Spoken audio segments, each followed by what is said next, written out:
then it would. We're go- That's right. We are live now for round two this morning as we're getting underway. Good morning, KFL, Washington Warhawks, and of course, anyone who's going to be coming in to tune in with us from the Arkansas Hogs. I'd like to welcome everybody to this tournament today as we head into the playoffs. Good morning, Will, the Beast. Good morning. How you doing, buddy? I'm doing good, man. I'm doing good. I got to say, I had a pretty good day on the water yesterday. I had to get out and do some fishing because obviously that's just what we love, our passion. But mainly because I'm jealous that I'm not in Arkansas on Dardanelle. I hate it. God, I hate it. I want to be out there so bad. So should be lines wet at 6:30. That's 7:30 Eastern time. Yeah, some of us can't read a sundial. So the guys are rather be on time than late. That's true. Hey, first of the fight, right? First of the fight. That's right. Here before too long. Hey, good morning, Olivier. Olivier, I fished with him out on actually on the res, the same place I went to yesterday. Olivier, if you're still listening, brother, hey, I was out there yesterday on the res, and they were blown up everywhere. It was a good day. Found a quick pattern, fishing the grass lines, and went with a spinnerbait, just all white spinnerbait, and they couldn't get enough of it. So obviously that early morning before the sun breaks over the top of the trees, hit it with the white, and then followed up with a little bit darker color, and it seemed to do the job. Speaking of a good pattern, trying to find a pattern on Lake Dardanelle, it may be hard, Dardanelle goes way back to 1965. It's one of the main reservoirs for the thoroughfare from Tulsa to where's it at? It's the McClellan-Kerr, Arkansas River, but it's one of the reservoirs that's set up on the side because they got so many barges that are going back and forth in between there. So it's one of the main thoroughfares, but a lot of good fish, everything from alligator gar to largemouth bass, which is why we're here. If you had to pick a choice, if you had choice, what would your preference be for start? Me, I'm going topwater all day long in this time of year. Oh man, I think it really depends on what I found during pre-fishing, but I have to agree with you. It depends on what part of the transition they are in right now, because that water's starting to turn over in different parts of the country. Some water's going to be a little bit warmer, and some still is starting to really cool down. But I'd have to agree with you. Some type of top water to start off that early morning, maybe a chopo or something like that, bring it over some grass lines. I think that would probably be a little bit more productive. Yeah, I have to agree. So one of the things I loved recently that I started using was Live Target. Some of their baits over the years I've seen over the last couple of years, rather not over the years, like it's been a decade. Over the last couple of years, I've noticed that Live Target, they've exponentially grown their business and increased a lot of the different detail and some of the different reactionary bites that you get on some of their topwater. They have those frogs specifically. Oh my God, they're great. Especially that double hook. It's a 5/0 on their frogs. They got the little curly tails, and it's like a real solid rubber. It's not like something you can just break apart really easy. Like if you get some of the Zoom ultraviolet speed worms, they break apart real easy. It's pretty sturdy construction there. So when those bass are wearing it out and you're jacking them in the jaw, you really don't have to worry about it breaking too much. So anyway, I wasn't saying that because we're sponsored by Live Target. I just want to give a shout out. And speaking of a shout out, let's cover on our sponsors with the Washington Warhawks. Obviously, we're going to cover Big Brew Republic Beer Works as they're throwing on their Oktoberfest on the 24th of September. They are looking for volunteers. Obviously, we are going to go represent and enforce as much as we can. That's right. I'm not wearing my jersey because I wanted to give a shout out to Guardian Support Group. There you go, Brew Republic Beer Works right there. I got my jersey right over here. I was wearing it, but I wanted to give a shout out to Guardian Support Group. So they're the ones that make some of the apparel that is used by Mission 22. And I will get my hat and I will show you in just a second because I had that too. Mission 22, of course, a nonprofit organization which does give awareness and bring back awareness by also providing programs and support mechanisms for veterans who are afflicted with PTSD, trying to bring awareness to combat veteran suicide because as we all know, 22 a day is 22 too many. Do you get your bracelet on? Where's your bracelet? I got you a bracelet. Not. So I had mine for I don't know how many years. Sinner. But I need to get another one. The reason being is because my daughter Mia, she wanted to wear it. She was fascinated with it, and she wanted to wear it. And of course, being a 6-year-old, they tend to lose a lot of things. So they do, and you make me feel bad. I appreciate it now. Thank you. Okay, I'll allow it. Let's see where our guys are at real quick and see if they're going to log on. They're probably still getting a feel for it. So obviously no pressure. And of course, any of the Hawks can come in too. We'll make sure that we get them on there. So interesting facts, right? I was going back for MLF and the history of MLF. And I was looking at what won Dardanelle, because Dardanelle's a big reservoir. It's got a lot of depth to it. It's got a lot of diversity to it too. Did you see what I put in the group chat? Yeah. Yeah. So 3-day big bags. That's some pretty big bags. Oh my God. 46 pounds. Oh my God. Are you kidding me? So, but there's a guy there. He has a local fisherman. His son makes these swim jigs. All right. And they're black with red fleck in them because of the leeches that the bass feed on from the bank line there. I thought that was pretty interesting. Yeah, that is. Absolutely. Think about that. So that swim jig, hey, all day long. Now you're talking my world. Yeah, right. Hey, it's actually started to become my world too. I get it now. I get it. I see why. Hey, good morning, Michael. Welcome to the show, Thornton. Mr. Hey, Thornton. You boys got to get a good game. Oh no, y'all are bye week this week. They are bye week, and actually back relaxing and enjoying. I saw Southern Slayers. They are. I saw that the Southern Slayers and Motor City Ambassadors were up on the board. Let's go ahead and do a quick score rundown. Let me go ahead and add the screen in. Give me a second here, please. Stand by. I think it's You got there's 14. some on there. Yeah. I know, sir. I'm a trained professional. Okay. You are. I'm the rookie. I'm just here to learn. All right. All right. Can you see it up on the board yet? Mm-hmm. Okay, perfect. So there's only a couple, because obviously this is wild card playoffs. So you got Motor City Ambassadors already on the board. I'm going to take a guess because I didn't scroll down yet, or I didn't look if I went past it. I'm going to say Matt Linseman. Motor City Ambassadors 33 3/4 over the Maulers, 15 3/4. It's still super, super early. And of course, Southern Slayers on the board with 70 inches. Golly, someone found a pattern here. Brandon Hewlett, Dwayne Dwyer. Oh yeah. Jeremy Baker, Daniel Higgins, and Joseph. Man, I don't want to butcher your name, brother. Diadio? Diadio. It's Daddio. Right. Yeah. They call him Joe Daddio. Joe Daddio? Yeah. That is a stick, man. That's catchy.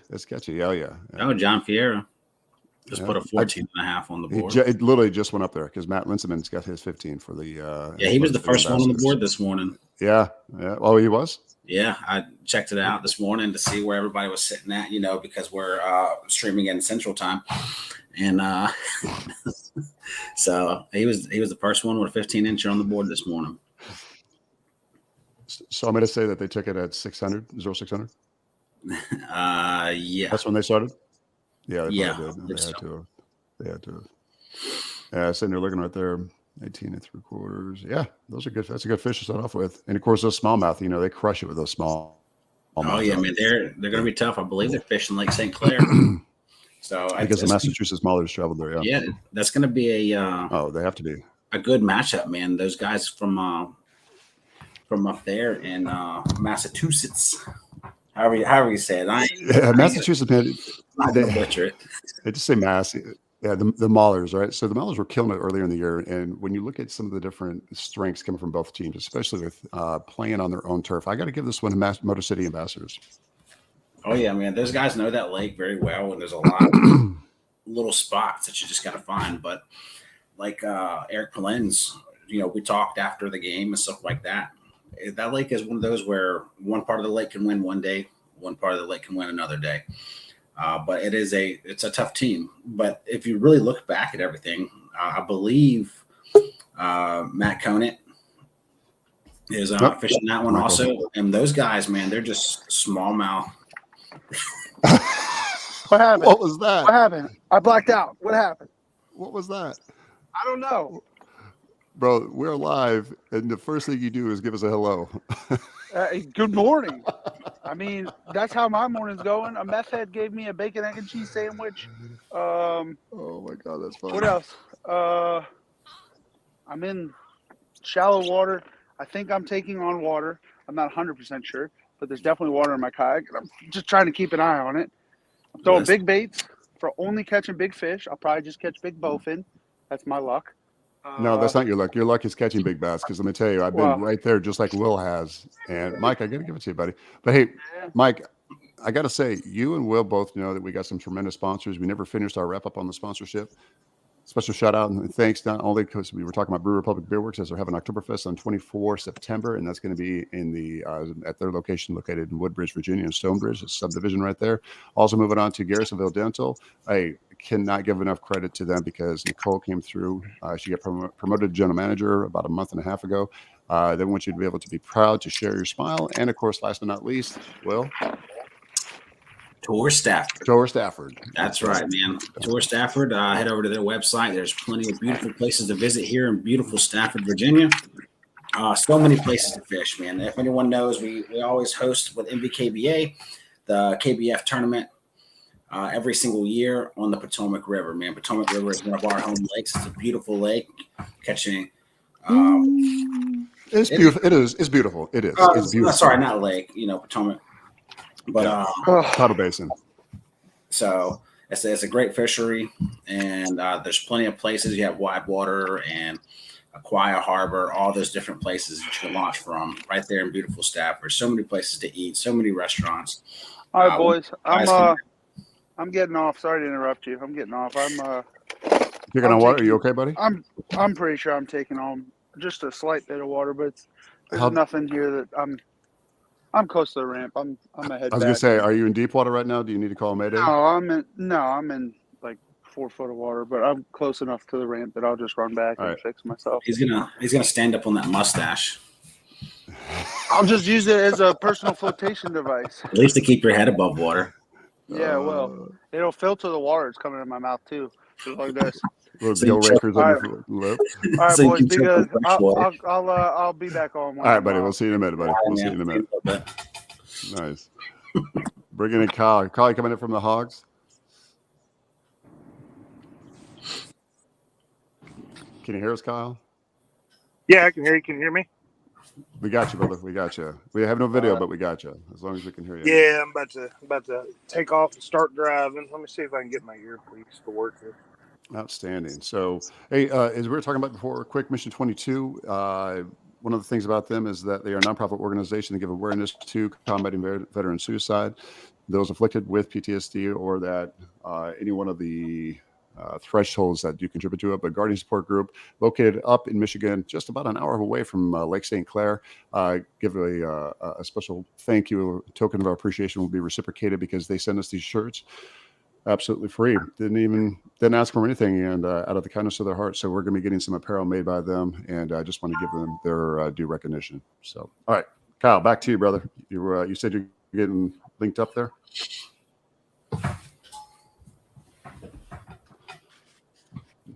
So, Will, we were talking about Lake Dardanelle, and I was also looking at some of the history. 1965 is when it was created. Of course, it acts like a thoroughfare for all the barges and the water transportation moving in and out. They're built by the Corps of Engineers. So, as a reservoir, there's going to be a lot of good points, ledges, drop-offs, creek channels, ridges, things like that. As we start to move into the fall transition, the water temperatures, and as they start to drop along with the days getting shorter, that's going to start to really play on those bass. They're going to pick up on that cue and start to move into the transition themselves. Now, when we're talking about becoming isotropic and the water column is going to now change because the water temperatures are matching from the top and the bottom. Do you think we're close to that? I don't know what the water temperature is there today, but I can only suspect. Judging off of the information that I got from the Warhawks team yesterday, I don't think so. I think the water temps are still a little high. I think it's starting to get there, or it's working its way there. I just don't think it's quite there yet. No, I don't think it is either. I think we probably got about another month before we really start to see some heavy action and build up on the points, at least. Yeah, at least that way. I know the days here are starting to get a little cooler, more so at nighttime. So, yeah. Speaking of which, it was 52 degrees. 52 degrees yesterday morning. I was like, hell no. Hey, there's Victor. We got a fellow Warhawk on. There he is. Is he showing us a fish? No. Legendary. It looks like You said no. No, not yet. Well, I got 64 here right now. It may be a little bit cooler on Dardanelle. Yeah, wind blowing across it. 64? Looks like oh, man. A little slight ripple across the water over there, judging off of Victor. That's like the perfect temperature for me. Between 64 and 72, that's perfect for me. Stays. Yeah, nice. Yeah, between 60 and 72, we're good. Yeah, it was like that yesterday on the res up here too. We had a little bit of wind. We got them a little excited. Oh my god, dude, that's a great shot of Victor. We have to start making these as a collage because of all his faces he gets froze on. Like a deer in the headlights. He does. It's perfect because he has the one with the bass and he's looking at it. He's like doing yeah. So we got to make a shirt with a Victor collage of his photographs. I'm so doing it. Yeah, I think he got dropped. So you lose bring signal. him back in. There we go. Yeah, he's back on. Yeah. Victor, did you hear what he said about you, buddy? No. I said you're a stud. Don't lie. Yeah, you are a stud. I got to say this, but who was that saying I'm a stud? Come on, Papa Vic. Now, but here's the thing. Oh, Papa Vic. Do you guys want to be left alone for a second here? Yeah, you take a commercial break. He's like he's the dad of the team, man. He's there for us. He's there to help teach us, and he's very patient. Oh God, yeah, Victor's great. Like that's what I call Papa Vic. He's too damn humble for his own good. He's too damn humble for his own good. He's repping that Jake's Bait and Tackle hat. That's awesome, man. That's definitely one of the MVKBA sponsors that we have here. One of our local trails that we all fish in. So a big shout out to them. Local tackle shop, man. I know from judging off of Vic, I haven't had the opportunity to visit them yet. I go Vic all the time, and you can't beat it. Shabbat shalom. Oh, welcome, Mike, back to the show, buddy. I'm glad that was the entire amount of time that I was just plunging away. So, does your built-in PFD keep it from sinking there? Yeah, I guess. Do you actually have a water pump on your kayak? Yeah, you always do. Yeah, I've never carried one. Yeah, well, I put. You know, it's funny, Mike. I gotta say, I've had this issue before, so I said, okay, well, I'll put one in the Hobie because I can actually get into it. You know, shout out, feel free for not allowing access into the interior hull. So I said, okay, well, I'll just go in the hole and see what's going on. Well, sure enough, I mean, I just sat there and pumped for the last 10 minutes, and there's a bunch of water in there. But why is there water out? I think that piece that you and I were talking about, Vic, I think it did move. So I'm gonna keep an eye on it for the rest of the day, and if it gets any worse, I'll end up going back to the ramp. But she seems to be doing just fine right now, so I'm gonna fish. Well, don't let it stress you out and get on some big fish, buddy. Nah, that's it. That's all I plan on doing. There's nothing like a 22-incher that'll take your mind off of your boat. Absolutely. I had $1 for every time I heard that. I know. Is that a 22-inch waist or? I mean, that could be. I mean, that's very true. That is. Wait, what? Huh? Don't be hating. I'm not hating. Skinny boy. Skinny boy. So where he's at. I'm gonna try to sign on to Tourney X also because they do have the Hobie BOS going on. Yep. So try to keep up with a little bit of those updates there as well. I know a couple of the guys from our team and a couple of guys from from the Hawgs are fishing it. So hopefully someone from KFL takes the top lead, man. That'd be awesome. That would be awesome. Oh my God, that would be epic. It really would be. And by the way, that's epic, EPIC. Well, not EPOCH. Epcot. Shout out Disney World. I'm a mess this morning. That meth head biscuit really got me going. You ate that thing, man. Hell yeah, I ate it after I went back. I said, I'm eating this thing. I said, I had it. So I left the ranch. So first, 6 o'clock, Victor and I are sitting there, and they say launch time. Well, everybody starts taking off. I go to push my motor down. Nothing. I'm like, what just happened? My connector had fallen into my box. So I had to go get out, move the box, figure out what was wrong. Yeah, real but all quick. kinds of problems. Yeah, today's not my day. So, Yeah. who is that up there? Oh, it's Kyle. You on your way to your pageant? Yes, sir. Oh, Well, my exciting. pageant's a little bit later. I'm picking up my daughter. I got her for this weekend as well. So Oh, I okay. got about a 3-hour round trip to go pick her up for the weekend. I mean, it could be worse. That's not bad. You know, the last time I was in Arkansas, Jesus, I got to say I was just a kid. We used to drive from Iowa to Louisiana. We used to take Highway 71 through Arkansas. And the one thing I remember about Arkansas, aside from the landscape being beautiful, is there's a sign just before you get to the mountains there. And it says, so many people have died on this road. Don't be the next. And it was like the number stayed the same every single year. But it's like every year they change. You know the numbers going exponentially. So perfect, Victor. Got you back in. So you said this biscuit that you got. Did you get a roofied up Jimmy Dean? Is that what you're trying to say? Probably. I mean, she was talking. I mean, Victor lives in West Virginia, and let's Come just on say now. that there was a certain point when he couldn't even understand what she was saying. Wow. I was like, if you can't understand it, then there's a problem. But man, I'm sorry, I can't understand you through your meth mouth. Yeah. Okay, girl. You say what you say. She was rough. She wanted to have a big old conversation, man. Oh yeah, she was at him. She was at him this morning. She was like, "What's going on this day? What you guys doing? You guys going fishing on the basketball?" Okay, okay. Hey, before the other day, Mike's gonna be assimilating pretty damn quick. Mike's gonna be talking about her. You're gonna be able to. He's gonna sound like an auctioneer. She was excited for you. Oh, she was excited. That's for sure. Yeah, she was. She definitely. She wanted some of that manwich. That Mike manwich. Mike Manley.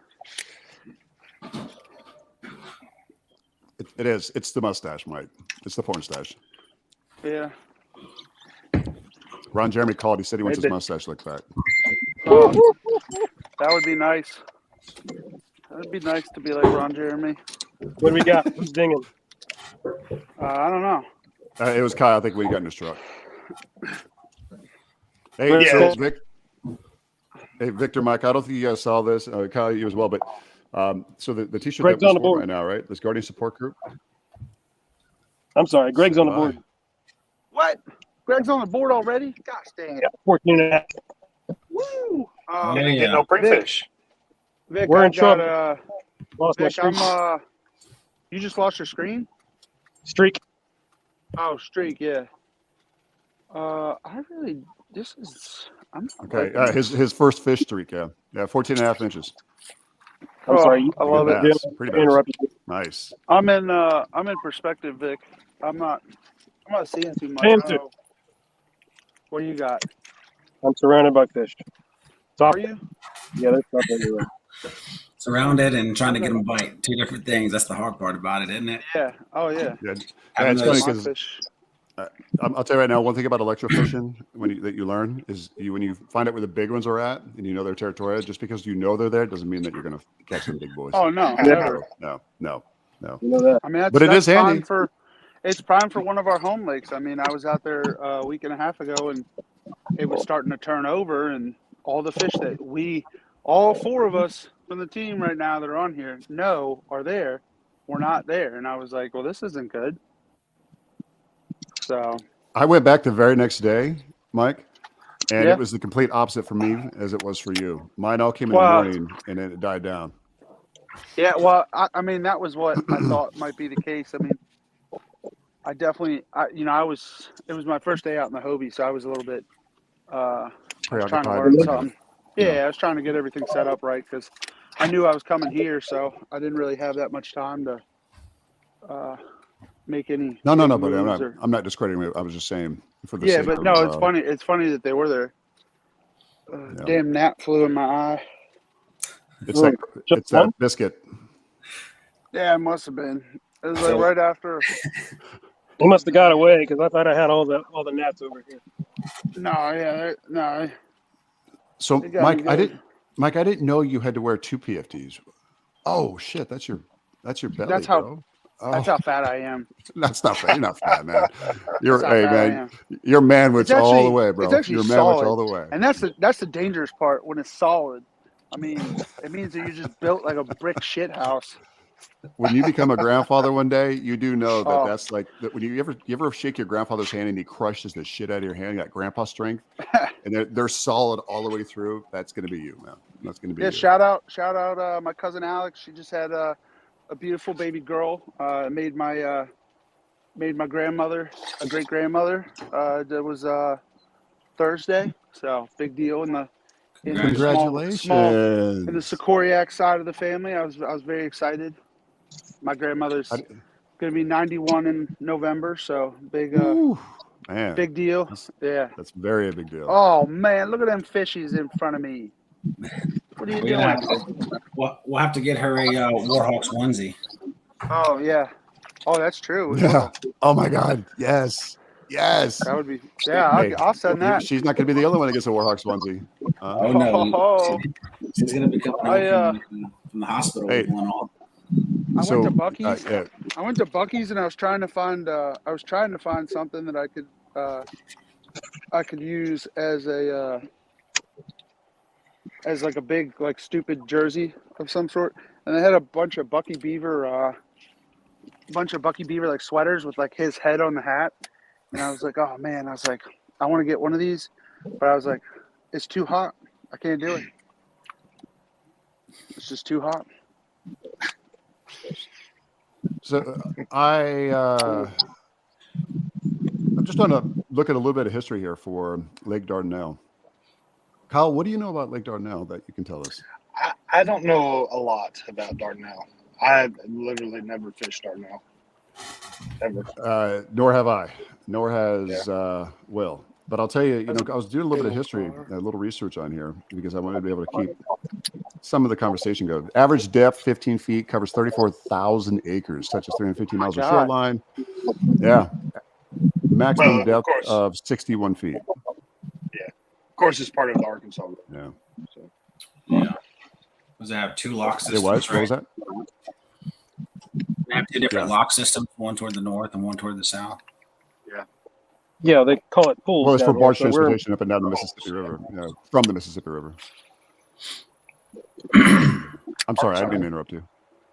What, Kyle, you guys got some sponsors that you guys would like to make some shout outs to, man? We don't want to. Yeah, Fisher Dye Bait Company. Man, they got some great plastics, and they keep on coming out with something new all the time. Great guy. He's a veteran and law enforcement. I believe he's a state trooper. So great company to be partnered with. And What in the Fish world? School. Fish School overseas. They have they make rods, reels, nets, line. They send us a ton of line to test out, and rod and reels. They're coming out with some rods, and they're going to get those to us. But Rocky Lee is the gentleman in charge of that. So they're going to be more of a 2023. We're trying out. I told them I want to try out all of his products before we agree to anything. And so far, I've not been disappointed. They got some good stuff. And that'd be it. Do you guys have a link that either on any of your social media with all these different websites that people can go to? Well, they're on our posts, which is FisherDyeBaitCompany.com is their website. Fish Cool, I'm not for sure. You can follow them on our links on our post on Facebook, though. All right. And Arkansas ARHawgs.com has Fisher Dye Bait Company's link to that as well. I want to know what the largemouth record is for this lake. I'm looking this up right now. Oh, for all those guys, I mean, I don't think anybody from the Northeast is going to be watching, but Friday night, guy from Swimbait Universe caught a 10-pounder in Massachusetts, which that's a huge deal. I mean, 10-pound northern strain in Massachusetts. Oh yeah. It's a big fish. Hogan's already going to he went from super giant swim baits to super finesse. No, I mean, I switch it up. I mean, I like to see if they're biting. I mean, I've got fish in front of me, sorta. So Yeah, I'm you got to trying find to the see if cadence I and can get rhythm. 'em. We get it. You got to find that cadence and rhythm. Yeah. Yeah.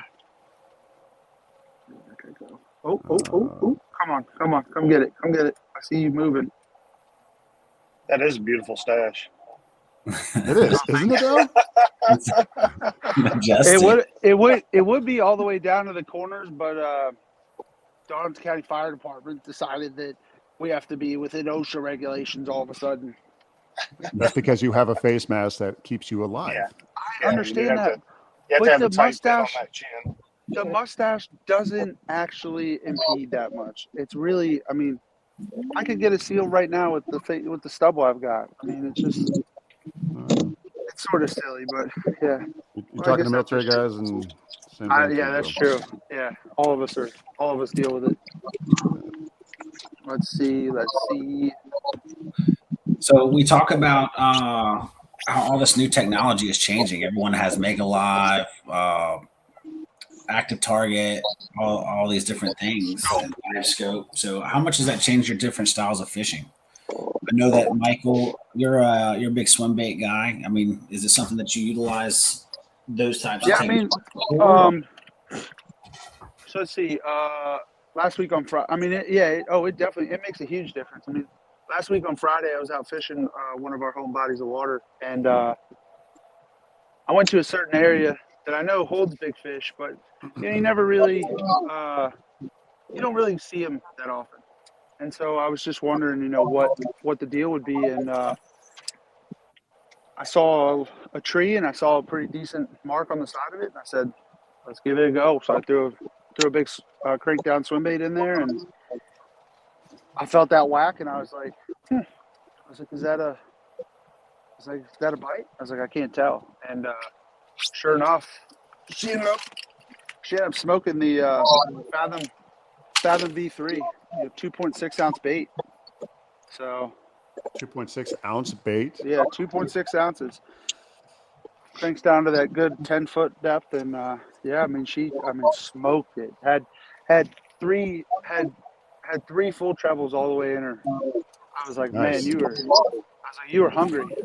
That's a good sight when you're dialed in and you get that. Oh yeah, I mean, she bent the rod in half. I thought it was snagged at first because it was such a subtle bite. I was like, oh man, I don't think, because I was coming over the tree when she hit it. Nope, something tapped it. But yeah, I mean, it definitely does equate into catching for sure. I mean, you can use it to your advantage. I mean, I know you have Mega Live, Will. That whole system that you have set up on your rig his is bougie huge. system. Yeah, I mean, because you stay still in one spot. I mean, that's the one thing that a lot of us don't have, is we don't have that true hold to position. Yeah, So, I know my setup, having the autopilot, being able to spot lock on somewhere, and then having that target lock system on there. It's definitely it's a system I'm still learning. I mean, I don't have as much time behind it as you guys do, but I don't have to worry about turning anything. I don't have to worry about turning the transducer. I just let the unit do all the work. You know what I mean? I just mark the spot, it locks onto it, regardless wherever the wind blows me. It stays on it. I can worry about fishing and not having to worry about turning the transducer to keep up with it or make sure I lost it or anything like that. So I think it's definitely going to be an advantage. I just really need to learn the system itself. Yeah, I mean, it takes the water, right? I was just about to say that. I mean, if you really want to understand these products and get to know them, you really have to spend time in the water. I mean, I had a little bit of early success, and it sort of keyed into, all right, well, I need to learn even more then. And that pushed me to figure everything out to the point where now, I mean, I got out here yesterday to pre-fish some, and I mean, the conditions they're somewhat, the water clarity and everything is somewhat similar to our bodies of water. And so I just had to dial in a couple settings, and get it to where I wanted it. But once I got it dialed in, I mean, I was watching fish everywhere. I mean, it was easy to tell, you know, if something was a gar or a carp and not a bass. So Right. Yeah. Yesterday I saw it was so clear and so vivid. I could actually see the fish swimming real slowly right below me. It was only like 7 foot of water. I was like, oh man, that was pretty, real pretty. where were you at yesterday, Jim? HR? Up at the res. Yep. Not at the res. Oh, okay. I had a little change of scenery. Yeah. Yeah. I had around 20 or 21 total, nothing above 18. Had a couple that threw it right out of the water. They breached and said, "Bleh." They don't want it anymore. I'm trying to find it, and there's nothing coming up. Nothing for Like Dardanelle? Micropterus salamoides. Nothing. Yeah, for Dardanelle. It gives you Arkansas state record, which is 16 pounds largemouth, but it doesn't give anything with Dardanelle. I don't know why. That's a big largemouth. Yeah. Oh yeah. Is Kyle still in here? No. Yeah. I think he's taking a Kyle, are there pause for the cause. Are there striper in Just, this body real quick, of can water? we get? If you heard I me. can tell you that right now because I think he took a pause, brother. But hang on. Oh, okay. I actually was just reading on that. Yeah, 'cause there were definitely a couple bass-shaped fish that I was like, oh. There are hybrid striped bass. Sauger, hybrid, white bass, warmouth, spotted sunfish, red ear sunfish, bluegill, white crappie, black crappie, blue cats, flatheads, channel flats, and of course largemouth. Now, I guess that's kind of brings us back around full circle, talking about the flora and fauna there. So no update on the scores, by the way. Oh crap! You know what? There is a couple updates real quick. Nothing for the Warhawks, but Motor City Ambassadors was up 63 3/4 over the mall. There's 49 1/4, so they still are within reach, easily within reach. Very, very close tournament right there. Southern Slayers, 124 inches. Playing on their own turf. Palmetto Punishers on the board with 17 3/4. And of course, the Warhawks over the Arkansas Hawgs, 14 1/2. Put it by Greg Nozar. Now, Victor, I think that's kind of a challenge. That's a silent challenge to you. What does that mean?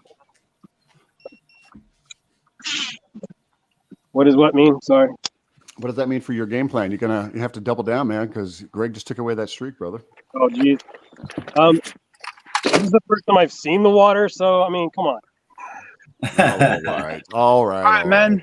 I'm headed back to the ramp. I can hear it dripping in from the belt drive hole. So are we talking about the biscuit or your yak? No, my kayak. So I'll be back. So just put a zip tie on the rubber tube on the inside. Okay, I'll try and So get you in can there. call it there, zip tie. Yeah. Yeah. That's what I'm gonna try and do. All right, well, I'll right, see y'all later. Good luck.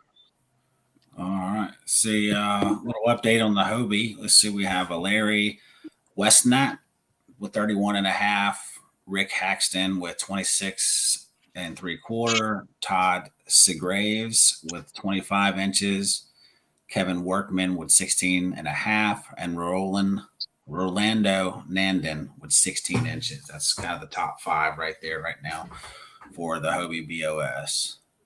Do you know how to put it up on the screen? I'm So at the very bottom where it go to says share. Yeah, and then you'll see it says share screen, and then it'll give you the option, and just pick the tab. So if you use like Microsoft Edge, slides, nobody uses Explorer anymore. Or just share screen. Share screen, and then there's a window. I don't know if they give you a tab or not. Microsoft. Yeah, there's a window like a tab. Yeah. Tab Hobie BOS. Okay, cool. So yeah, this is my first time too. So I got you, buddy. is that sharing it right there? It is just sharing it. Yep. So we can see it. You just run down. Yeah, that's your top 5 right there. Like I said, Larry Westnat, Rick Haxton, Todd Segraves, and Kevin Workman, and Rolando Nandon. That dude's a stick too, man. Rolando. They're still early in the tournament for them. BOS is 12 inches, right? I'm sorry. BOS is 12-inch minimum, right? Yeah, so that's a lot of the difference that also too. I think for today, KFL we have this 14-inch minimum compared to other trails and series. They have a 12-inch minimum. So the scores, depending on how it goes for us as the Warhawks and Hogs today, you may see some higher numbers just because they are allowed to put 12-inch fish on there, which we don't want any of those anyway. We want to cull all those out. So That's right. No dinks. We set the standard higher. Okay, we have a higher bar. trying to. So hopefully Hogan can get back on the water. It kind of sucks. I mean, he's got a brand new Hobie, taking on water. So just did y'all look at something yesterday and figure out did he drill into something or what, Vic? There's he's a little bit bigger, so his kayak sits a little lower in the water. But there's a tube where your steering handle has a shaft that turns your 360 drive. Uh-huh. All right, and on that tube on the inside is supposed to be a piece of a hose that nobody ever seems to clamp it down like in the factory or something. Usually it doesn't really sit down in the water. You only get water in it when you're in pretty big waves or something. But if he's loaded down pretty tight, I can imagine he's probably got it down in the water. I got you. That makes sense. I haven't spent any time on a Hobie, so. Yeah, it's nothing he did. Hopefully it's not the fact that we dropped his kayak off the back of the truck the other day and I thought we cracked the front of it maybe, but yeah, we know how that goes. Letting them slide down ramps, dropping them off truck. Yeah, we know how that is. Whoopsie. So yeah, hopefully it's nothing to do with that. It's a brand new kayak. It seems like our team is kind of like a house divided, man. We have 4 out of our 8 guys, I believe, fish off of Hobies, and I mean you can count 6 because Greg kind of has an Old Town and a Hobie. So it's kind of like a little house divided, man.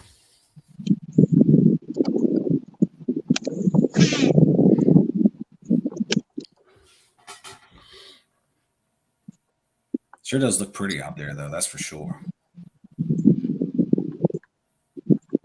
Chop on the water.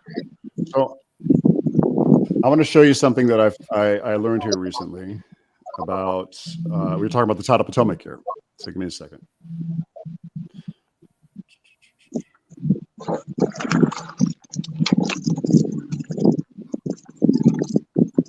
a little white hybrid.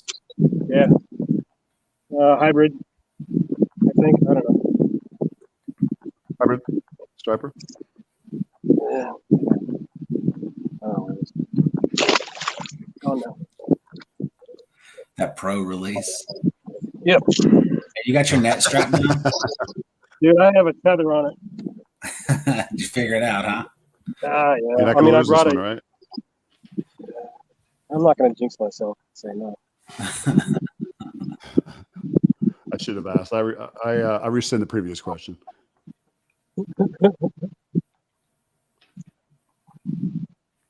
Okay. Let me send this real quick. Oh my God, that's a lot of. I can here. And we always seem to be like one of the top streaming teams over here, man. We always have our anglers on, and yeah, we nice are. to see a little point of view from the other teams. I know some of them might be a little nervous fishing the Hobie. They don't want to get it's a 2-day event, so they don't want to be giving up spots and stuff like that. Right. Me and Mike launched at I don't know if you already had this conversation, at a very popular ramp, apparently. We got crowded in a heartbeat. Oh, man. It's a very popular ramp, you said? Yeah, I got crowded in a heartbeat. Wasn't expecting that. I don't remember the name of it. Dublin. So. Wow, guys, probably 10 plus. This guy, Clayton, I think. That dude can pedal, dude. He was faster than me with me freaking pedaling and freaking driving my kayak. He's got that time in. He got a little tired after a few miles, and I caught up to him. But dude, that dude was rolling. Okay, here we go. Let's see if I can. Yeah, these are all white.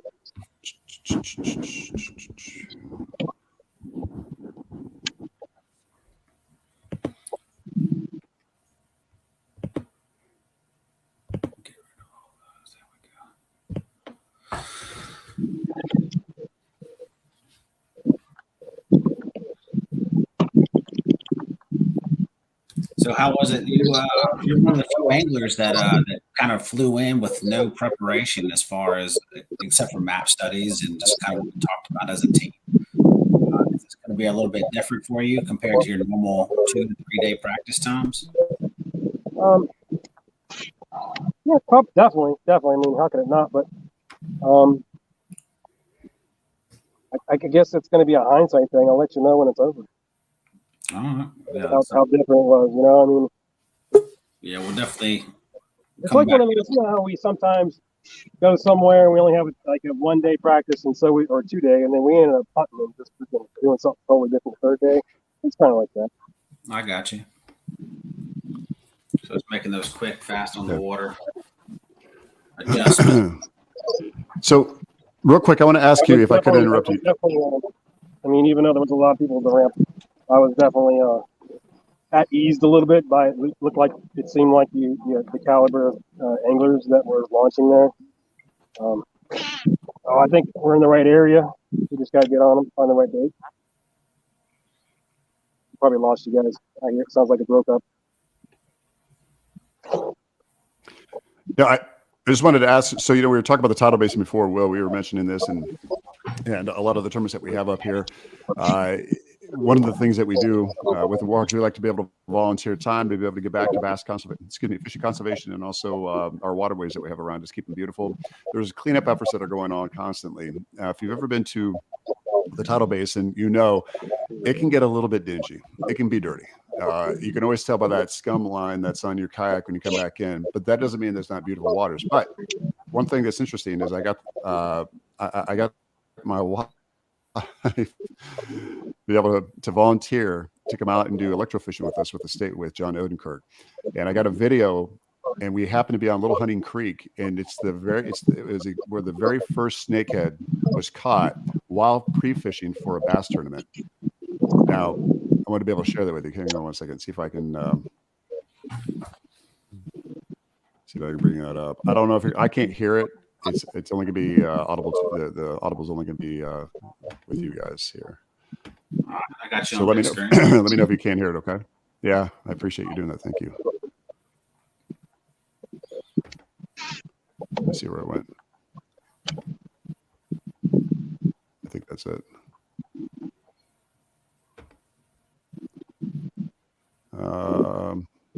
Go back to. Oops, hang on, what just happened here? Go ahead and go back to multi-view real quick if you don't mind.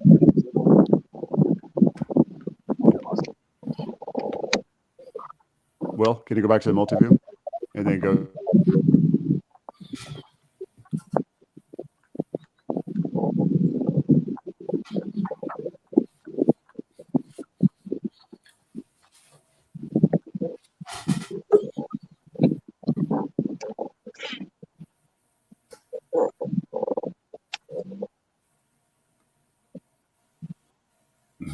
Anybody tell you anything about having a motor on? We told them when we were launching. I got you. So there's no confusion. I didn't want them to like break out cameras and stuff and waste their time taking pictures of us. I said, "Well, you guys waste the time, you know, screw them if they're trying to." That's a strategy, man. Slow them down. Let them take those pictures.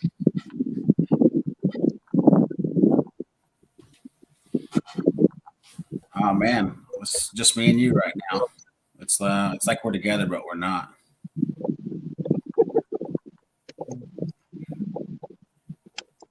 I lost something small, I think.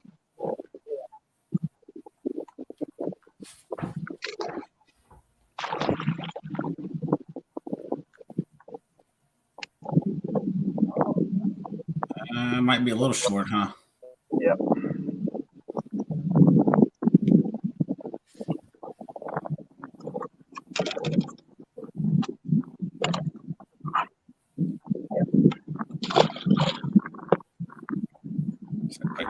please.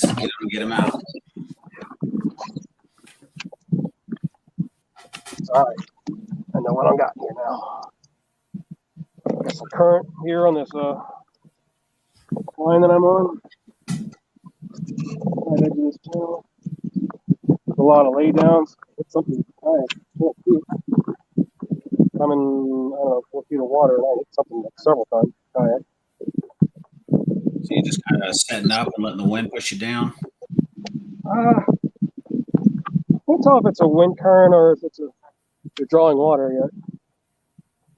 Maybe both. Gotcha. I was working my way up. There is an isolated. I could see like a log or something sticking up. I was working my way up there, but then I saw something. It caught my eye. You know how it is. And what was that? They said it looked fishy. Oh yeah.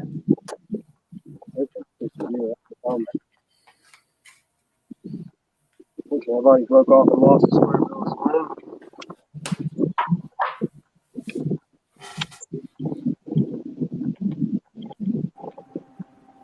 Oh, there we go. Sorry. It's my first time, so I had to add you there, Kyle. I'm sorry about that, man. No, that's all right. It's all right.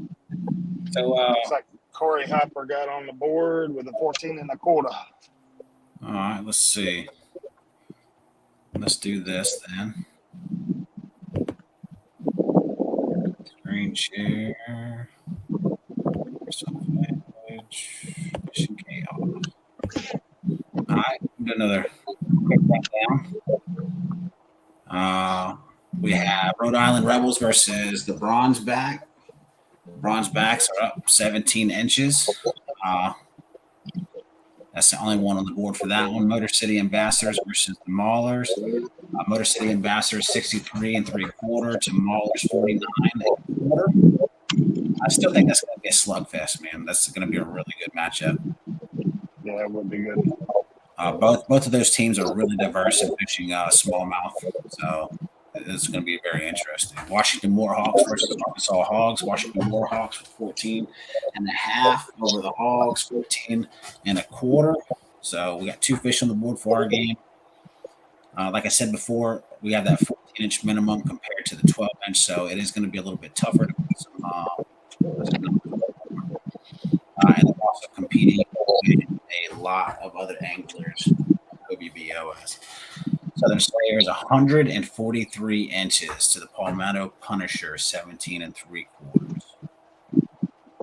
Man, they are slaying it.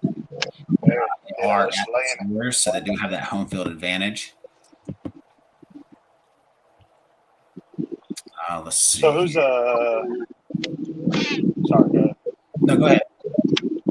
I was going to see, you said you're going to log into that Hobie leaderboard. Yep, let me I'll stop sharing that one and I'll bring up the Hobie.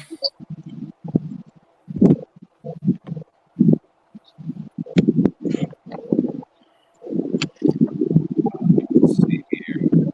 Go ahead and I'll refresh this. All right, for the Hobie, day one, go down the top. Jackson Rombanis. If I butcher people's names, I'm sorry. He's got 74.5 inches. Larry Wisnat, 31.5. David Bird, 29 3/4. Number 4 is Darren Williams, 29 3/4. Dave Sewell is 29 1/4. Let's just go through the top 10. Jack Wagner, 28 1/4. Roy Grubb, 27.5. Rick Haxton, 26 3/4. Adam Molesky, 26 3/4. And Gordon Aaron, 26 1/4.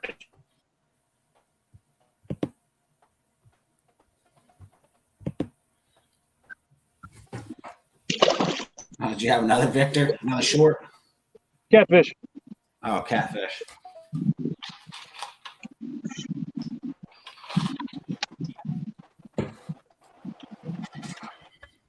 Kyle, I think you froze on me, man. Did you get all that? No. He's off road. So, can you hear me? Yeah, you're kind of cutting in and out a little bit. Yeah, I'll have better service here in about 10 minutes. I got you. So yeah, it's definitely going to be a grinder. How many? Let me go back over here. There are 141 anglers fishing the Hobie BOS. So the guys, that's to include, I believe, 6 of your guys or 5 of your guys now fishing. So it's a lot of competition. That water's probably going to beat up the last couple of days just from pre-fishing alone. So hopefully our guys can start catching size and getting on the board a little bit more.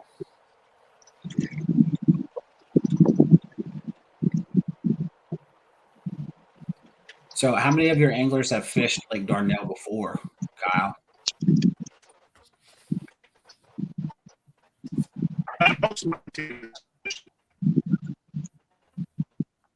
I'll wait till you. 1 year ago. Yeah. I'm gonna I'll wait for have you better to. service in about 10 minutes. Yeah, I'll let you get a little bit better service so that way we're not robo-copping them. What up, Jimbo? Welcome back.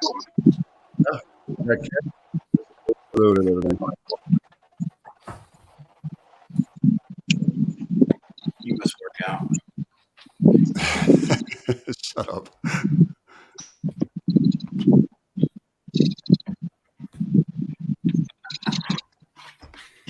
Yeah, absolutely. So the Warhawks will definitely, like you said, Guardian support group. We're going to try to get a bunch of shirts together so that way if anyone's interested in getting themselves a little bit of Warhawk merchandise. Hey, I got to give it to the Guardian support group, man. They really are on point with their merchandise. They make very good quality products. There's Greg. Morning, Greg. Man, Morning, man. So, the legend. sorry, Greg, I didn't know you guys were on air already. Come on, man. we were on early. We were on air at 6:30 Eastern time. For real, I got one. Uh-oh. Yeah, buddy. So Yeah, I was trying to. So I wanted to show you this real quick. So I figured it out finally. All right, you want a backstory? yeah, go ahead. Town of Potomac, all the bass fishing, the tournaments we have. That's right. I think you can leave it on multi-view because I'm going to bring it up as a video file. So, Town of Potomac, when we do the bass tournaments here under KFL and VKBA, all the above, even the pros come out to the Town of Potomac. Something that some people didn't know is that the snakehead, which is a phenomenal fish, good eating. I think it's Greg Nozar is probably his favorite fish he's ever had. And you know why? Am I right, Greg? Oh, it is. It's amazing. That's only because you had some expert culinary, how do I say this, skills that were putting this together. Little teriyaki glaze, fucking good, real good. Anyway, yeah, that was good. Really, really good. So, 2004, I think the first one happened. What it was is there was a guy who called the DWR biologist for the area, John Odenkirk, said, "Hey, I got a snakehead. This is obviously it was unheard of." And John got those calls a lot. He was just telling the story the other day because I got my wife to get out on the water finally and do electrofishing with us. And we happened to be in Little Hunting Creek, and as we were seeing shad pop up all around us as we were electrofishing, he pointed the very back coves right there, and there was a culvert pipe that's pushing out. And he said, "This is where the very first snakehead in Northern Virginia was found." And I took a quick video of it. Let's see if I can add it real quick to the stream. I drove up, sure enough, you got one. Friday and going in traffic, I think is what it was. 95 traffic. Yeah. I was listening to your podcast. You said. I know. Hang on. I don't know why it wants to do that. Let's hear audio.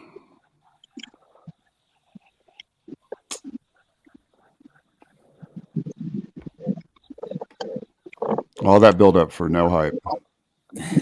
We can hear it, Jim. Yeah, it's not. It's a video though, and I'm trying to get the video on because I want you to see it. So hang on. What? How many megabytes is it supposed to be, Jim? Not Jim. Greg. 200 or less. Yeah, it's only 80 megabytes. It's only 80 meg.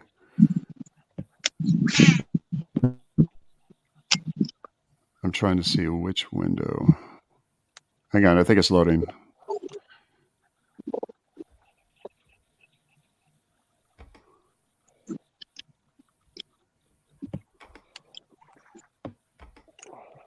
Yep, not going to do it.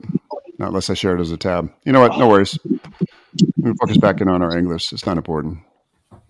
Anyway, cover pipe, and I'll share with you guys later. It was pretty cool though. Pretty cool to see everything.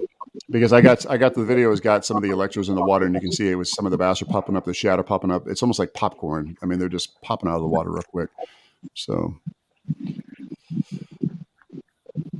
all right. So, you guys ready for a score update?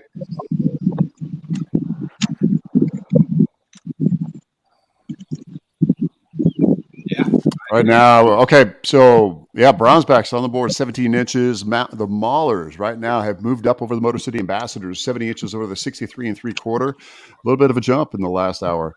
Warhawks eking by over the Arkansas Hawgs, 14.5. Greg Nozar putting that 14.5 on the board a little bit earlier on, over to their 14.25. Southern Slayers, 162 inches on the board, crushing right now the Palmetto Punishers of 17 3/4. So top 5 anglers out of this event: Brandon Hewlett, 52.5; Daniel Higgins, 50.5; Matt Voigt, 38.5; John Ferreira, 35.25. In the number 5 slot, hey, Matt Linsenman, 29 3/4. The man. Shout out to Matt. He's got mad skill out there, obviously playing on their own waters. Yeah, he does well, man. On that body of water. Say again? Yeah, he does well in that body of water. Oh my God, yeah. Matt's a hammer on the body of water for sure. So the legendary Victor, you can always tell when Victor's on the water, everyone gets real quiet because the man is a machine.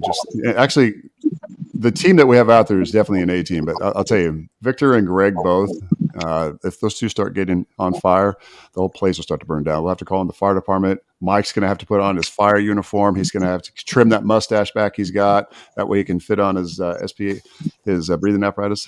He's going level A on them. Greg, on the water right now, what are some of the different things that you've encountered that you haven't really seen on the East Coast here?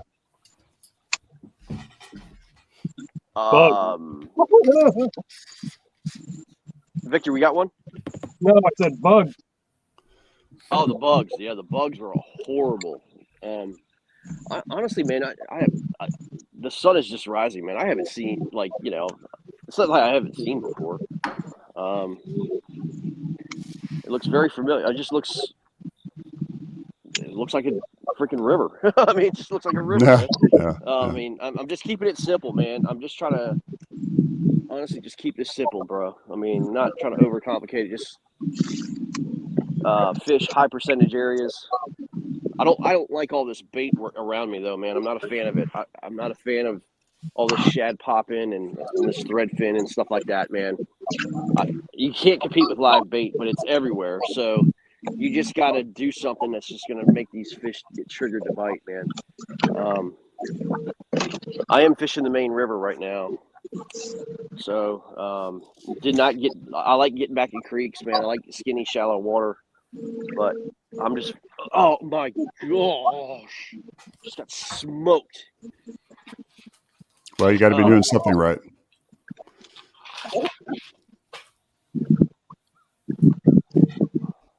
Yeah, don't get too excited. Don't change up anything. No, I just got, I don't know if it was a gar or what, but something smoked it. Some pretty big gar in there. Pretty big gar from what I was reading. Yeah, I saw something look like an alligator on the screen. I was like, "Oh, Jesus, look at this!" They're everywhere, man. They're everywhere for sure. But yeah, man, we're just trying to keep this simple, man.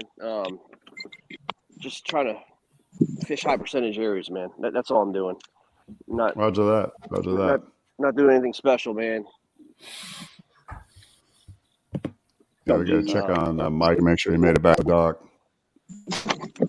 Joe is in airplane mode. Yeah, he forgot his battery. That's okay. Yeah. exactly. That is So- okay. As long as he's focusing on fishing, that's all that really matters. Y'all know Joe secret. I don't know. Joe is a freaking machine. He is actually He is. my favorite player right now on our team, including myself. I agree. I agree. I agree, man. Not even about all Joe the has stuff been about- so efficient, man. He's Man, you could he's just not like, afraid to ask. yeah, you just kind of like point them, turn them. And I was talking to Greg on the way here. It's like, man, you just tell him like what to fish, where to fish with the bait, and then he'll go out there and outfish you with it. You know, He'll kick your butt. he gets out there and just He'll kick- crushes you with it. You know, like man, Yeah, he'll kick it. Yeah. Yeah, he's an It's like, animal. hey. Oh, yeah. That No. was probably one of our best pickups this year in the off season. Man, Yep. I couldn't be happier Sure. with his performance this year. That was Yeah, my- he's been great.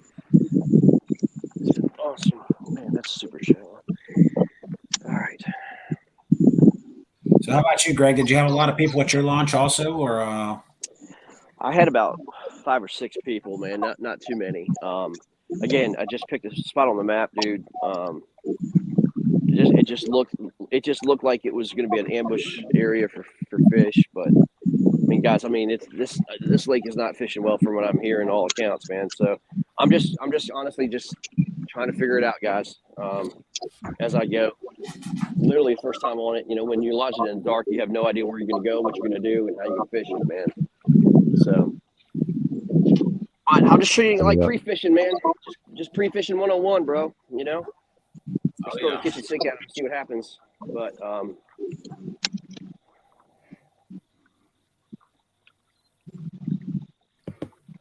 the current this morning when I first got out there, man, it was ripping pretty good.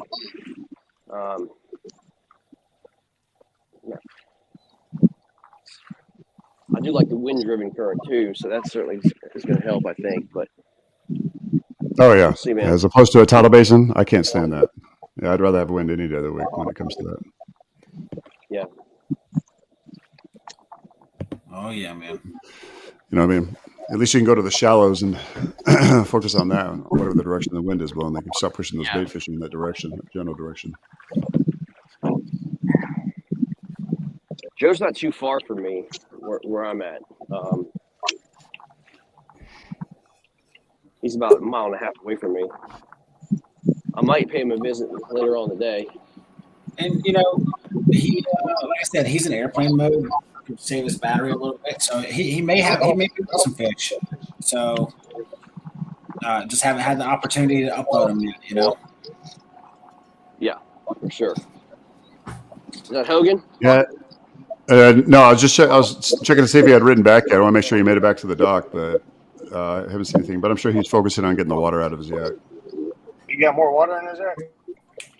Well, that's why he went back. I think he said he had to tighten a zip strip on that hose that was leaking water in. I don't know his thing. He's had a lot of equipment issues since he's been down here.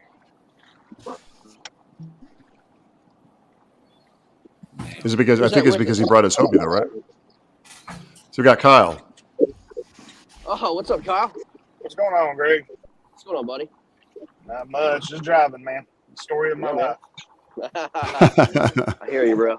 I hear you, man. So now that you have a little bit more better reception, Kyle, why don't you go ahead and tell us about the Hawgs experience here on Lake Dardanelle? Well, most of them have fished it before. They don't put a lot of time on it. So of course, Drew, he won it a couple years ago. The Hobie there on Dardanelle. Garrett probably has the most experience on it that we have on the game right now.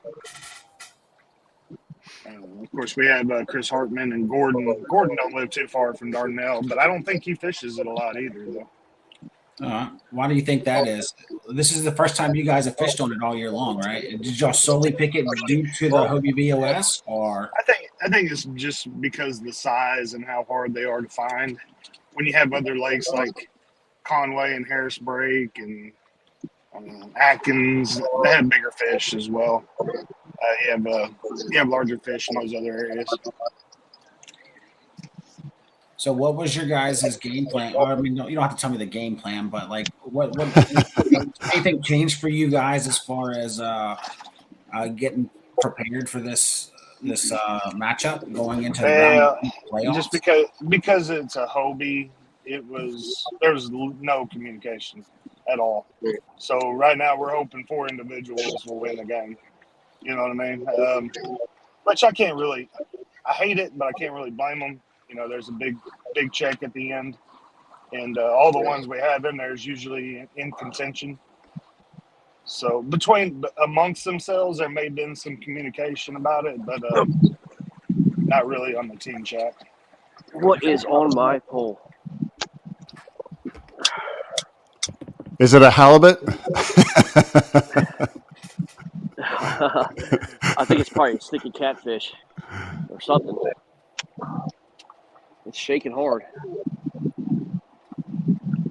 Catfish usually roll. They roll into that line, slime it all up. Maybe it's a big slobber knocker.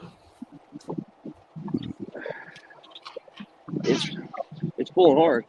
Whatever. That was Will's nickname, and when he was active duty.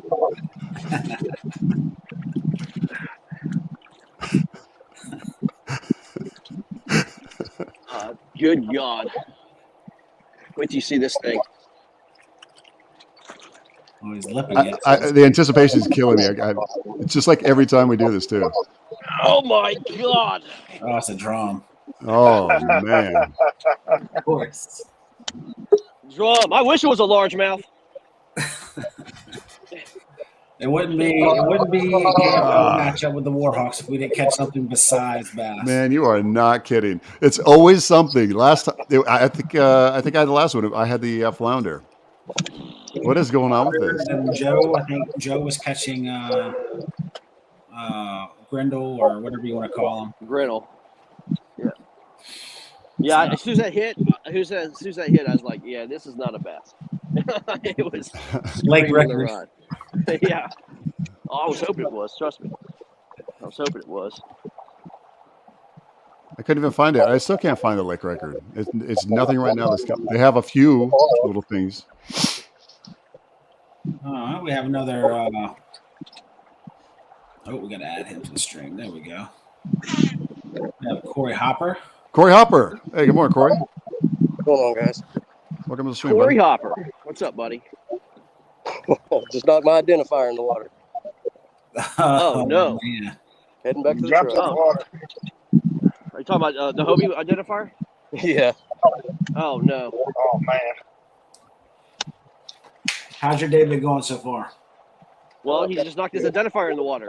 That's the identifier. We're talking about fishing wise. Hey, man, you got to stay positive in all these things. Cool. You're not the identifier in the water, but hey, when you get back on the water, maybe you end up in the right spot at the right time to catch a monster. I can at least say it was a fish that knocked it in the water. Well, that's good. There you go. Did you at least get a picture of the fish before it knocked it in the water? Yeah. Yeah, I did. What'd you get? It was I think that was a 13.75, so it didn't count for Dang it. KFL.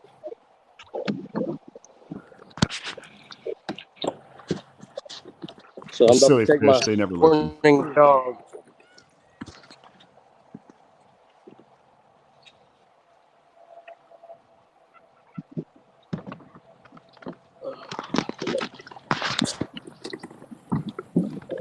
May sink to the bottom. There you go. Corey, you're just in time to see my beautiful drum I just caught. I seen it, man. It was a beast. All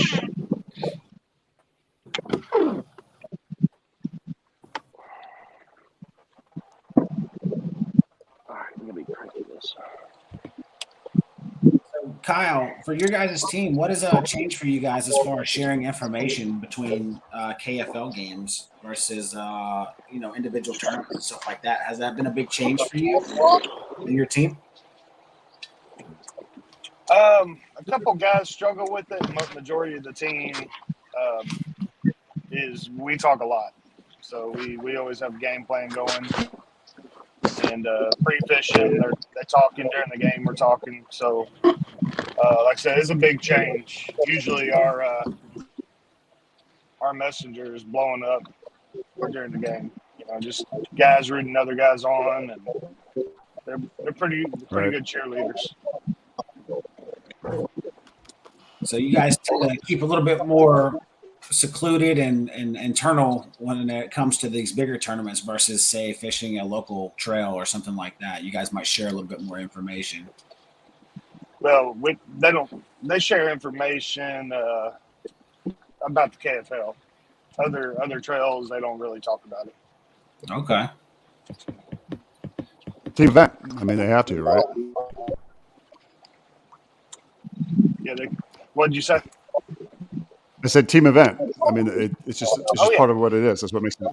Yeah. Promotion of the cohesion, esprit de corps. I mean, this is what makes KFL so unique and why everyone definitely is. It's a very KFL is very polarizing. Some guys they just want to be the lones, and I mean, I can respect that, but it doesn't matter to me. I'm either going to be part of the team or if I'm fishing one of our local trails. All right, boys, we're making a big move, man. So it's gonna take me a while to get there. Paddle faster. I hear banjos. I got the turbo fin going, buddy. It's like a little duck legs over there, just going back and forth. All right. Oh my gosh, ain't that the truth, man? That's these Hobie legs, man. They haven't been worked out in a while, man. There is a reason why you don't see me in a Hobie like that. That's also because you're a beanstalk. That's why. Hey, I can't help it, man. I can't. This is why I got the blue sky. This is why I got the blue sky. Jolly Green Giant for sure. There's no way I could fit in one of those Hobies. They'd have to make it like they did for Shaquille O'Neal. It's got to be very, very spacious. PA 16, PA 18. Yeah, 18. Yeah, definitely for sure. I just won't have to worry about putting the Superman logo on it like you would. It's definitely a little bit different for our guys. I know a lot of our guys tend to use motors. I know some of our guys aren't really fishing the Hobie event except for Greg. So, going from using a motor all the time compared to either fins or a pedal drive or something like that, it's definitely got to change a little bit as far as your presentations and what areas that you plan on fishing.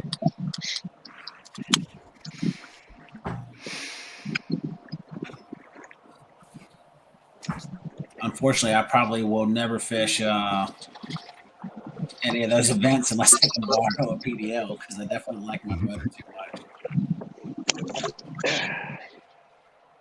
Hey, good morning, James Quinn.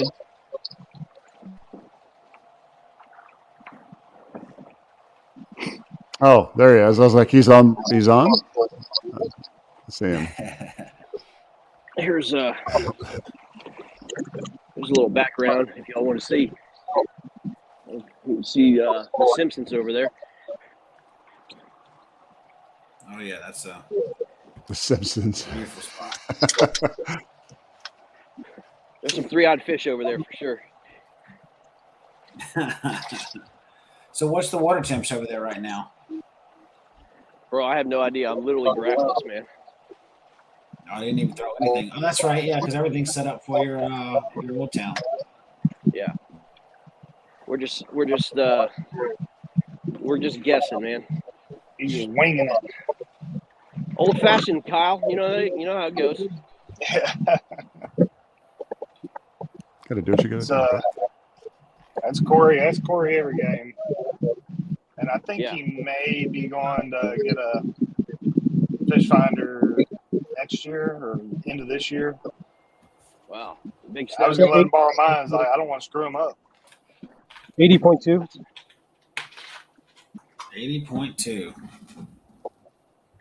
That's a decent water tip.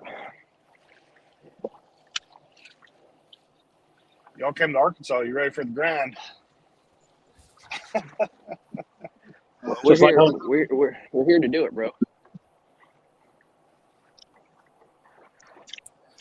So do you guys think if we start doing well today, the Hobie is a 2-day event. There might be a couple of people to get their views up over here. Checking out spots for day 2, huh? Yeah, there you go. Real time on the water action that you're going to get for a tournament. Yeah, we're blowing spots out like that dude on Lake Fork. That dude blew out the Lee Livesey spots on Lake Fork, took a beating for it. What do you mean, took a beating for it? He followed Lee Livesey around, and he was telling, this is on day 1, he was going on YouTube Live, and he's like, yeah, Lee Livesey's fishing this covert. There's a little drain pipe there. He's throwing a little crankbait. If you and then put it on like a map, right? Like Navionics. He's like, yeah, he's right here, and you can see what he's doing. Blah blah blah blah. Completely spot burning where Lee was, man. It was trash. Yeah, that's not. He's like, well, his whole thing is like, well, Bassmaster does it, right? Bassmaster has that, kind of thing where the anglers are. Yeah. And so he's like, he thought it was okay, but he's taking a bunch of crap for it. And so he made another follow-up video called "You Mad Bro," and basically kind of explained himself a little bit. But oh man! All right, let's do a quick rundown of some of these games going on. Let's see. Right now, we have bronze. Hey, Jim. Just so FYI, Jim, are you there? No, he stepped away. Okay. Well, Will, I'm going to that spot I told you where Jim, me and Jim were talking about this morning. Uh-huh. You know what I mean? That's where I'm heading right now. I got you. You got to load up and head there, or can you make it from No. I've got a 2-mile pedal, so. Ooh. Yeah. So. We here to cover water today, bro. Sometimes that's the best thing you can do. Yep. So, and I might go play Joe a visit a little later on, but we'll see. All right, All right, give us some scores, bro. Let's do a quick rundown real quick. All right, so for KFL round 1 of playoffs, we have the Bronze Back versus the Rhode Island Rebels. Bronze Back are up 32 3/4 to the Rebels 0. I don't know if there's a service issue or something like that, or some of the guys are, but there is only 2 fish on the board for the Bronze Back. So. No, Rebels are going to get their bite late. Okay. We have Motor City versus the Maulers, right? The Maulers are at Motor City. Maulers are actually up there at 105 to Motor City's 94 1/4. Wow. Like I said before earlier today, this is going to be a slugfest. I think they're out on St. Clair again. And it's just going to be a battle of the smallmouths, man. Both of those teams are phenomenal at catching smallmouth. So it's just going to be back and forth. So let's see if the Maulers can break the ambassador streak on Lake St. Clair of never getting beat there. They're all fishing the same area, Will, where they fished last time. I mean, I don't blame them, man. I mean, they put up a hell of a number last time. Yep. So, what a great lake, by the way. What an awesome lake that is. Absolutely, man. I had a blast. It was the best birthday present of my life. Yeah, so great. So, yeah, so we'll come back to them because that's going to be a slugfest all day long. We have the Warhawks at Arkansas Hawgs at Lake Darnell. We're streaming live. Currently, Warhawks are still up 14 1/2 to the Arkansas Hawgs 14 1/4. Excuse me. Definitely been a tough bite. Excuse me. Victor, you got one on?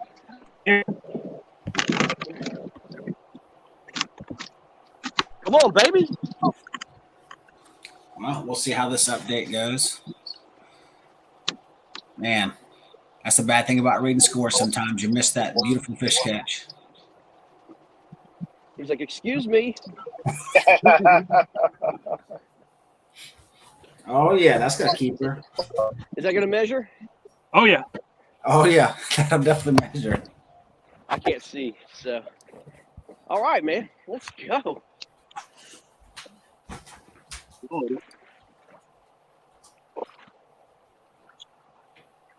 Get to see a little bit of his progress or his process. Sorry, of how he goes about measuring his fish for games and tournaments.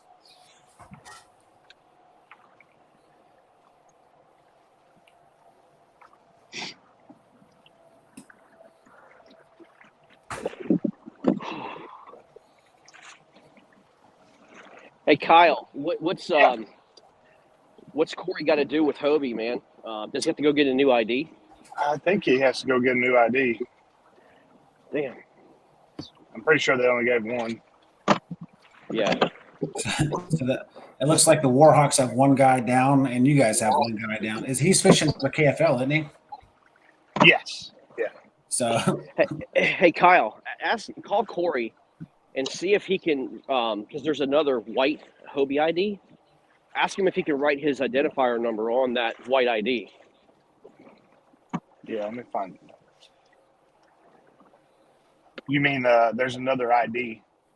Yeah, so you're given two IDs when you check in, and one's for Oh, tomorrow, right? Saturday and Sunday, yeah. Yeah.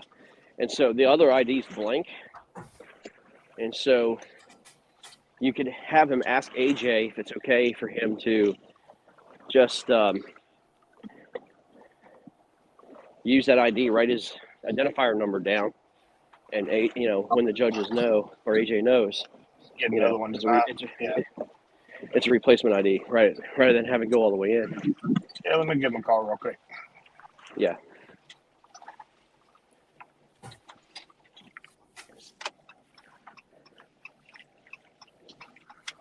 that's what we like to see, boys.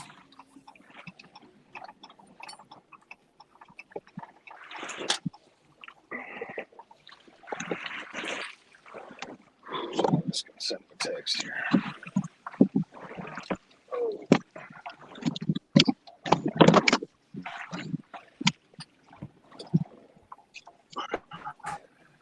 What are we looking like, Vic? 16 and a quarter. All right, man. Let's go. Awesome. We'll go back to. I'll give you a minute to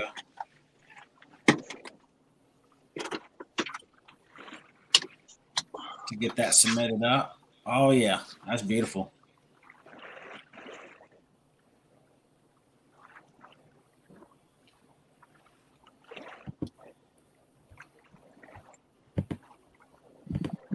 All right, let's get back to Fishing Chaos here. Let's see. So until we add the 16 and a quarter to the Warhawks versus the Hawgs at Lake Dardanelle, we'll come back and get a update of that one real quick. Palmetto Punishers at Southern Slayers. Where are they fishing at, Greg? Lake Seminole. Lake Seminole.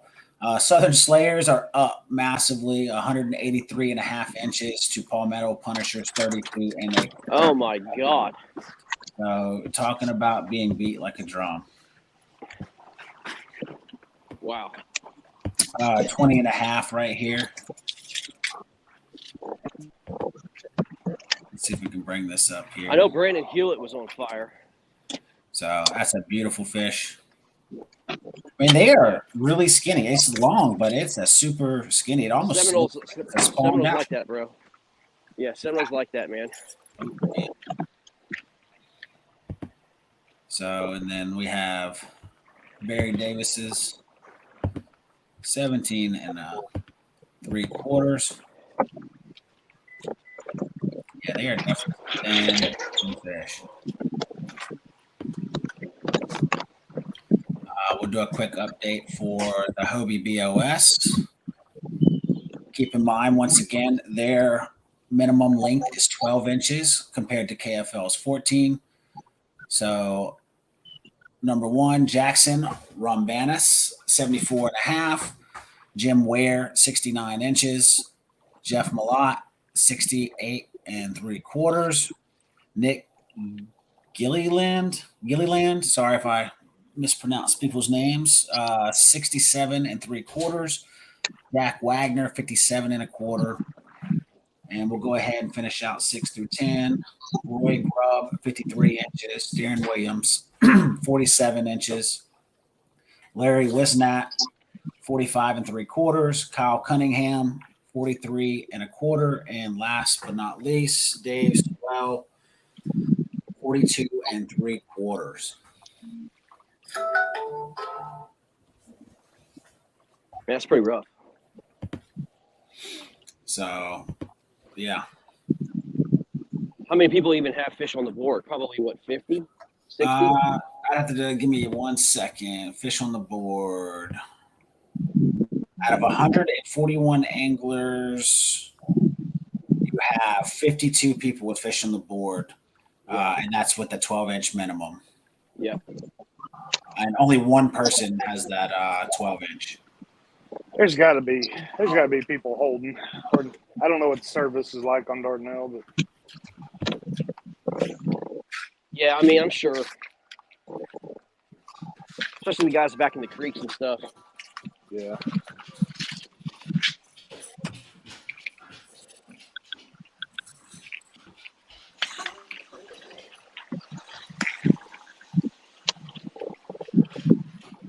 Unless it's Corey, he hasn't answered yet. So let's see.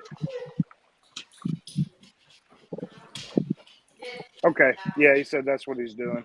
He's writing his Okay, good. ID on another identifier. Yeah, good.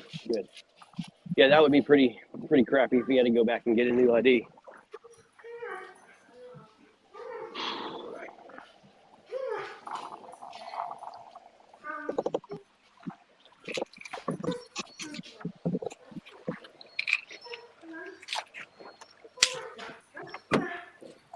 That puts Washington Warhawks at 30 3/4 to the Arkansas Hawgs 14 1/4. As of now, unless some guys are holding out.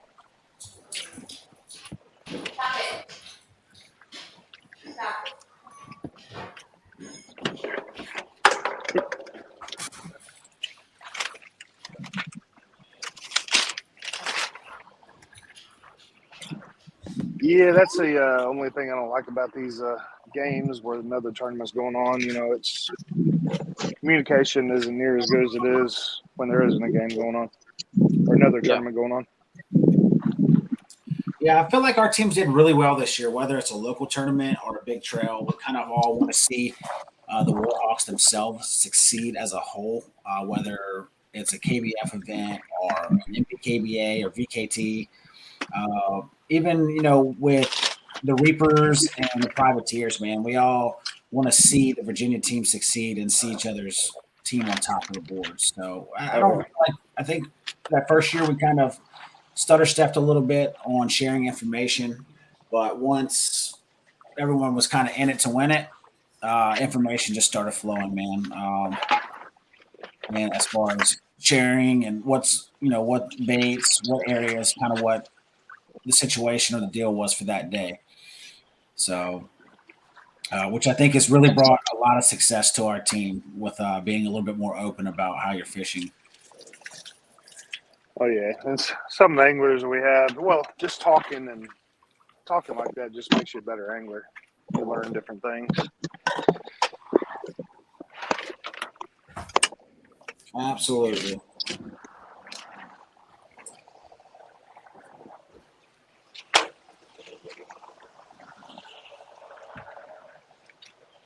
Man, he must have had a lot of water in there. Hogan says he's still draining. What happened? What the heck happened? I guess Hobie has some type of hose that's in there that was getting water in it. I guess with a steering knob or something like that. Oh man. We grow them big over here in Virginia, so it might have been a little bit below the water line. I would say. We're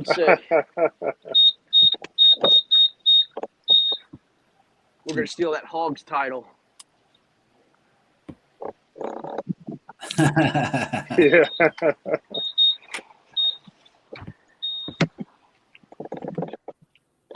Boys, I got to completely re-rig. What I'm looking at here it calls for a completely different setup. Did you make it to the spot finally? Almost there, boys. Almost. But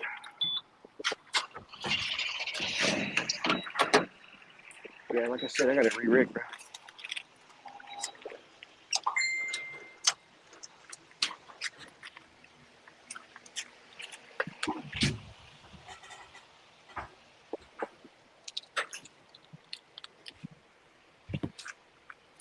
Might be on like Donkey Kong, man. What's up, Ryan? Once again, man, you guys are just kind of sitting back, chilling, and see where things fall for you guys this week. A little bit of pre-fishing, and I'm guessing.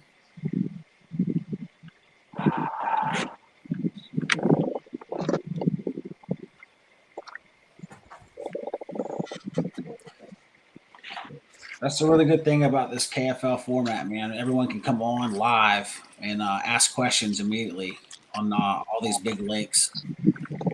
Yeah, man. You get to see what's going on immediately.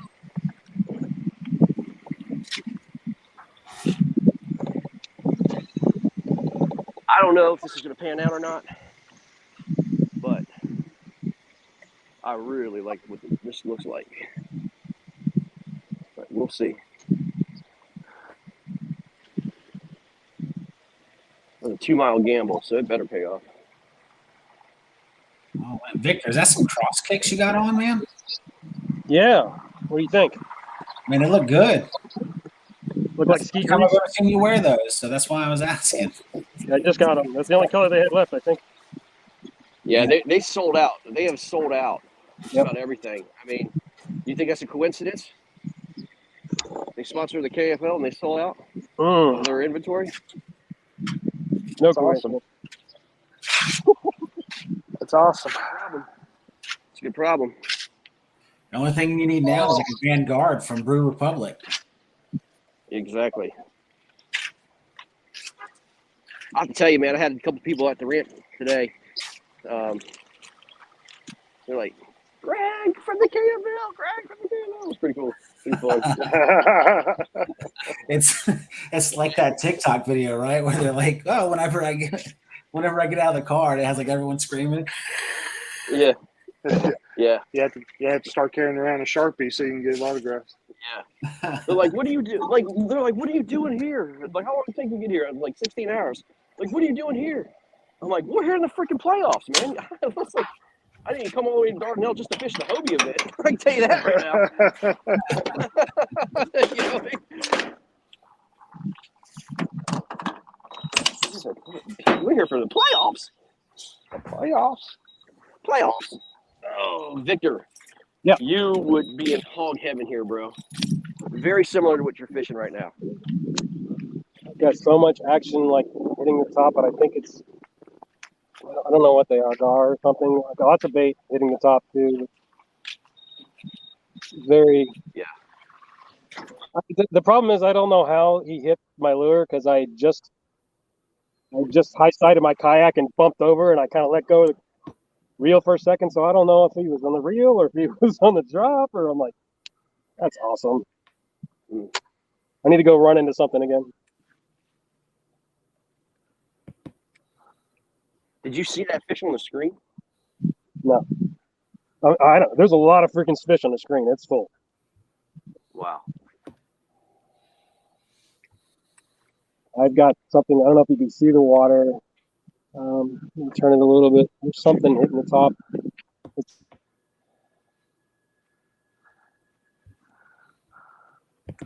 Wish I had a graph to see with at least the depth. But we're going old school, man. We're going to feel it out.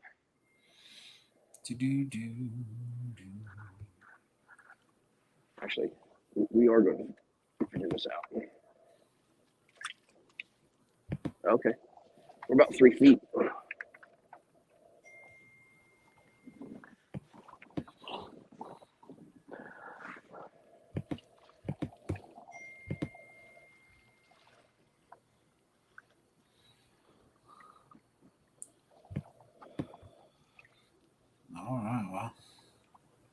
Oh shit, Jim's back. Oh shoot, Jim's back. Hey, buddy.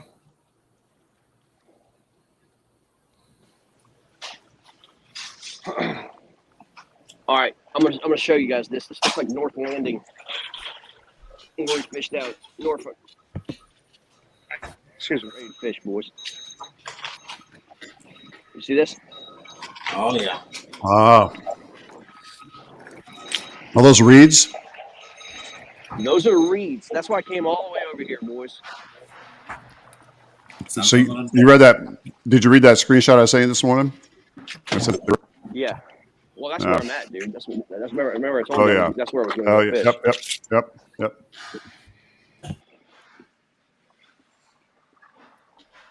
So you can clearly see what I'm trying to target here, man. I do. I'll be right back. Crappie? What? You targeting crappie? Yeah. Crappie? However you want to pronounce. That's a long. I mean, it's something like something unique, something different. That's Yeah, 100% it'll agree. pay off, man. I'm sure it will. Hopefully, it'll pay off. There's got to be something in there. I would think, right? It's something that's different from the lake. I think from looking at it. It's juicy. Like my mom always said, different's good. Different's good, bro. Oh yeah. Yeah. You're My just different, force. Kyle. You're just different, Kyle. You're good. My force might be different, but he's going to get the same education as everybody else. My little force.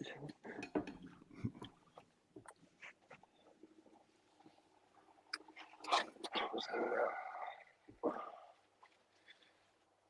can't believe any of my guys ain't catching anything. I'm just hoping they just don't have service. I promise you, they're on fish, man. Come on now. There's too good of of anglers, man. I know, at least one of them. Yeah, they're. I mean, if one of them slacking, I wouldn't be surprised. But 2 out of the 3 got to be catching fish. Yeah, there's no doubt. I know Corey's still peddling.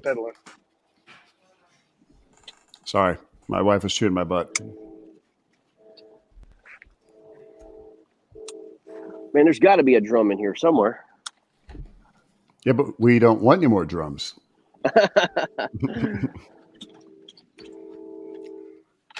Not unless you're jabbing out on the side, because I always have my radio playing or my music playing. Really depends on what I'm feeling that morning.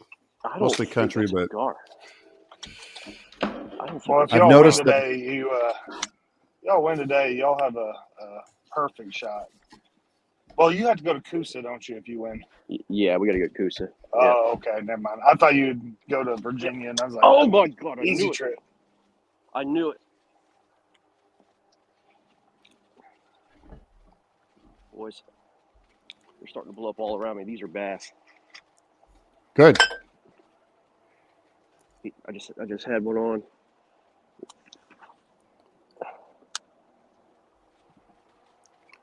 While you're doing that, Greg and Kyle, let's listen in real quick. Just run down our scoreboard right now. So as I'm looking at this, I'm kind of blown away by the number that I'm seeing that the Southern Slayers are putting up. They're 183.5 over the Palmetto Punishers, 32.25. God dang, 183.5. But they're playing on their own water. Palmetto is they're the visiting team. Massachusetts Maulers, 125 over the Motor City Ambassadors, but they're tailing just by a little bit, nipping at their heels. 125 over 94.25. Bronzebacks, 50.5 over the Rhode Island Rebels, 17.25. And of course, the Warhawks, 30.75 over the Arkansas Hawg, 14.25. Top 5 anglers: John Ferreira, 90.25. Brandon Hewlett, 86.75. He was in the number 1 slot for the first part of the morning. Excuse me. Matt Voigt, 72 inches. Daniel Higgins, 50.5. And Matt Linsenman, my boy himself, 43.75. Go to the rest of them. That wraps up the top 5. Come on, dude! They're just pecking at it right now. I don't know what it is.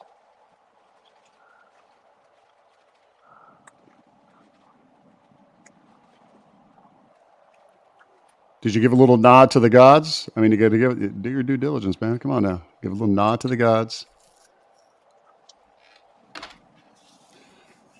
Interesting fact about Greg Nozar, and I'm looking at my wife right now.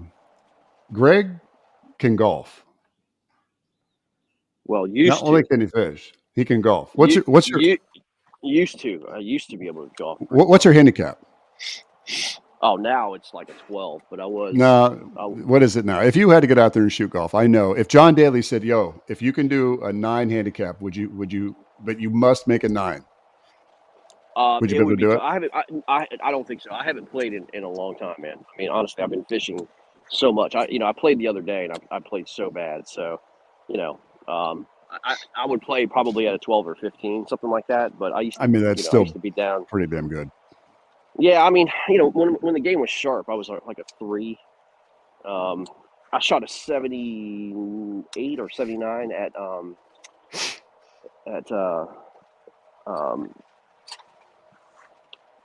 freaking Scotland, the old course of Scotland.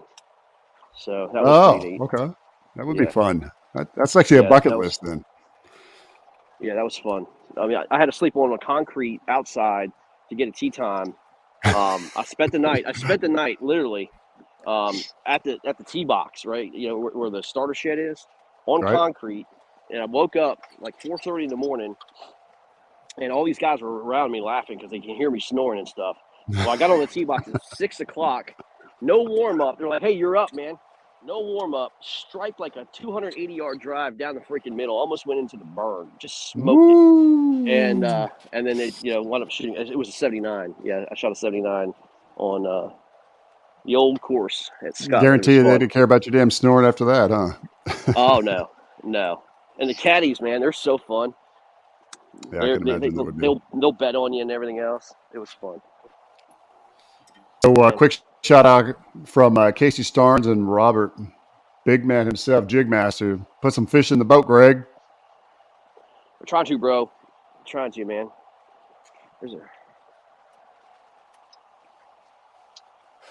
Not continue what you were saying though. 280 smoke down the center of the fairway there, huh? Yeah, it was fun, man. Had a real good day. I had doubled the hole. It was a par 5. I shouldn't have doubled there, man. I'll say this: I got a bad line from the caddy. And the caddy was like, "Oh, you're playing great. You need to just go over this burn or over this trap." I'm like, "Dude." Anyway, he screwed up my hole, so I blame the caddy on that one. That son of a bitch. Yeah, that was tough, but it was fun though. It was fun for sure. All right, let's finish this thing out. And there's got to be fish up in here, man. Yeah. They were busted on this flat. Now they're gone. You know, Hopefully they come back up again. the way I look at a flat, it's like a dinner table for a dog.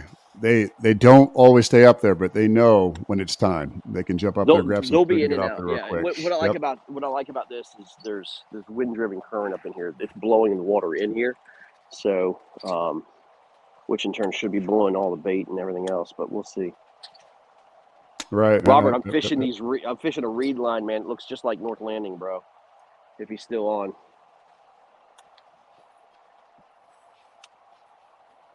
Let's see here. I told him, I was like, "Why don't you jump on?" Of course, I said Bubba, and it's you know me, I always use it. Come on, Bubba, let's do it.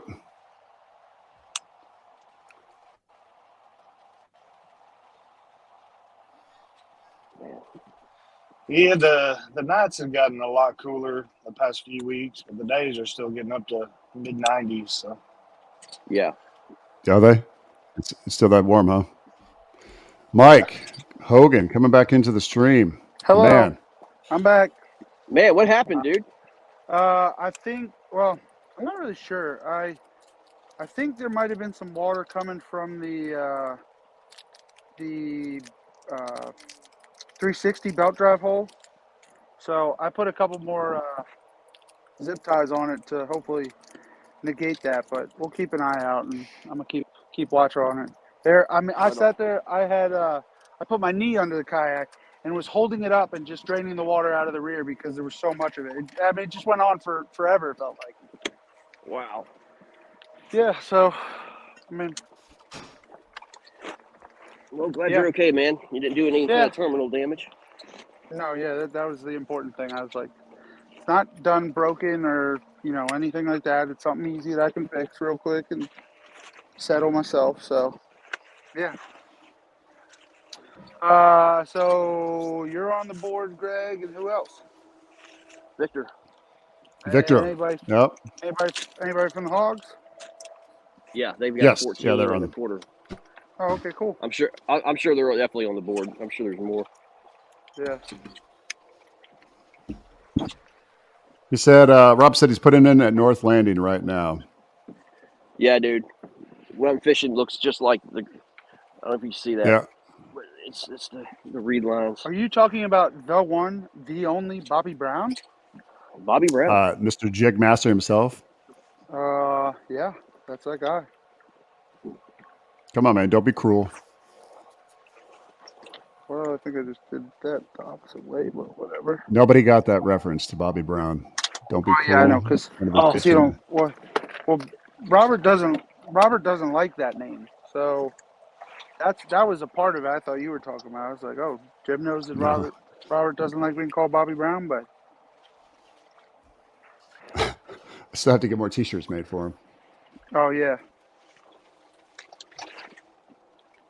Oh.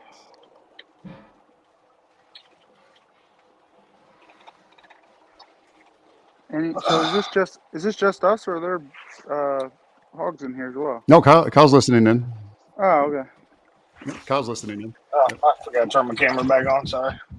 Yeah, but none of the guys It's that okay, are brother. fishing are actually on here. No, Corey was on here for a little bit, but he lost his identifier. Had to go back to the truck. Oh, that's always fun.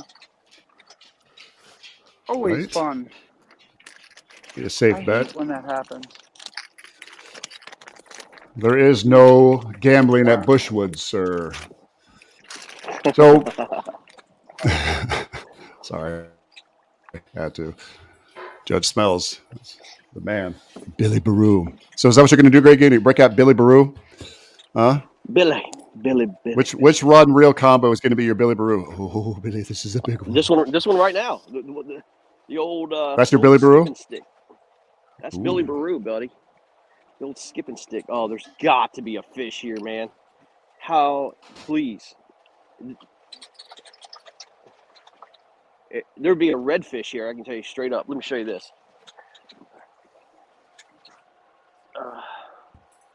There's a little cut. You see that little cut? Oh, choke point. Yeah, for sure. For sure. There's choke got point. to be something right there, man. Yep.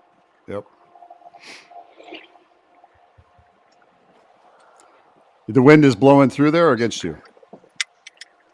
It's blowing through Is it there. blowing from your back or against you? No, it's blowing right through this little. I know, but against you or from your back? Warp speed. It's blowing sideways, man. It's blowing sideways. It's blowing from my right to Sideways? left. Yeah.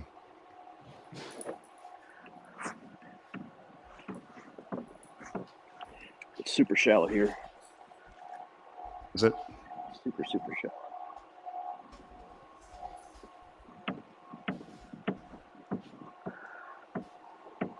So They might be. I'm writing. Yeah, maybe. Or just on the backside of that. So it's just like that screenshot I said. I was going in there too. Some of the color matches and locations, but also that one with Dragon. Oh god. Where's that sound? Is that the freaking? Is that a train? Yeah, it sounds like it. Let's find out. Mute me and Is it see worse? if you can hear it. I was just about to. Hang on. Yeah, it's all right though. Is that a train? Yeah, it's there, Kyle. It's okay though. Oh. I just No, got it's a just big because truck he's with on the big road. tires. my mud tires. They got them big boy tires. Oh, gotcha. It hums. Sounds like As I'm one of taking the off in an bosses- airplane. As one of the bosses at work would say, "Ain't no lady tires."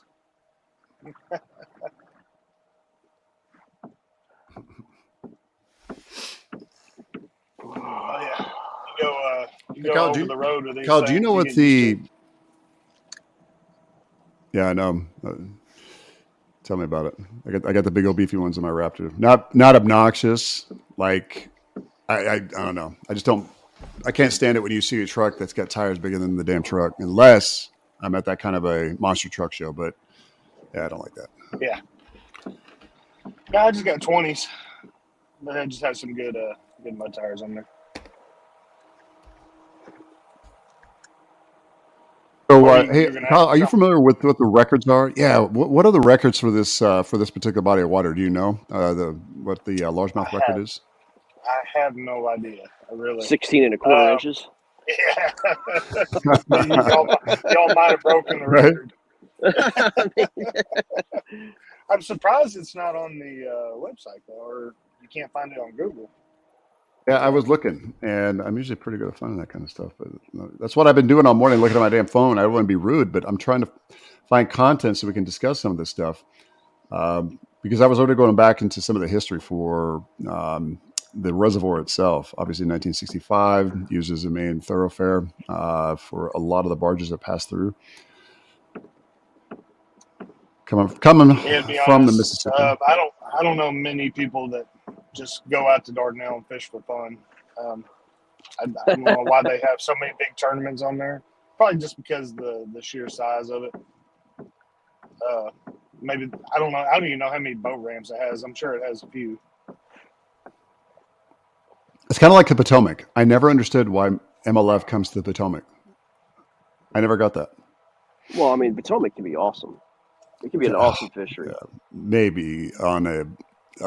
I know you know that better than I do, but I hate the tidal Potomac. Oh, If you know how to fish it, man, it's not bad, man.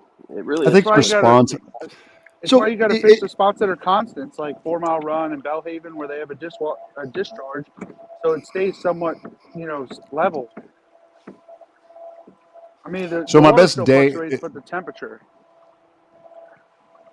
Yeah, the irony in that statement that I made is that my best day of fishing is on the tidal Potomac, but I haven't been able to replicate it there. I just happen to be at the right place at the right time with the right color crown bow.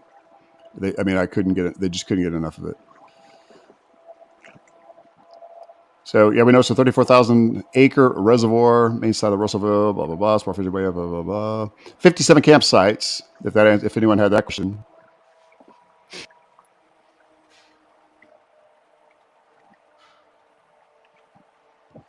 Oh wow, the Trail of Tears goes through this area. That's sad, and I don't want to add. Well, I didn't know it was in that area. I mean, I knew it was in that area, but I didn't know it was right there. Yeah, no. I tell you, we don't start catching fish here soon. It's going to live up to Or its it name. is going to know the Trail of Tears, right? The Trail of Tears. Cherokee, Choctaws, Muskies. I can't even say that. Seminoles, Chickasaws. Now we got Greg knows ours. That's it, exactly. New attractions, trails, events. Yeah, they don't. It's their website it's under Arkansas, Alaska. I wish Arkansas State Parks, Oh, Lake that would be amazing. Dardanelle. Oh my God! Right? KFL game in Alaska. Let's go. Actually, not today though. They're supposed to get like some wicked storm. They're talking about like 60 feet waves, 60-foot waves. On this big storm that's coming up in Alaska today. Unbelievable. Tsunami? It was a tsunami, but it's now just a big low pressure system up in the Bering Sea, and it's just enormous. It's called a bombogenesis storm. Hang on, let's look this up. That sounds like it's made up.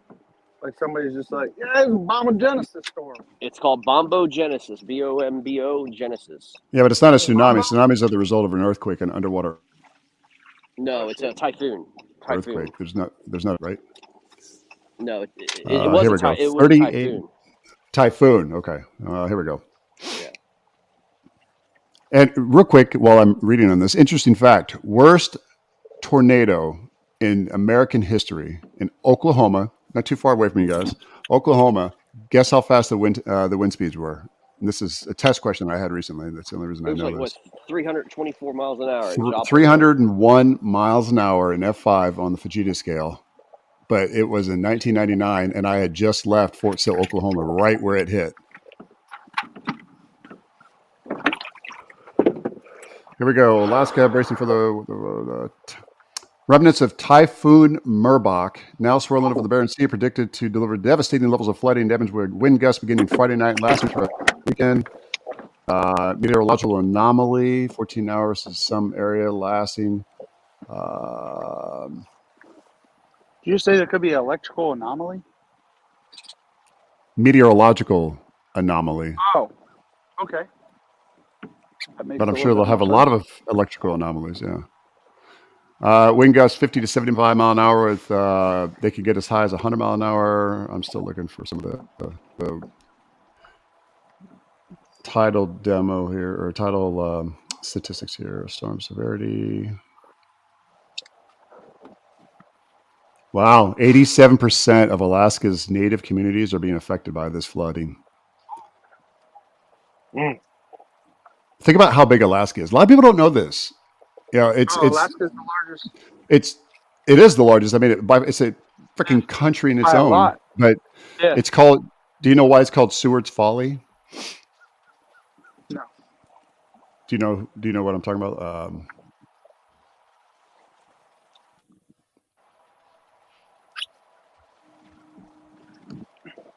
Huh?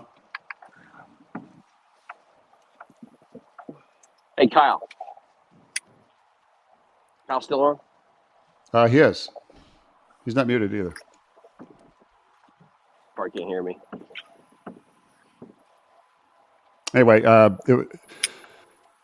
it's not getting anything with the waves or anything. Yeah, Alaska is called Seward's Folly. What was it, like 1867? But they bought it for I think he was he Secretary of State or Agricultural or Interior or whatever. He bought it for $8.7 million, and everyone criticized him, and it became known as Seward's Folly, which after the Great Gold Rush, that could completely change things. It's really what helped shape our economy. I don't see anything in here.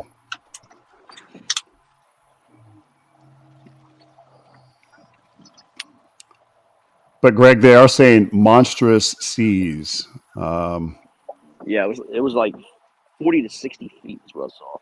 Can you imagine that? No, I can't. I really can't. That is a big wave.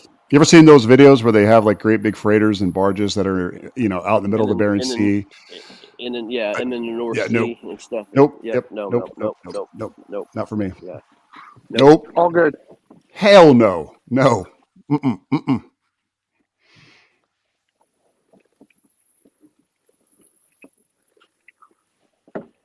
Hell to the no. Wow. Why? Get this. So, we're between 29 and 31 millibars on our barometric pressure. So we're talking like bass fishing, you always talk about pressure systems that come through and how it can affect them. It's not like This storm dropped 29 millibars alone in the first 24 hours. Yeah, I think it was down to 960. That's insane. That's Dipped to 900. You're on it, Greg. You're on it. 973 millibars Friday morning with the deepest, lowest pressure in the Barents Sea since September 2005. Yep. That's crazy. Fucking nuts. God. I'm kind of a meteorological nut. I love weather. I do too. Yeah.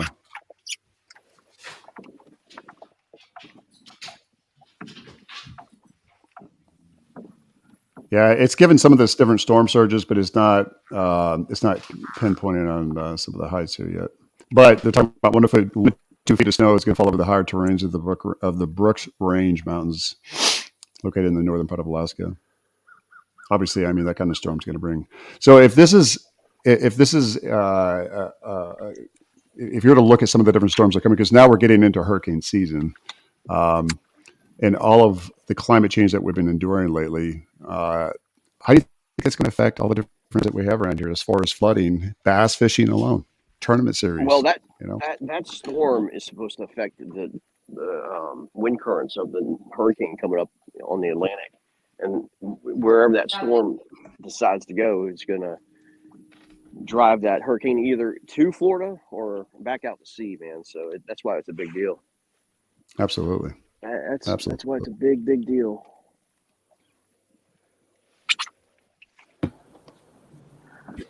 What's up, gents? Oh, you're back. Welcome back. Trying to catch some fish, yo. Had to get some more coffee and a little bit of breakfast. We know what follows. The Robert Brown. Brown. I got him. I'm sending it to him right now. Hang on. Poor Robert Brown. Bobby Brown.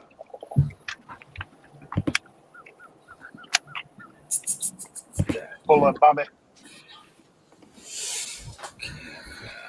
Let's see.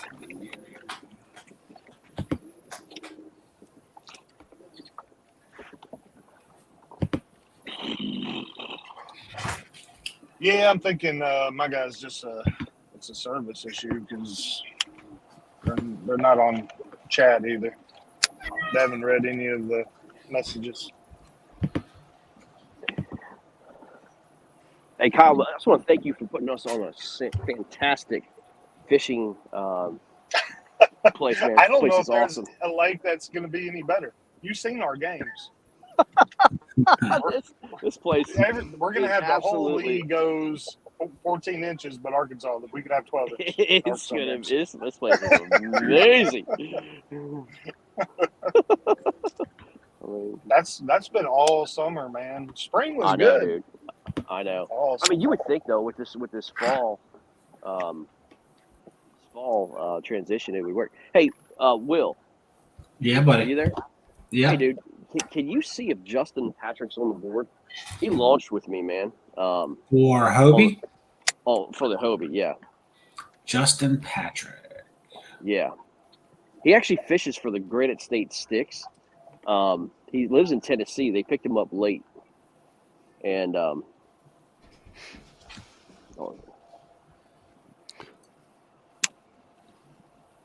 we were kind of fishing this. We were getting ready to fish the same area, and he went on somewhere else. I don't even know where he's at, but he was around me.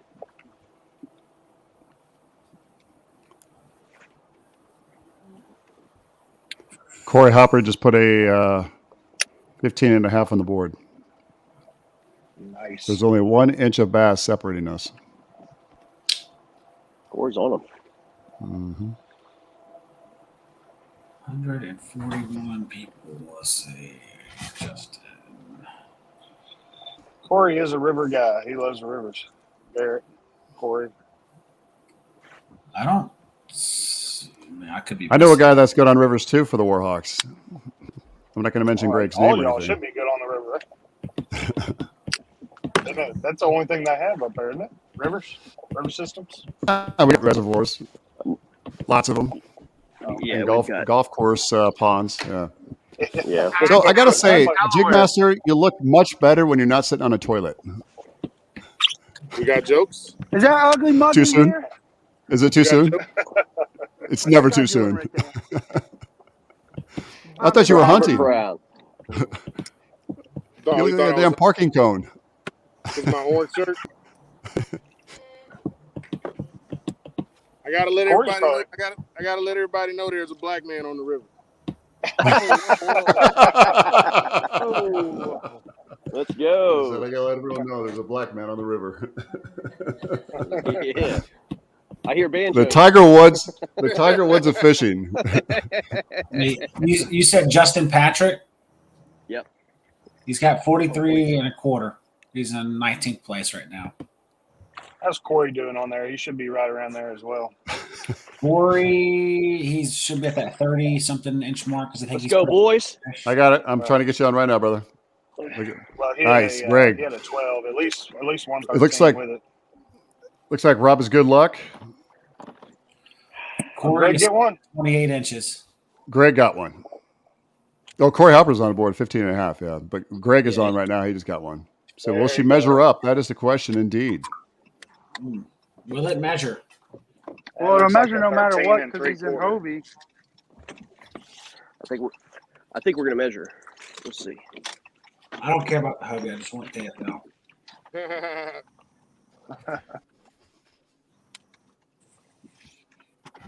Yeah, Corey Hopper. He's at 28 inches.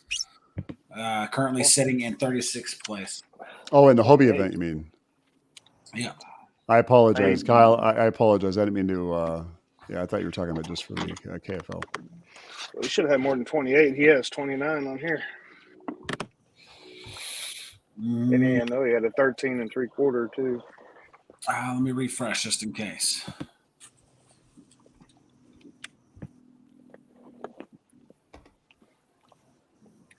Yeah, it should be like 40, 45, something like that. Oh. Did it measure? Oh, he We're at left. 14 and a half. There we go. Thank- Let's do it. Let's go, Warhawks.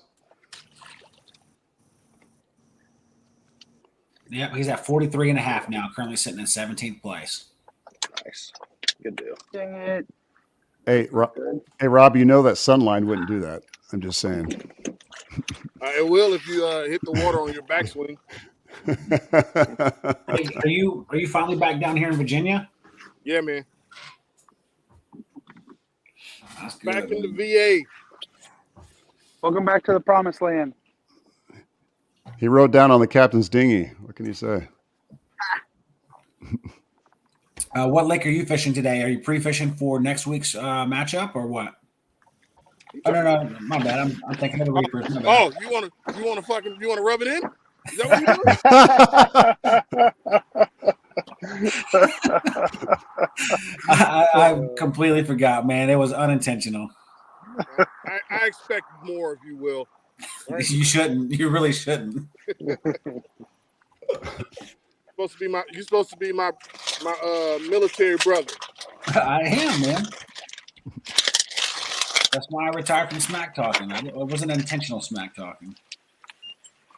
Well, plus you got to stand about 6 foot tall when you do stand up to be able to hawk smack like that. So I ain't scared. with the step stool. No, I'm out on North Landing River, man. I just came out to try to catch Casey in the monthly. Where was my where's my invite? That ain't gonna happen. That ain't gonna happen. Oh, it's possible, bro. You gonna pass 110 3/4? I've passed it before. Okay. He's got a couple days left. On Virginia waters? Yes. Yeah, it's true. I mean, if you've done it before, then go for it. I mean, you gotta try. You can't just give Yeah. up. Dude, all I need is two 24s and I'm good to go. That's positive thinking, man. That is. When I get off the water today, I'll be at 106. That's the goal. You really just want to show us how to actually fish North Landing, is what it is. That's what he wants to do. I get it. It's okay though. You know what? Keep throwing it out. Adjust the camera. Go panoramic. We'll be fine. Hey, Rob. While you're on the tube, real quick. Any kind of special shout outs, even though you're not fishing your any of the KFL tournaments? Any shout outs for sponsors or pro staff? Man, screw my sponsors. We didn't make the playoffs. I'm joking. Nah, man. Big shout out to One Objective, man. They came on board this year, and they were great sponsors. They supported us monetarily and with gear, and with rigging stuff, man. So they're awesome, man. People don't realize that they actually do kayak rigging as well. So like you can take your kayak to them, tell them what you want, and James is the professor, man. He'll fabricate something for you to make it custom made how you want it. So big shout out to One Objective, and big shout out to Monster Bass Company, man. They come on board.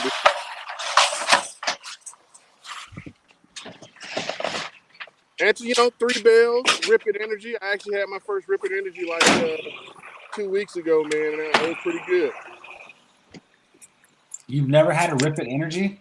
Nope, not until about 3 weeks ago. Oh man, y'all should get those on ship a little bit more. So I couldn't find them, and then Greg told me that they were at the dollar store. So then Man, big tall boys too.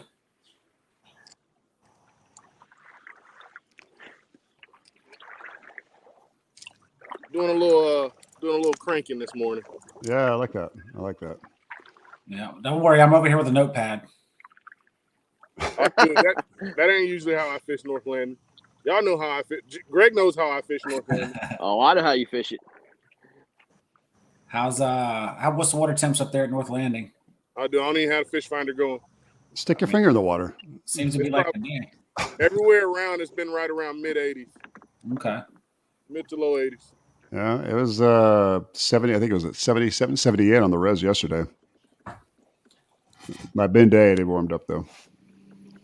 But you know, with these cool nights, the last few nights, man, it's probably down in high 70s. Yeah, yeah. Hey, okay, real quick. Hey, Will, shout out to sponsors Brew Republic Beer Works, located in Woodbridge, Virginia, the subdivision of Stonebridge. On the 24th of September, they are going to be hosting their Oktoberfest, looking for volunteers. Warhawks is a veteran-owned and operated LLC. We are going to be supporting, and because they are our sponsor, because their beer is phenomenal. Shout out to the head brewer, Scotty Kirk. He makes amazing beer. And I got to say, as a segue into our other sponsor, coming from Tour Stafford, I just happened to be out with my beautiful wife. We had some friends. We went to the local brewery. Which one was it? Which one was Stafford? Where was Barley Naked? Barley Naked, right? And I happen to see the Tour Stafford guides, so they also are in under the Tour Stafford umbrella. But it just made me think That's an about awesome how name. Barley. yeah, Naked. Barley Naked. It is. It was. I thought it was. That's Pretty an original. awesome name. That was pretty original. So, also give another shout out to our sponsor, Garrisonville Dental. Hey, where they want you to be proud to be able to share your smile. So that's right. Big smile. Big smile. Jim, All right. Jim, you have such a made for TV or made for radio voice. Man, I love you, He brother. does, Thank he you does, so he much. does. Thank you. Thank Does you. good. My wife would disagree with that. She's like, "Shut up." I'll run down the scores, right? And I kind of put that little, like, it's like a switch, turn the hat backwards like an over the top. She looks at me and I can feel her eye roll from over here. So yeah. Give another special shout out to the Guardian Support Group real quick, Rob. Guardian Support Group, so they are the ones that help support Mission 22. If you're not aware of Mission 22, go to their website. They do a tremendous effort, and they do programs to help our veterans who have served and who are afflicted or combating, or they are struggling their own, to be able to help them get back on the right path and away from the darkness, unfortunately. And I got goosebumps just now. Holy shit. Look at that. Woo, man. The point of that is that they are a tremendous organization, Guardian Support Group. They're the ones that make their merchandise to include their phenomenal hats. Hey, babe, can you hand me my hat off the bench over there? The bench right across from the dog bowls, closet, whatever. So the reason why I say this is because Guardian Support Group sent us some shirts for free because we are going to be buying our hats for the Washington Warhawks from them. Thank you, honey. But all the proceeds that go, this is the Mission 22 hat. All the proceeds that do go to Mission 22 go right back into making everything pretty quality as well as their program. So I'd like to be able to thank Corey and her husband up in Michigan. They're just about an hour away from Lake St. Clair. So thank you for the shirts. They got the black one and, of course, the green one. Stand by, stand by. 2 colors. And they sent these to us here at the Warhawks for free. So we got a couple shirts. All right. Thank you. That was that part right there. Jigmaster, did you want me to run down the scores real quick? Yeah. I wanted to tell before you do that. I wanted to tell Will. Yeah, he's got him right there. I wanted to tell Will that he's got such a made for radio face. Made for radio face. That's for sure. It is. You want to squeeze his cheeks, don't you? You really do. Those little plump cheeks. Congratulations to the soon-to-be new father too. Oh yeah, congrats, bro. Thanks, man. Thanks a lot. Like we were saying earlier, I'm gonna get one of those Warhawks onesies. Good luck with the daycare bill. We are very fortunate that we are really good friends with our neighbor, man. She helps us out a lot. That's just smart when it comes to all those things. So that's just smart right there. Absolutely. That's why you're nice. You got to be nice to everybody. Absolutely. And you guys are having twins, right?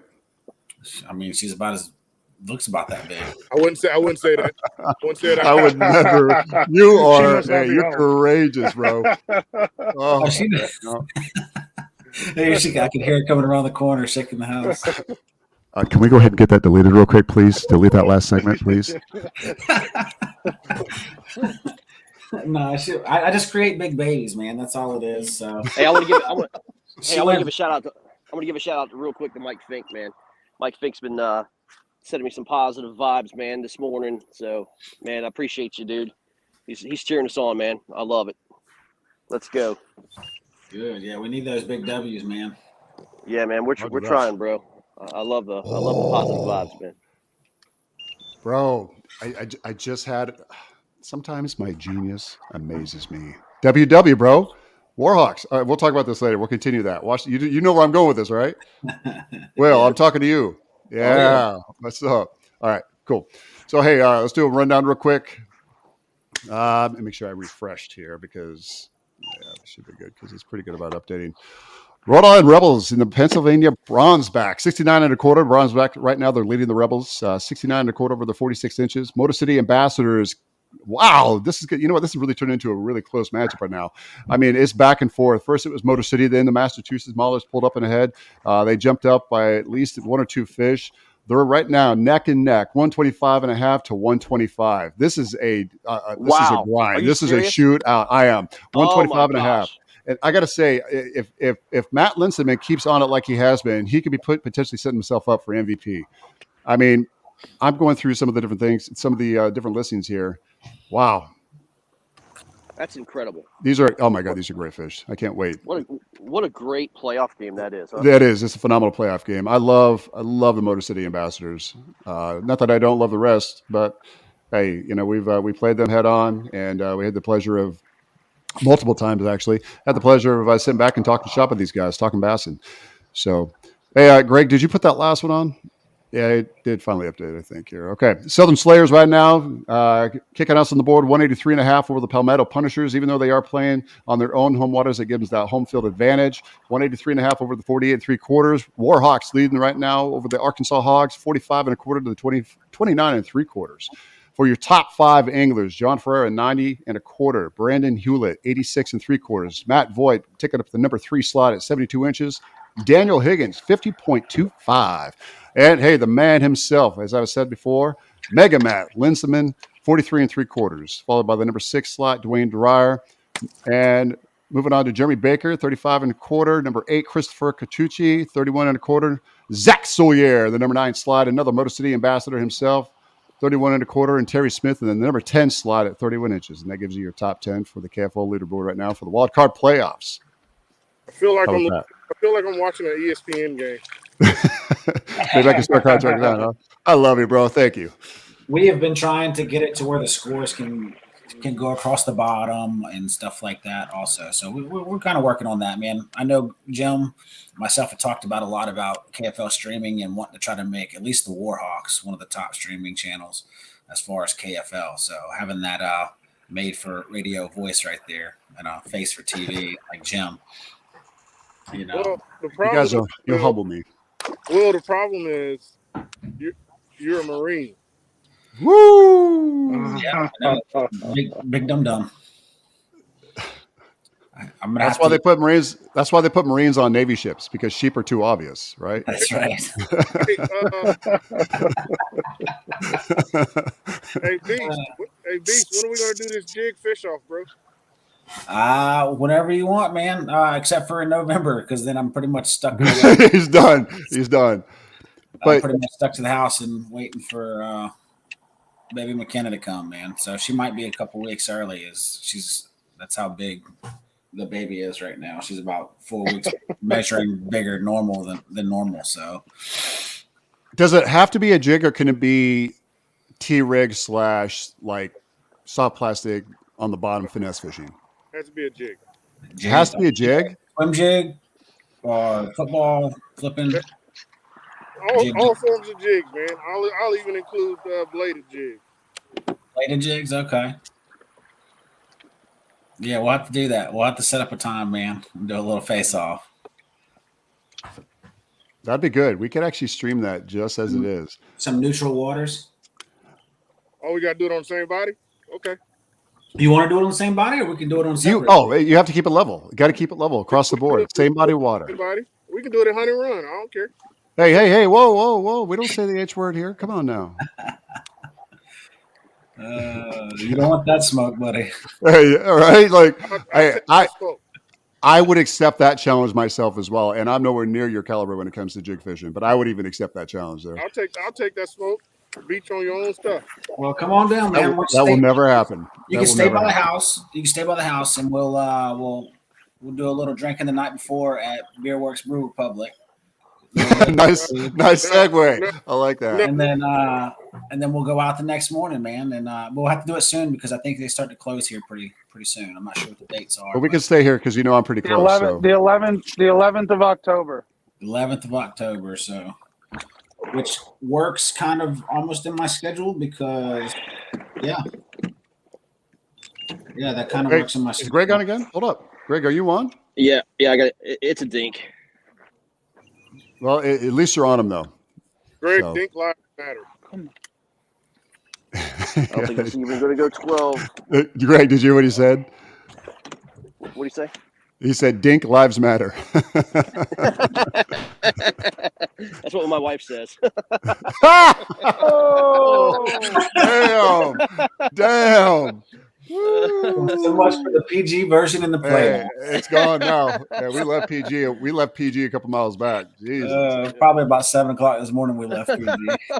Yeah, when I got on camera, that's when we left it. Yeah, your opening statement said it all. Yep. That was how my day was going. Oh yeah, his opening statement was, "Hey, the middle finger went right to the camera, and we had already just clicked on his name." Yep. Fight the damn thing. I see you all. But yeah, we'll set something up, Rob. Man, we still got to come together as far as the Virginia teams is getting that barbecue on, man. Yeah, we definitely need to. Hey, Jim. Sir. What's your week looking like next week? Hey, man, I'll make time.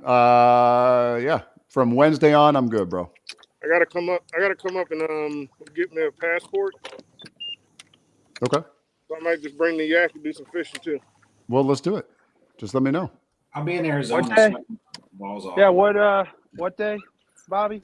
Thursday? I don't know. I'm thinking Thursday, Friday? Thursday. You come up Thursday, I'll be out.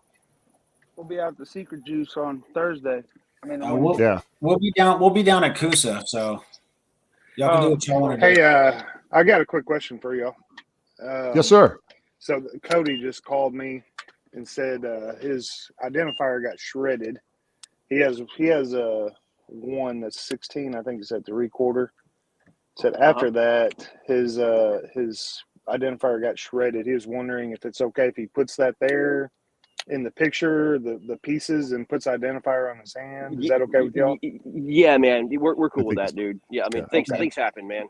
Yeah. If he's around, if he's around any of the other anglers too, I'm sure they'll be able to. They wouldn't mind sharing their identifier. Well, no, I mean, yeah, but I mean, if he's got to just like just write it on his draw on KFL. Y'all see that picture right here? This is. Look at this. Hang on. Go to Greg. Hang on, Greg. Lower your camera a little bit, buddy. Is that a gator? Lower it down a little bit. There you go. Gators go up that far? I didn't know gators were in Dardanelle. I heard rumor, but I didn't think they were. With the spot that I was fishing yesterday, I was like, there should be gators back here. Yeah. Is that a gator? No, I'm talking about the barge. Barge in the background. Yeah. I was about to say that looked like a big gator head. Right? It does. He's talking about that log right there. Yeah. That's what I'm casting to, Rand. Alligator gar. That's what we meant.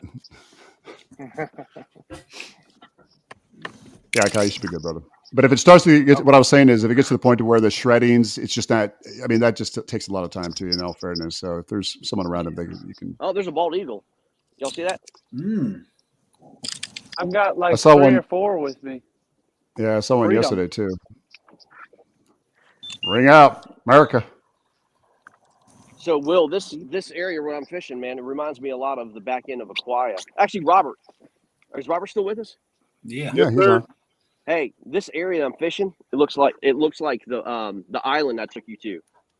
Oh, the one on the backside of a quiet by what's Yep, that landing right there? Yeah, yeah, Willow dude. Landing. Yep, Yeah, Willow Landing. Yeah, yep. That's what this that's looks like. It's got a big old flat with some laydowns and stuff. I mean, Yeah, I'm so just that's exploring. you can find a lot of those ramps and stuff like that on Tour Stafford's website also. So Wait, if yeah, you're you ever, can. You your absolutely staff can. got to put you on payroll. so well, we are on payroll. Well, we are payroll. That's the whole point. Oh, you know what? Actually, let me go back to this real quick, like you're talking about, right? So the Warhawks, we have an obligation to our sponsors to be able to do a fish fun in the sun or a collective event. So what's going to happen is by the time spring rolls around, we have an event where the Warhawks are going to have their sponsors come. It'll be kind of like a Warhawk Expo, if you will, a Warhawk Nest. I don't care, something. We'll come up with some crafty name, but we'll bring the youth together out on the water, or excuse me, next to the water somehow. But we're going to have a live bass, largemouth bass, and a live snakehead in an aquarium provided by DWR, so we can do awareness for our youth and also promote the sport of bass fishing, and then possibly do some type of a cleanup effort or some kind of education forum for them. So that'll be good, and that'll be held in Stafford, so that we can give credence back to our sponsor, Tour Stafford. All right, back to the game. So, Jigmaster, I got to say, man, I like this challenge, but because I'm not as versatile with the jig, only because I just haven't applied myself, I will accept it with creature bait or with shaky head. Come on. If that's going to be all inclusive, though. So what are we playing for? Is it bragging rights? It's bragging rights, bro. Okay, so I'm glad you said that, because if Greg recalls, we do have a standing bet that we owe him, but we can do a double down, double or nothing. You know what I'm talking about, right? This is where you dress up like Gold Dust.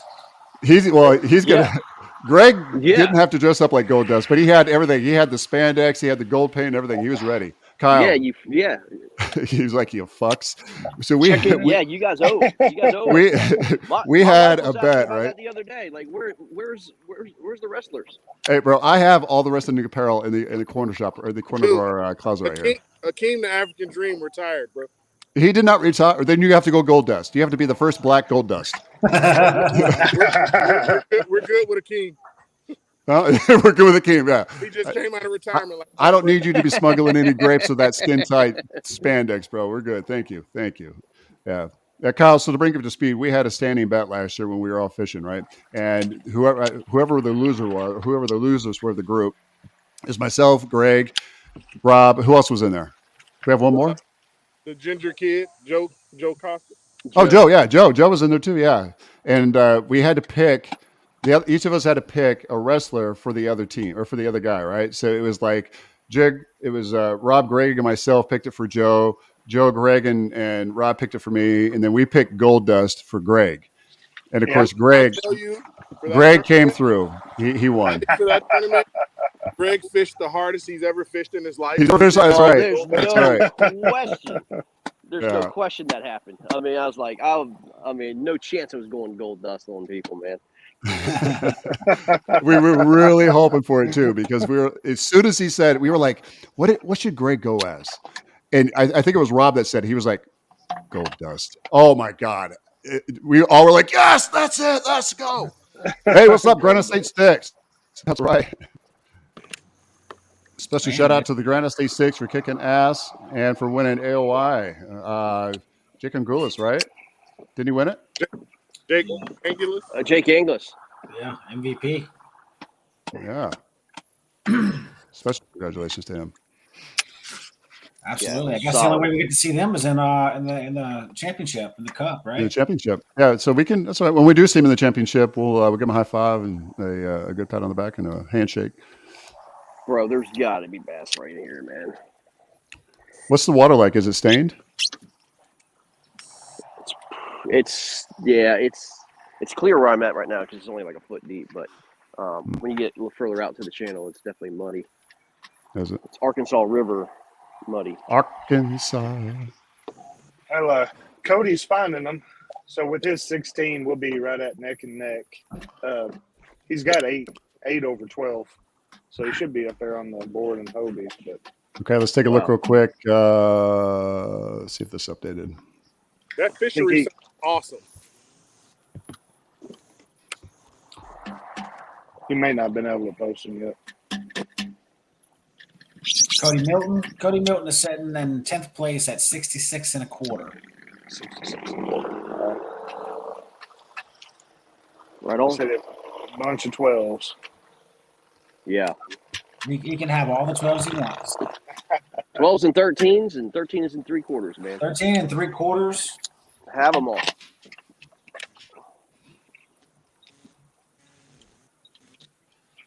Still haven't Anybody heard hear- from Cody Anybody or Drew, We'll check on Joe. I haven't. Garrett.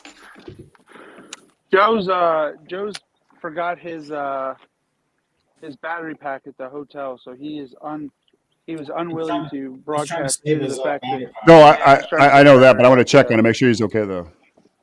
You may okay. not get it because he's in. Oh no, I see him on a chat. So he was in airplane mode.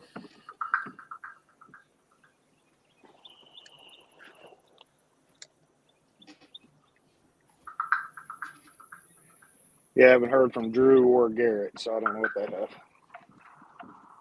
You know daggone well both of those boys are on them. From who? Drew and Garrett. Drew and Garrett Morgan. Yeah. Are they the type that typically like to come post on. later once they catch their 5? What's Logan, that? was that you just on? Yeah, and I'm being so ginger with this thing because I bird's nested yesterday and lost about 3/4 of the. Check it out, brother. I heard- You got this. I heard they're real.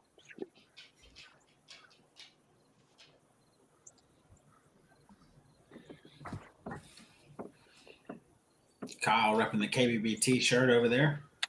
That's right. Hey, I won these. What was that for? Picking. I can't remember, Greg. I picked something. I picked a perfect score or something. Greg hooked me up with about 10 of these KBB T-shirts and some gift cards, and Yeah, man. man, I wear them all the time Oh, they're so all- comfortable, dude. on the weekend, and I keep on Oh, trying to get these shirts ordered and put the Hog stuff on it. Yeah. I just haven't done it yet. It's a lot, isn't it? When you got to design something, it's not like it just takes an hour. Like it is. It takes like half a day to go through the process, that kind of crap. Yeah. Yeah. Just trying to get the hats that we want, right? Because we only wear Richardson hats, and those are our favorite. So it's one of those things when we're trying to get the design down, to get the stitching, it's not like it's a simple, hey, I want this, send it to me. It definitely takes a lot of input. Oh yeah.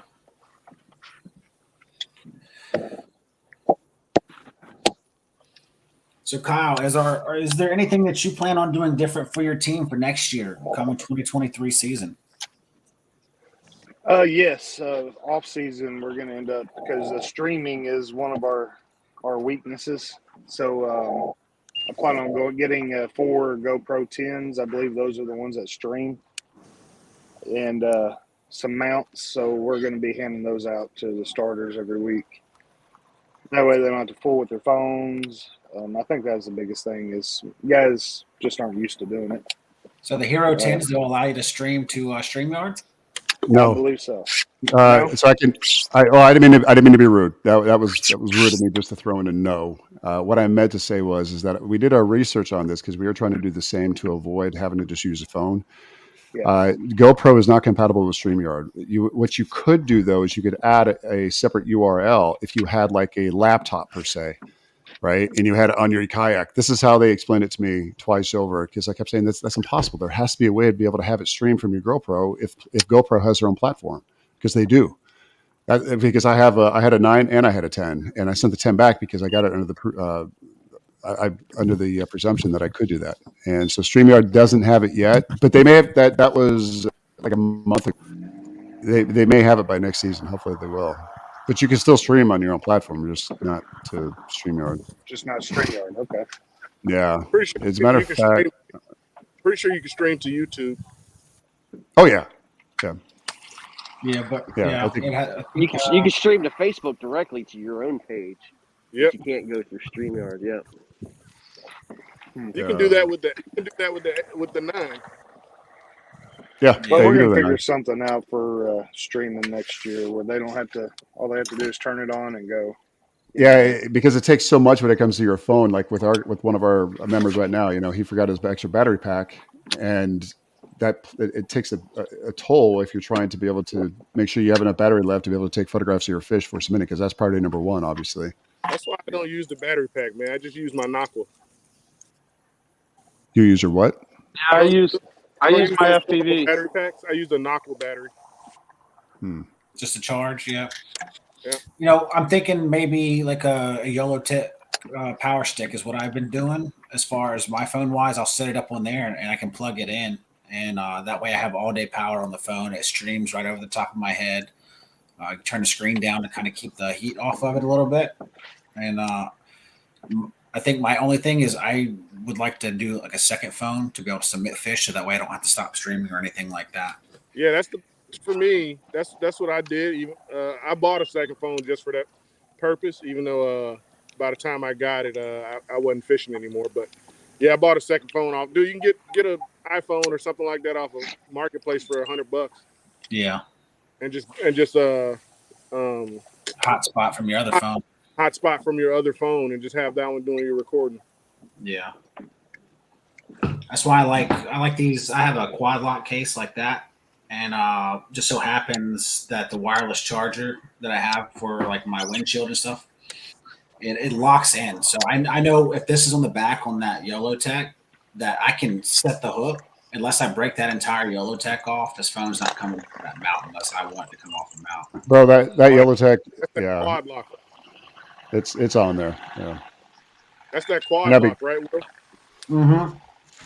Yeah, the quad lock case. There's different mounts for it. There's the regular mounts, but they also do have the wireless charging too. If you don't want to plug it in, you can plug the wireless charger into that YOLO tech, and then that way it just wirelessly charges. You don't have to worry about like, hey, if I was going to submit a fish, pull my phone off, unplug it. You can just pull it straight off, and it'll be just fine. But hey, that's Rob. what I'm for.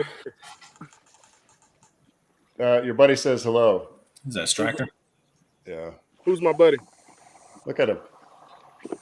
Striker, say hi to Rob. Oh, Strike, say hi to Rob. Say hello. It was just his birthday. That's why. oh, nice. It was just my anniversary. It was what? It was just my anniversary. 19 years in the Navy. Oh, that's right. Yes. Yeah. Congratulations on that. Big 1-9er. Huh? How old does that make you? Huh? You heard me. Don't act like I just asked you the square root.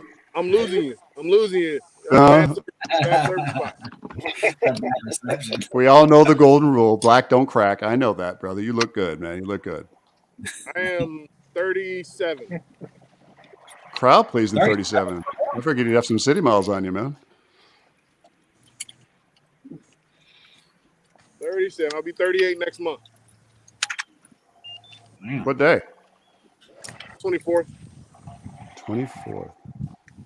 That's KBF championship, isn't it? No, actually, 24th is No, you're thinking the 24th of September. You're thinking the no KFL championship is what, the 24th, isn't it? 29th. 29. Close. I was close. I was trying to do it off the top of my head. You had the right month. That's all that matters. That's all that matters. Rob, I just thought, with Halloween coming up, you're already dressed and ready to go, bro. Yeah, man. I have a year-round Halloween outfit. Pumpkin. I like to stay incognito. Oh my god! Oh my god! Oh, my God. Hang on.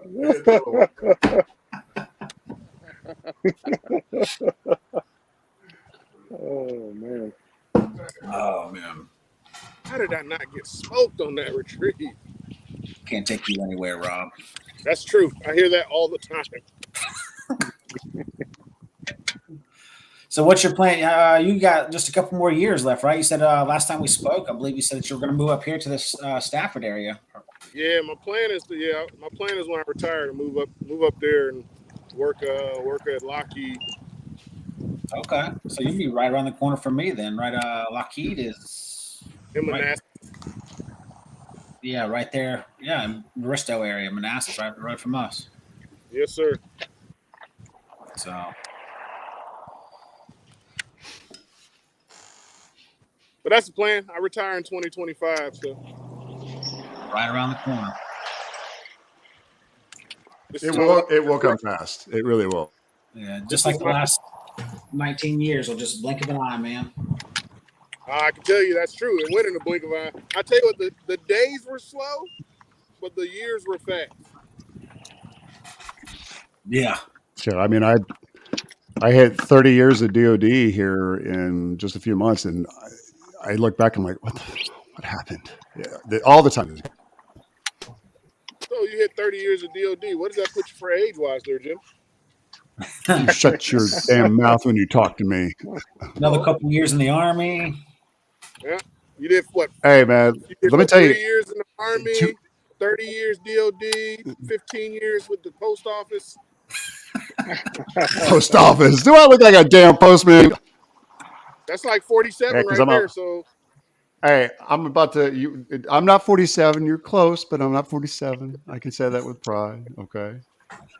Yeah, but see, I also have a wife who's 34. So what does that tell you? See, I'm half black from the waist down. Better. I have. Huh? Oh, don't even because you know. I know what you're gonna say. Did you guys put a censorship warning on this? No, we didn't. We need to though. We definitely need to. You kind of broke the mold with that last comment, so you can't give me shit for mine. Jim, Will Smith is going to come over and slap you in the face. He's going to get it twice as fucking hard. He's going to get it twice as hard. Oh, yeah. I'm going to cock back my right hand. I'm going to split his forehead open. Come on TV like Jim, that. Yeah. You remember the you and Greg? Y'all remember the Back Bay tournament, right? Mm-hmm. Yeah. You remember when you met Gmo when we went to eat? Oh yeah. Remember when you were leaving and you shook, and then Gmo was like, "Am I the only one without a full size truck?" And we were like, "Yeah." And then he shook Jim's hand, and he fell on the ground crying. And Jim was like, "That's why you have That's why you don't have a full size truck." Oh my gosh! I did say that. I remember that now. That's exactly why. Yeah, there should be a warning. You should have an absolute warning to shake Jim's hand before you shake Jim's hand. Trust me, just be warned. It used to be a lot worse. I've gotten better. It ain't bad to me. Oh, dude, he picked you up. No, he didn't. Yes, he did. When you first met, he hugged you and picked Robert up. Oh yeah, that's right. You're right. I told you I toned it down.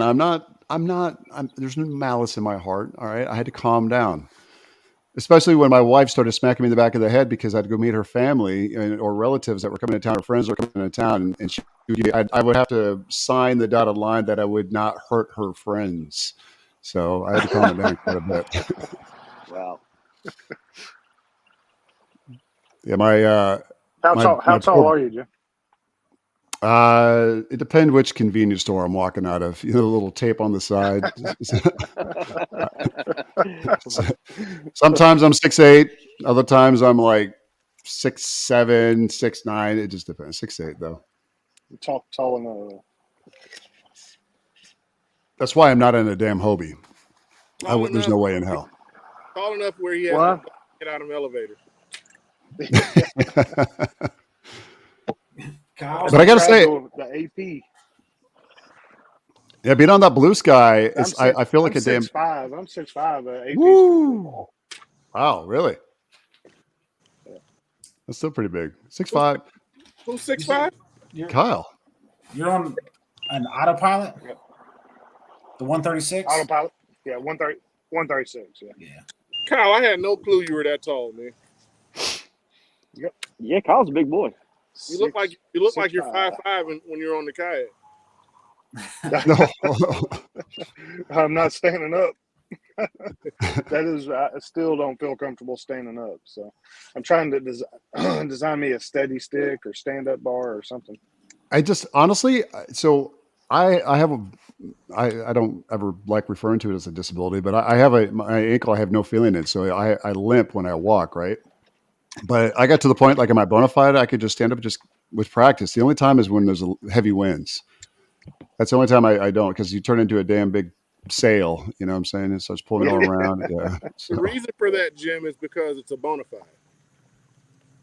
They are sturdy. They're sturdy kayaks. Is that what you meant? Yeah, bona fide. Yeah. Bona fide's awesome. Well, let me correct myself. The SS-127 is awesome. It is. It is not the P. I'm not a pedal drive guy. I know you like the P. I'm sponsored, so I can't say that. I know that's and I get it. That's fine. But that's why I got the Blue Sky. I mean, it's. I'm not a fan. I'm not a fan of the P-127. I know you're not. I know you're not. It's not a good kayak, in my opinion. It's not a good kayak for a bigger guy, and I'm a bigger guy. So, if you're a bigger guy, it's not a good kayak. And if you're a tournament fisherman who likes to take a lot of gear, it's not a good kayak. See, that's precisely why I love the Blue Sky. So the pontoons are hollow. You can dump all your gear in there. I mean, I have so many money bags packed into those things, right? The problem is that if you're trying to hook up your active target and you're trying to keep that active target box dry and you want to put it inside the pontoon, you got to figure out a way to where you can have the cords coming out but still keep those pontoons sealed. That's the only problem. You also got to figure out a way to make sure you put your plugs in, or you have to jump out of your kayak. You shut your mouth. It didn't happen if it's not on video. It didn't happen. It's not on video. It didn't happen. I will say though, it was funny because I didn't know the water was that shallow. I wasn't looking at my at the graph. I thought it was like 8-9 feet. Bitch, I jumped off this thing into 3 foot of water. I about broke my damn back.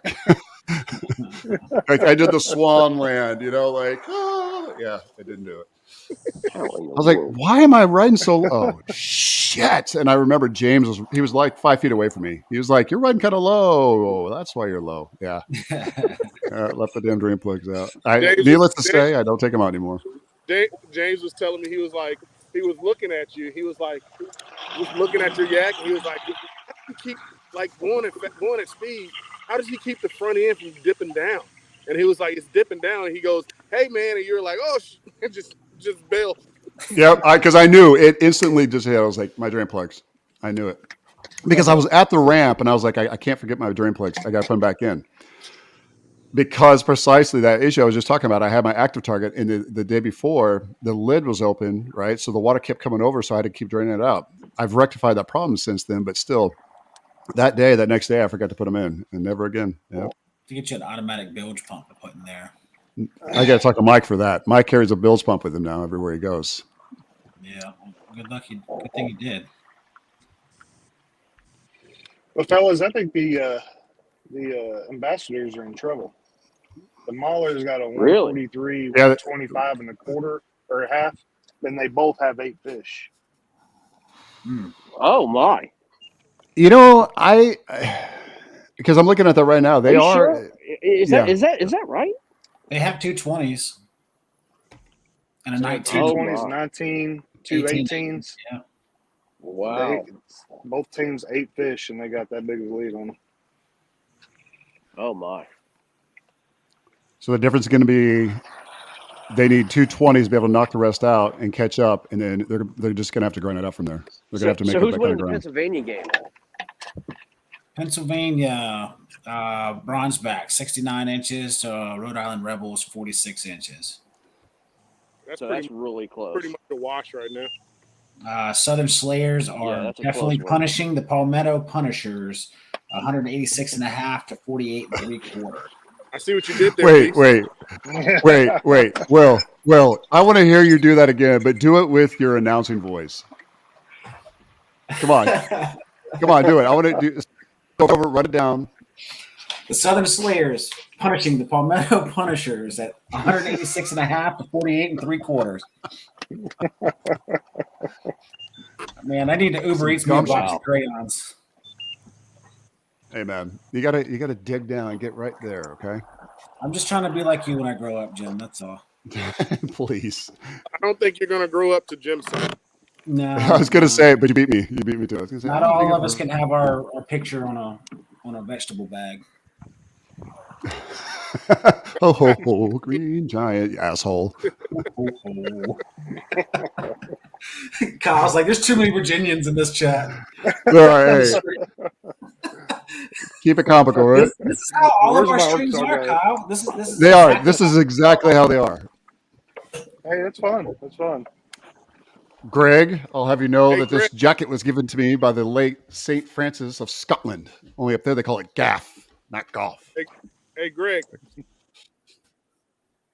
No, sir. Oh, he's frozen. Gold dust. Gold He's dust. frozen. Gold. He's frozen. Yeah, he froze. That's because he's taking a picture of that 22 he just caught. I hope so. He better be. We need to add some miles in between, man. Hey, Kyle, Right did you now, say we're that you're about- law we're at enforcement? even. No, Yep. I was military. I was Army for 12 years. Oh God, we're That's being- my man. Me too. What was your MOS? 11 Bravo, 11 Bravo, 11 Charlie, 11 Mike. I was all 11 What? series. So I started as 11 Bravo, but I did 12 years. I started as 11 Bravo, Sand Hill, first in the 14th. After jump school, switched over to 13 Mike. I hated 13 Fort Benning. Mike, that's MLRS, multiple launch 13 rocket Mike. system. Is that the drivers? No, it's MLR, heavy artillery, multiple launch rocket system. Okay. Okay. Cool. Actually, do Yeah, I? I wanted to get all the 11 series. Yeah, I hated Fort Benning. Hated it. I hated all the Oh, yeah. Malones. Oh, yeah. Oh my God. Hang on. Let it go. You call him that Cypress jig? Yeah. There. That's what it looks like. There you go. You see, so Is you that- know. What kind of missile? So it's a rocket, but they have missiles. They also fire ATACMs, Army Tactical Yeah. Missile System. Everything is much more updated now. This is I got out in 2004. So in each of these bays, right, are each one is a 6-pack for a total of 12, but they're just like lawn darts. And nose cone pops off. They drop bombs all over the place. Now they have PAMs and That's LAMs, awesome. precision attack missile, loading missile. They use old technology with the BAT, the brilliant anti-armor technology where they can take out tanks.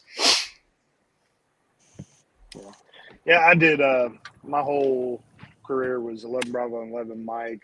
I got 11 Charlie certified, but I never even used it. I never did it. Never went there. I don't like heights, so I didn't do air school. Oh, I love it. Yeah. I get it, though. I get it. You could have been. Could have been you. Yeah. Decided to stay mechanized, huh? Boots Stayed on ground. mechanized. First cab, and fourth ID. Went to Iraq with first cab. So I went with 82nd, 18th Airborne Corps Brigade, 170. So if you, What you year did you know- go over there? I was part of the Ground Division 2003. Yeah. I got there. We were at 03 to 05. Thank you again for your service, brother. Hell yeah. You too. See? You too, man. Hey, Army coming in full strong now, right? Army strong. We travel in small groups, guys. Marines and Navy. Okay. Hey, that's why we're the We few got- and the proud. You're the sorry, I fuel, was- all right? Sorry, I fell asleep. What were you guys talking about? But that's okay. You can back to nap.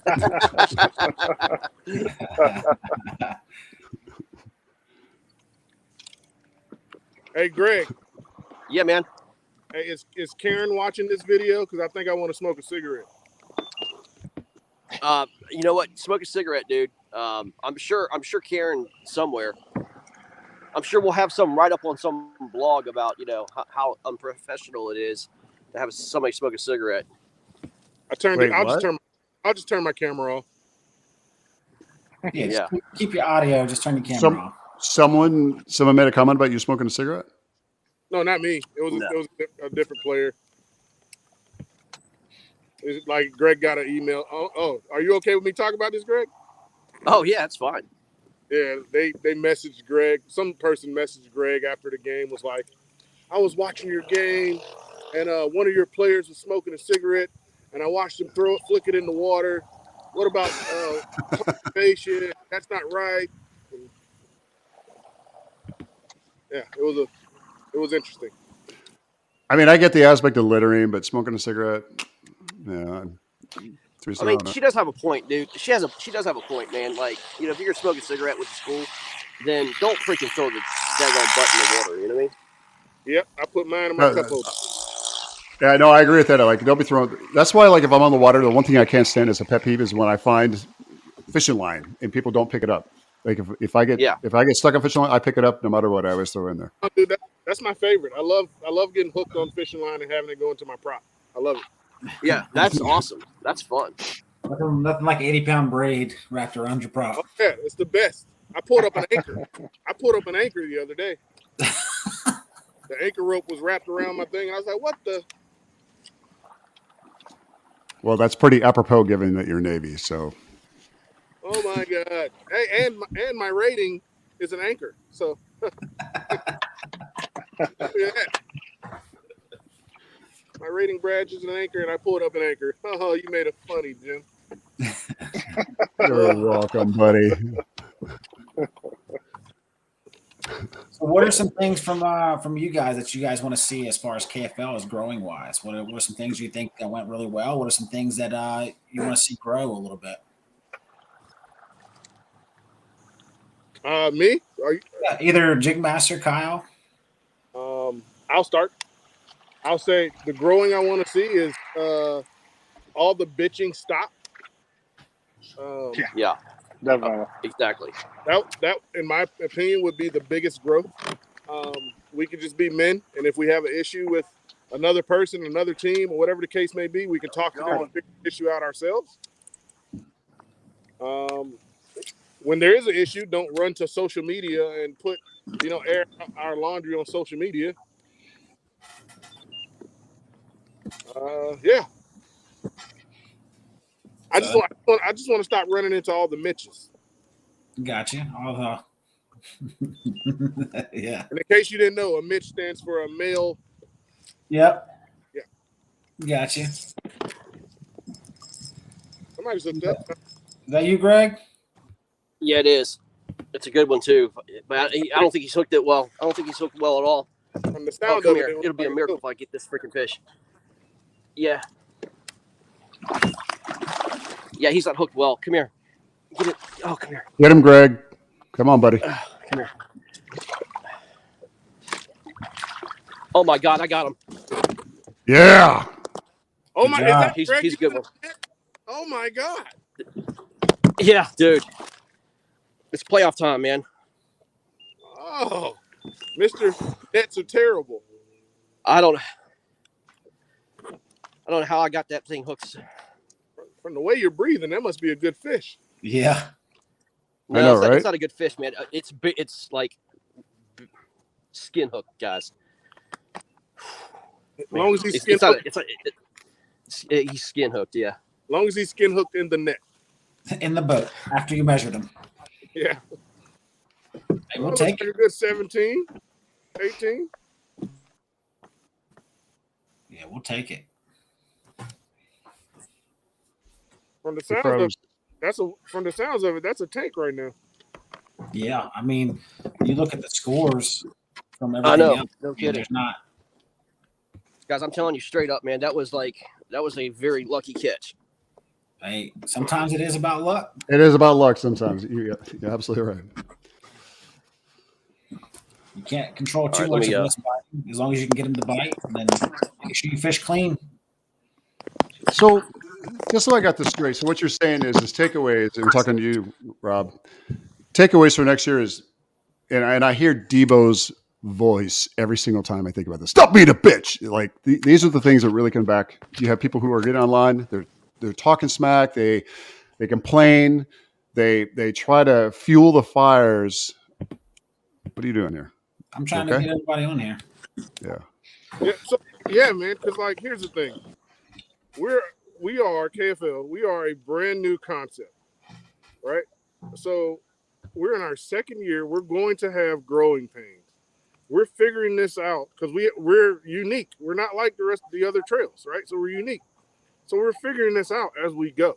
So the product is not 100% right now, and people need to understand it's not 100%. It's up to us to make it 100%, and we do that by providing constructive feedback, not just bitching or moaning about what we don't like. When you find an issue or a problem or something that doesn't work well, give a recommendation. Let's figure out how to make it better. Vice just running to social media, or running to KBN, or whatever the case everybody's doing, and just moaning and complaining. Did I just hear a female? Oh, is it Kyle? Yeah. Oh, no worries, bud. No worries. We muted you for a minute, Kyle. Yeah. So, Rob, one of the things that is this is something that has to do with my line of work, right? Whenever you run a program, and I'm sure you know this, and this gets back to the heart of what you're talking about, because I've talked to Greg about this too. It is a organic document. Whenever you have a program and you have a plan or a base plan, it is a living document. You're always going to make changes, and you have to have that first initial, or even a second or third initial run through when you start to get your basics down. Those bedrock principles that you know are now going to guide KFL moving forward. And so a lot of it's just trial and error or lessons learned. So this year, when we start to have all the different owners that give feedback, just like you're talking about, it's going to be that constructive feedback that we can take moving forward, and not something that's going to change everything in the whole paradigm of what we're trying to enjoy. We have to have core values that we stick by, but ultimately it is about respect, bass fishing, conservation, and minding your own fucking business. Now, granted, there are certain things that people try to use because they're trying to get the leg up, but they're taking money as into account to do this. People see the dollar signs, they see the dollar bills at the end, and that's the kind of, I think that plays a lot of what it pushes them, or it assuages them to do things that they normally wouldn't do, or say things that they normally wouldn't say. Like they take a screenshot of this, or they poke at that, or they call up and comment because someone was on the water early or late or whatever, and what would they consider to be in their mind. But it has nothing to do with the actual sport of bass fishing or KFL's core values. Concur 100%, man. Yeah, but that's why. That Just all biggest the. takeaway was. Sorry, go ahead, Will. What was that, Jake? No, I was just saying, go ahead, Will. I was saying, I think that big takeaway, definitely like you said, is making sure you have that constructive criticism. If you have a problem, make sure you suggest a solution whenever you mention that problem.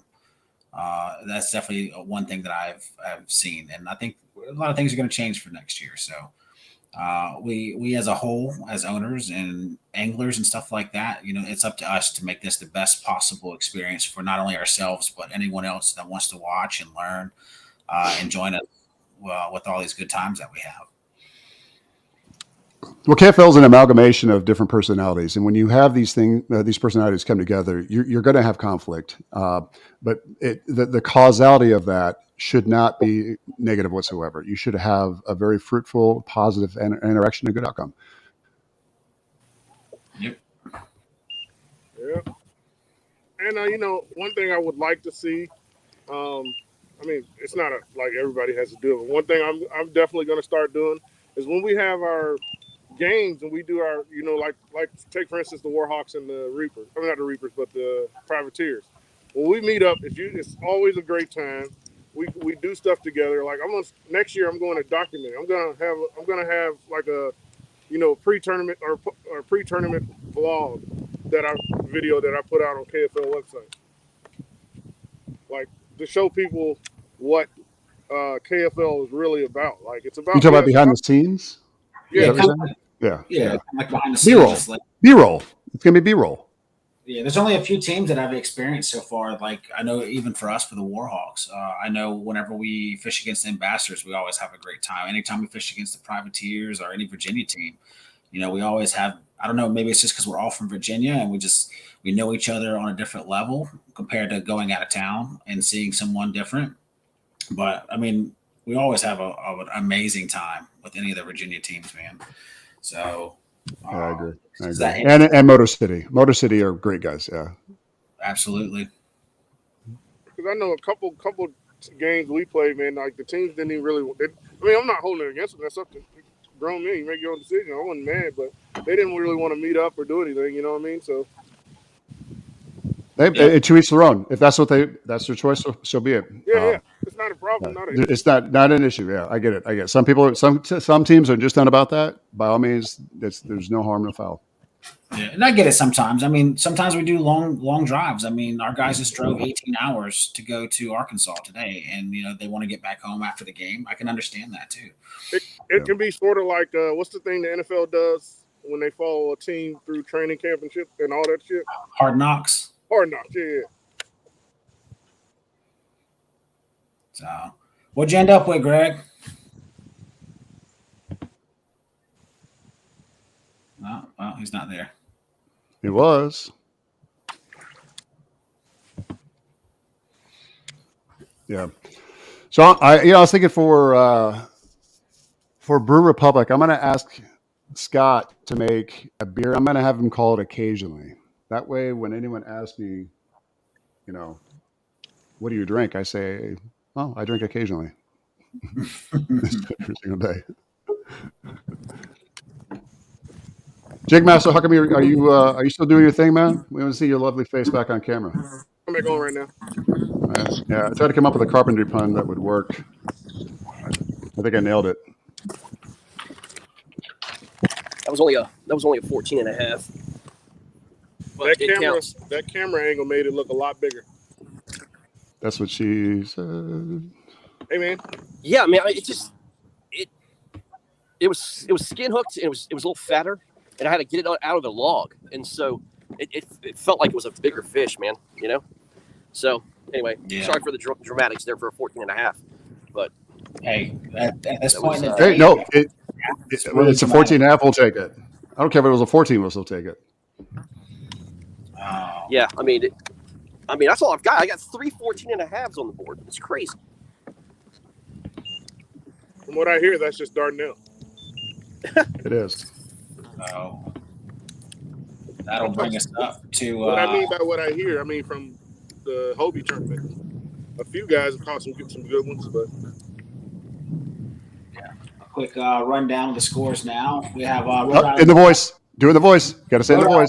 Versus Pennsylvania Bronzebacks. Bronzebacks are up 69 1/4 to Rhode Island Rebels 46 inches.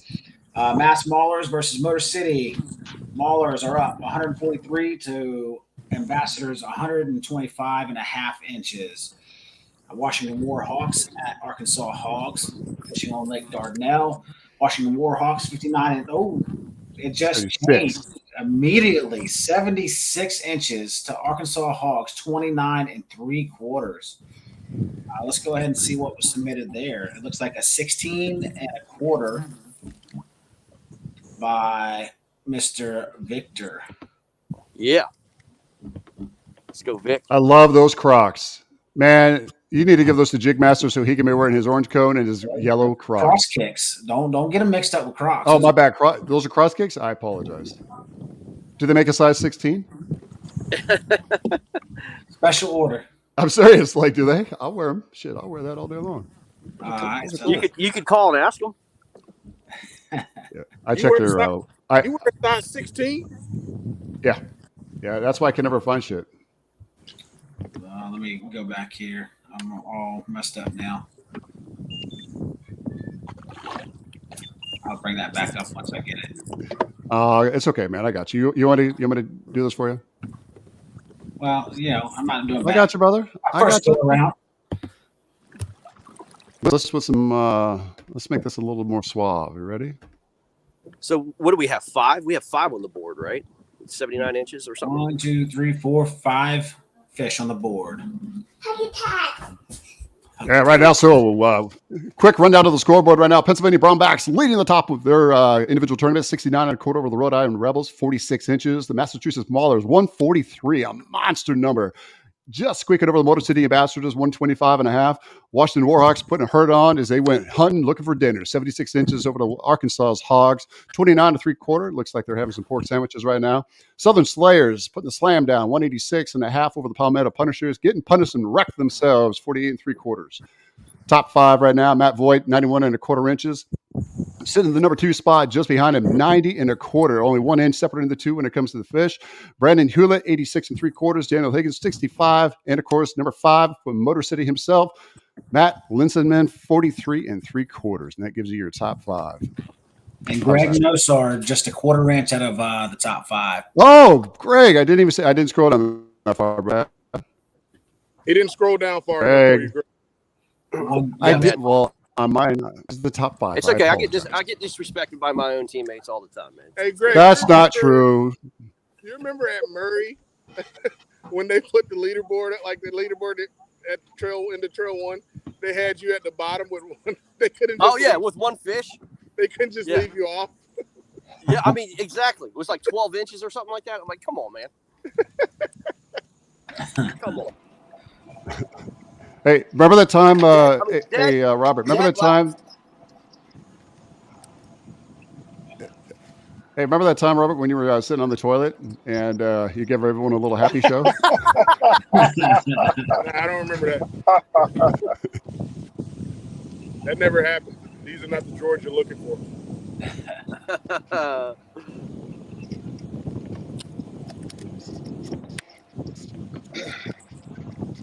Do a quick. The discount code for the T-shirts is Outhouse. So for the Hobie BOS, there's 141 anglers fishing. Those shirts were a hot seller, man.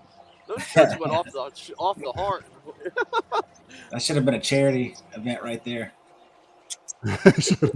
For toilet paper, Charmin, sponsored by Charmin. Oh, that was hilarious. Dude wipes or something. So the Hobie at Lake Dardanelle, 141 anglers, 232 fish have been caught. Sitting in first place is Jason Isaacs with 80 1/4. Jackson Rombanis, I guess is how you say his name, 78 inches. Troy Inky, 76 1/4. Richie McMichael, 74 1/2, and Chris Needham at 74. So I mean, there's not like huge numbers here. It's because Greg is catching everything.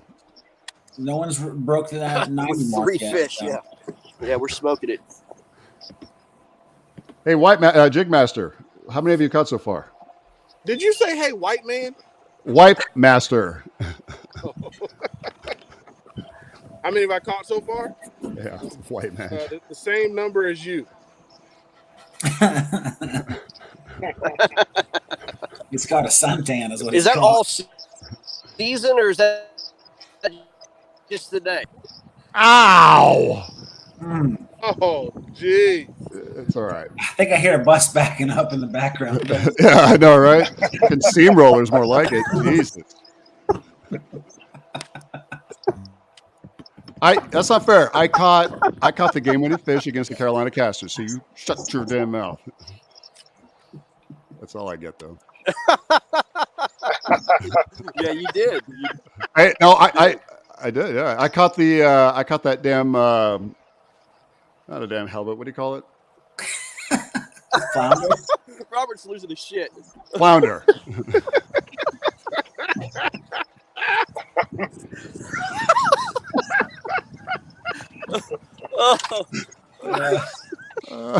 New species. Make sure you report that to DWR.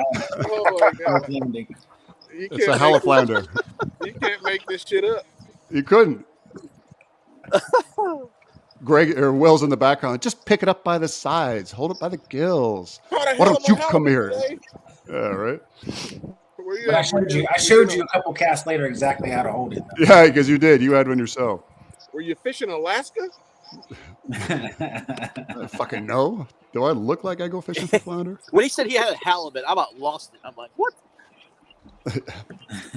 I was like, oh, look, it's a halibut. They're like, that's a flounder. I was like, yeah, that too. Sounds good.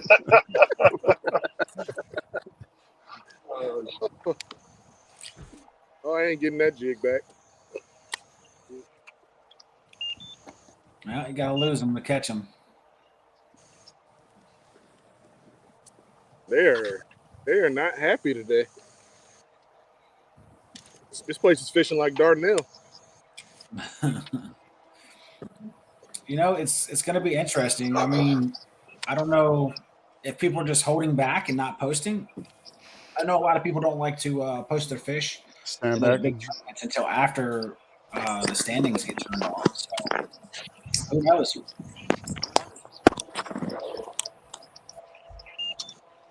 But as of right now, I mean, 80 inches is essentially where it's sitting at. So I don't think we're doing too bad.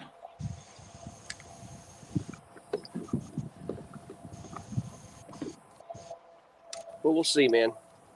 We just got to keep fishing, bro. That's right. I'd be lying if I didn't say last night that I wasn't watching a couple of Drew Gregory's videos on the Coosa. I'm not gonna lie. Yeah. Due diligence, brother. I tell you what you need to do, Greg. Is you need to pull up YouTube videos of how to fish Dardanelle while you're fishing. Hey, I've done that. It's like, what the hell am I doing wrong? I can tell you how to catch Hey, we went. half incher. Did that on fork. I'm like, what the crap? Yeah, I went to the MLF website for who won last year, what they were using, and screenshot over the team. It was right about the same time of year. I think it was like August 17th. Gives you a good idea what the patterns can look like.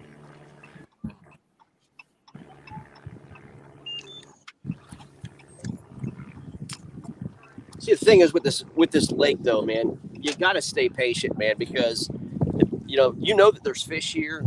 They will turn off, and they'll come in droves, man. It's like the Potomac River, man. That's exactly how I'm trying to fish it. So for there, you're essentially just waiting for the current to start moving for them to open those locks. Well, I do have a wind-driven current, man. I'm just trying to just be patient, dude. I might make a couple laps around. I don't know, man. I'm just, I know they're here. I know they're here. So hopefully we can at least get that 10 fish limit. Yeah. That's been our goal all year long, is to make sure we don't leave without a limit. So yeah, man, anything from like Hogan and Costa would be awesome. Like a bonus. Is Hogan not on anymore? No, not right now. Uh-oh. I got some yakkers in front of me now.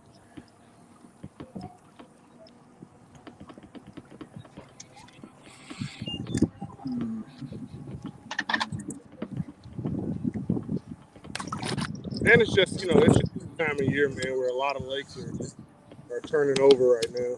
Yeah. Yeah, they're on to anyway. The transition time's tough for sure.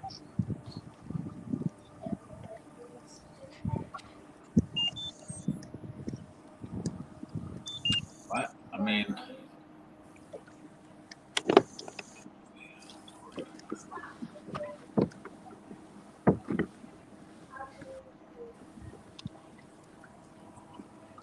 I think it's gonna be a while though before. Huh? I said Three Fish has Greg sitting in 34th place. He's right under Corey Hopper, who has the same amount of inches, 43.5 for the Hobie event. I was gonna say, enter the Hobie event, or just Greg? Victor? I think they're on the team. Victor did not. No, only Greg from our team entered the Hobie event. Yeah, Greg. Yeah.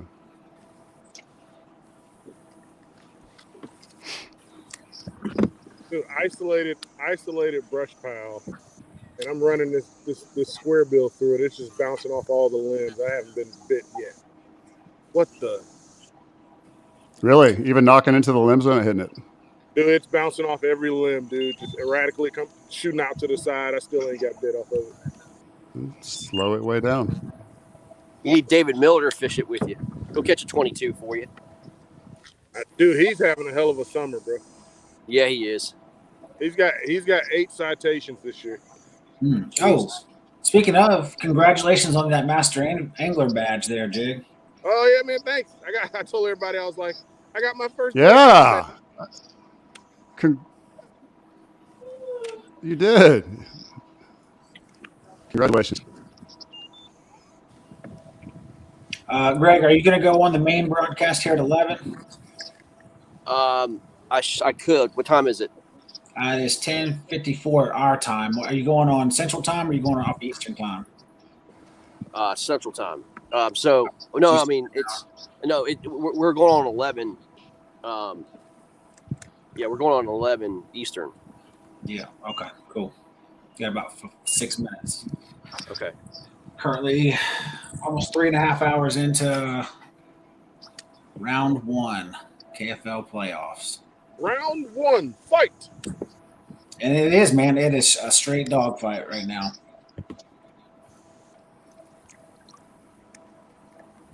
Except for the Slayers. It's, man, that's 186.5 to 48.75. Where are they fishing at? Are they on Seminole? Lake Seminole, yeah. Is Matt Volt the leading fish catcher there? Yeah, actually, he is. He's number 2. He's number 2. 1.25. Yep. And that's for the overall. But he only has 1, 2, 3, 4, 5 fish. So Only has 91.25, and then Brandon 1, 2, 3, 4, 5. So Brandon, how do you say it? Hewlett. Yep. He has 102.25, but he has 6 fish on the overall standing. Just sound it out. Hewlett. That's all right. I'll give you some Louisiana names. Sound those out. How you feel? My whole family's from Louisiana. Knock. Send them.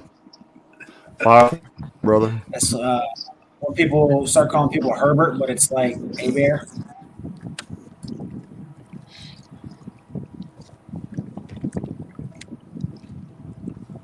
Bossier City, Shreveport. All right, let's make a change. Yeah, I was just there yesterday. I was working there this week. Well, ended my week. Oh, really? Yeah, that's Yeah. much out of it. A lot of much out of it.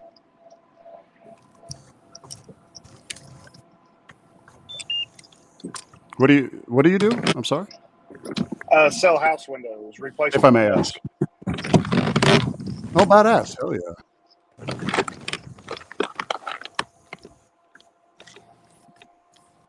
Hell yeah! When did you get out of the military? I got out in 2012. I got what's it? Yeah, 2012. I got hurt in Iraq. Got out medical. Really? I tried going back to Iraq. I was pretty much inactive after 07. No kidding. Wow. Well, thank you for your service again, brother. Man, and for your sacrifice. You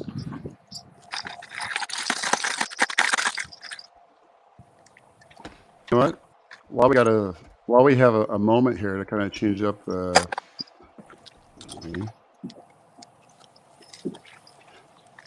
Let's see if I can find that one.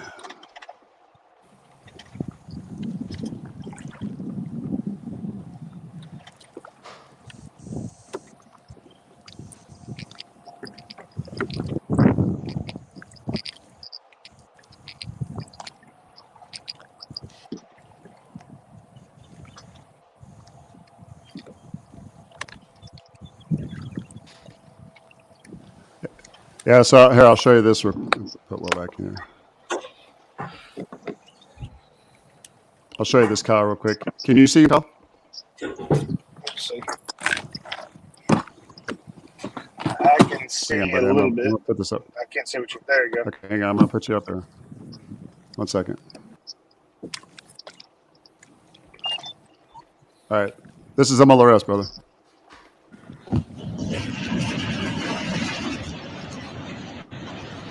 Oh, that's bad. Yeah, that was in Iraq. Oh yeah, that is bad. Yeah, the Iraqis didn't like it too much. I don't imagine they did. No, they didn't. Go back over to stop screen.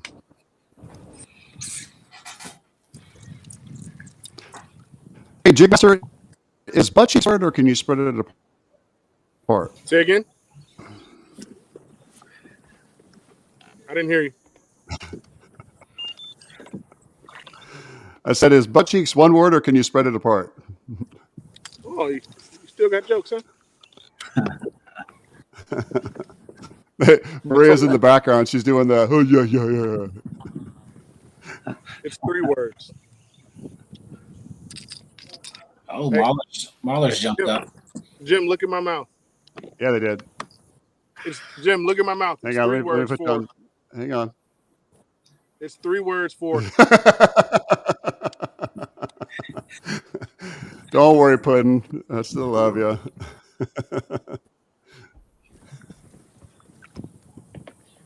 Yeah, quick rundown of the scores. Okay, Will, you got this, man.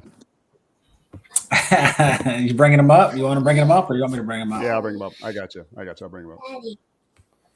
Daddy. Oh, hold on.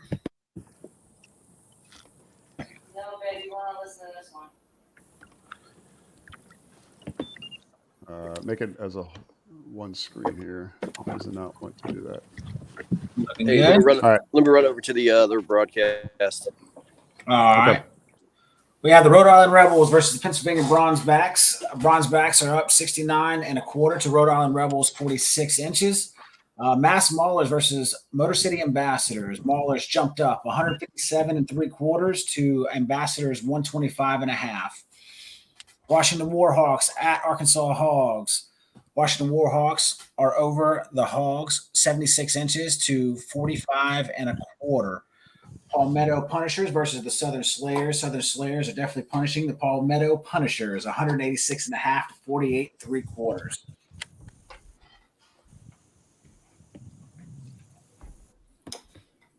Go ahead. Top 5.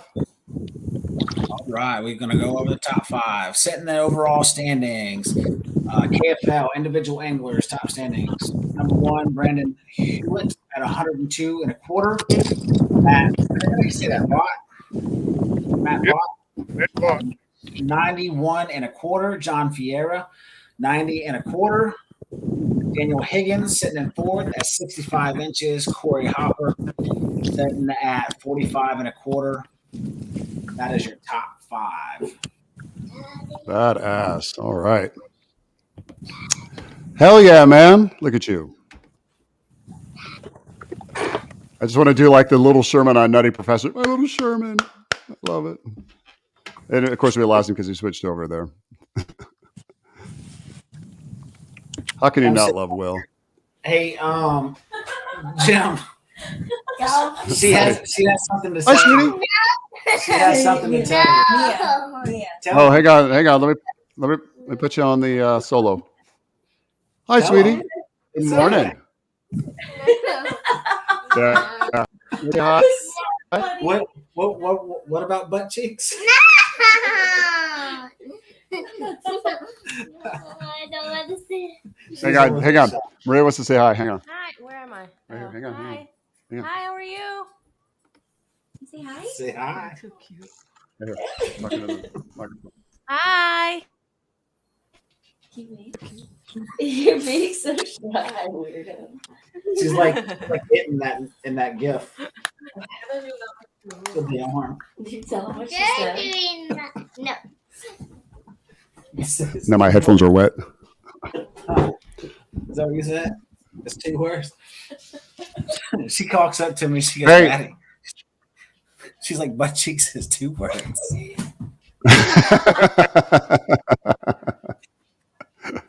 See, there you go, Jig. There you go. Now you got your answer, huh? Now I know. That's cute. I got to say, one of the best photographs I've ever taken. Let's see if I can find it. It's Will and her when they were on the water, man. It was so damn adorable. I think I sent it to you, didn't I, Will? Let's see.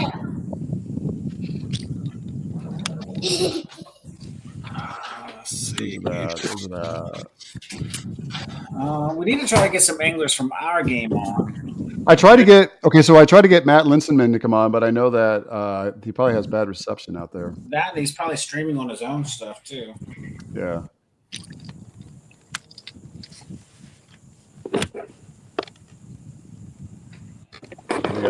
Warhawks never streaming. Never streaming. So look at this photograph if you can see it. Hang on.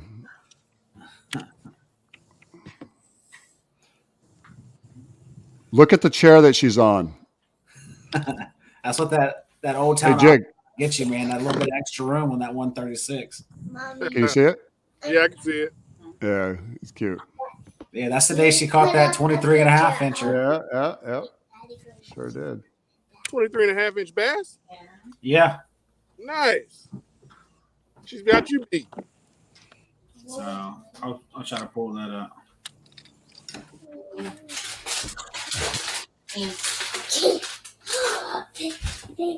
Got you beat for sure, huh? Can I watch a movie with them? I need you to dress and stuff. Yeah, I have to pull that up off of Instascam. It's the hey Rob. It's the one where you took the photographs of our hand on the. Remember the size of the hand comparison? Yeah. Oh yeah. Let's see there. So it's that one right there. Yeah, I love that photograph. Who is the exceptional photographer who took that photo, sir? Yeah, that would be you. That's a good photograph. You guys are, it's adorable. You know what's ironic about the photograph is that was the fourth photograph from between us Warhawks fishing on our own or just kind of hanging out together fishing, right? Where I'm taking photographs of everyone's PB. Sons of bitches. It was. Everyone's like, take a photograph. I was like, this is the fourth time in 3 weeks, man. What the hell? Hey, Like, hey, I wrote a. Huh? You're a great cameraman. I mean, I'd rather be a great angler than a cameraman any day of the week. I wrote a book on how to fall down the stairs of success. It's a step-by-step guide. You know, fuck.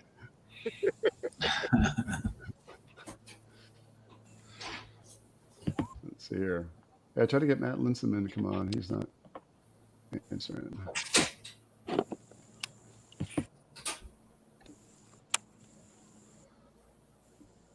What's this? Play around a little bit. Let's just scroll across bottom ticker.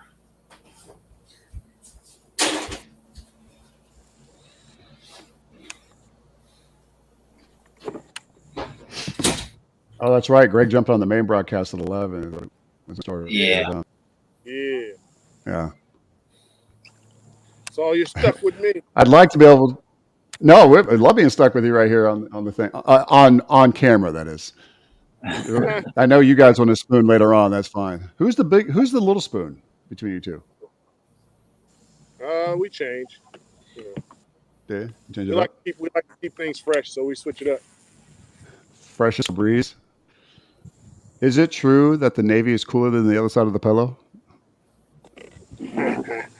No, I'm asking you, Will.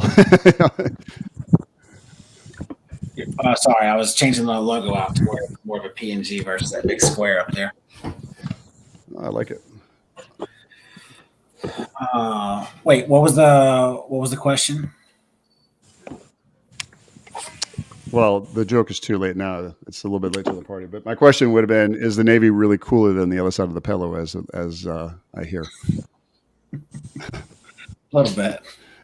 Who's the big spoon? I said who's the little spoon? He said you guys changed it up. So does it mean you're the big spoon tonight? Depends on what? Depends on where we're at in the world. Depends on motivation. Yeah. Depends on who's the shellback. Depends on who catches the bigger bass of that day. Like, damn it, I got to be the little spoon tonight. Do what we got to do. What is your PB, Will? My PB Yeah. or bass, it was 24 inches. Where'd you get that at? HR during a KBBT tournament. Hell yeah. Yeah, that's the very first one. Yeah, That's a big bass, bro. That's a big bass. What'd you catch her on? It was an underspin. Underspin with I think at that time it was a Kitech, just a little Kitech. Fat swing. With what do they call them? Fish head spins or whatever. Yeah. Yeah. So Fish head underspin thing. Yep. So it was definitely a good time, man. I was stoked about it. Did you know she was a big fish when you laid into her? Oh yeah. It got to the boat, man. Started pulling drag, all that stuff. Pulling drag on a bait caster too. So that was another thing. If we would have caught it during spawn, it definitely would have been a monster. I think it was pre-spawn, and it hadn't quite gotten any size to it yet. But it was definitely. Did you weigh her? Did I win? Did you weigh her? Did you weigh her? No, I didn't. So I'm pretty weird about that. I don't keep any scales on the kayak because I feel like Boy, I do. I bad have luck. to. No. It's not bad luck that day. I had to go help you out on the corner there on that island. It's like, well, you carried the scale, but we caught the fish. You know. Easy, killer. Let's not get ahead of ourselves here, okay? I caught the fish, you carried the scale and took the picture. Yeah, that's bullshit. Right. That's how it has to go sometime. I mean, there's definitely some monsters in there, man. I kind of feel bad. The one game that the privateers came by and fished, it was kind of a low number game. Oh my god! There's some monsters in there, dude. There's no kinda about it. It was a horrible. Three fish to two. Yeah, it was definitely a horrible day. That doesn't typically happen very often. No, make it so bad for me was I came out there playing fishing offshore brush, and 5 minutes after launching, my fish finder stopped working on me. Yeah, his electronics stopped. And here's the thing: you could tell he was having a shitty day because when I pulled up behind him after I knew this already, I was texting him. I think actually I called you, didn't I? Yeah. And I pulled up around one of the corners after the island there, and he was facing into the damn, looking right into the tree line, just doing this shit. He wouldn't turn around. I was like, "Hey, Rob!" He wouldn't even look at me. He was pissed. So I was stuck beating the bank all goddamn day. Yeah. And that wasn't a day. That wasn't a day for beating the bank, you know. No, not at all. No, sir. Victor, welcome back, brother. Hey. How we doing, fellas? Doing fantastic, sir. Right now. No, I mean, how are the Warhawks doing? Yeah, I got you. You want a score update? I got you, buddy. I got you. Warhawks right now. Ooh, okay. So Hogs are starting to make a little bit of a move right now. Warhawks are 76 over the Arkansas Hogs, 65 inches. So there's 186.5 over the Punishers, 48.75, getting slapped around. Massachusetts Maulers, 175 over the Motor City Ambassadors, making a big jump up and keeping that lead, giving a little bit more breathing room. 175 over the 125.5. Bronzeback, 69.25 over the Rebels, 46.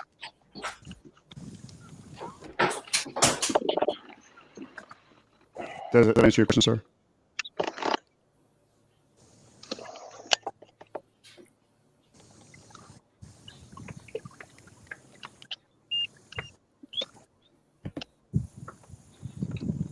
Let's keep it like that. Be able to read all those.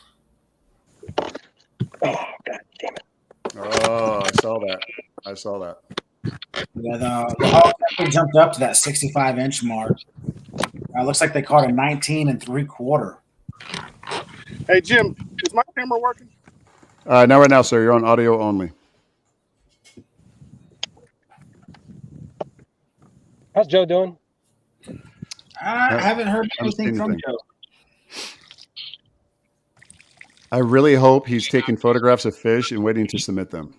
Yeah, he says his battery is draining, so he probably won't be on. Yeah.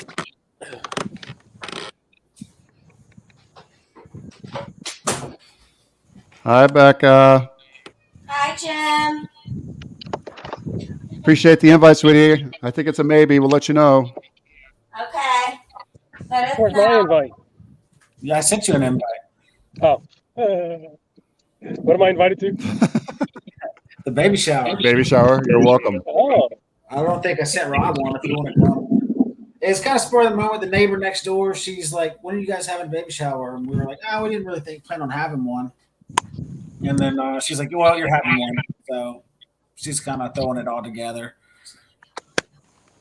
Apparently, there's going to be a lot of alcohol. Not for her, but for me. I'm there. That's all you had to say, man. That was the key word, right?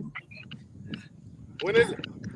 October 8th. It's going to be on 9th of October. Okay, I lied. I'm not there. Oh, October 9th. Yeah. Yeah, October 9th. Sorry. I won't be able to be there. Just tell me what you want. I'll send it to you. Yeah, we'll put you in the group. There's like a little registry thing. I'm gonna be out protecting your freedom. Well, thanks, buddy. Without guys like you, I don't know where we would be. We wouldn't have pictures of people on the toilet.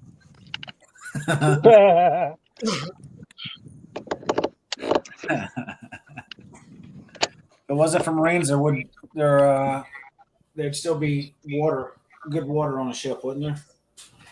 Seems like every time I got on one of these things, the filtration system broke.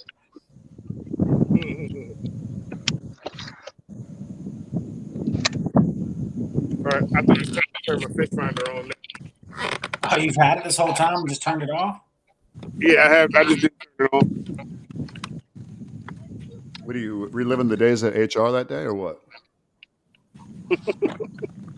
Well, I know this place really well, so I was like, "Oh, I don't need it." Yeah, sometimes you just hit those spots, push those memories. You know what they say about assumptions.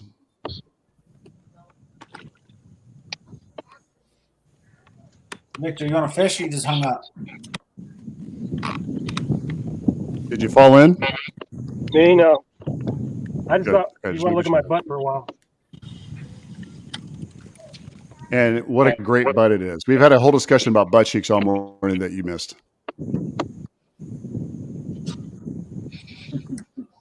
It's actually true. It is true. You think I'm kidding? We're not. I didn't want to be a part of this discussion, but apparently I'm the butt of all jokes. Definitely are. It's all right. They were kind of shitty jokes. I mean, at least you don't have to worry about reasonable accommodations. You get a reasonable commode additions. These are worse than dad jokes. You know? I mean, I thought that's what they were.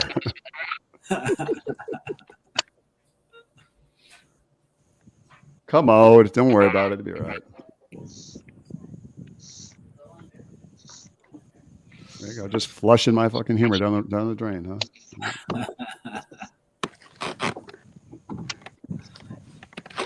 Are you still going? I know you are.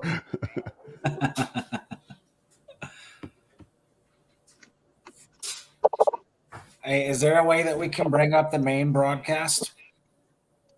Not on here. I don't think you can do joint broadcasts like that. I think if you did, it would have to be maybe.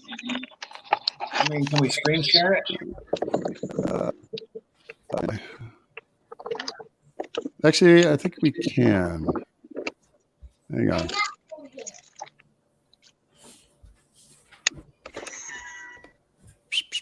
Let's see here. It's just me? Yeah, for now. You and Rob. We always seem to have this thing where the other teams never get on, or they get on for like a split second and then they're off. Do me a favor and message the guys. I got bait in the back of a creek and they're kind of getting, you can tell there's fish in here. It's usually where I'm catching them. You got them? You got it? You got it, Will? Yeah. Getting some bites. I just missing a few little ones.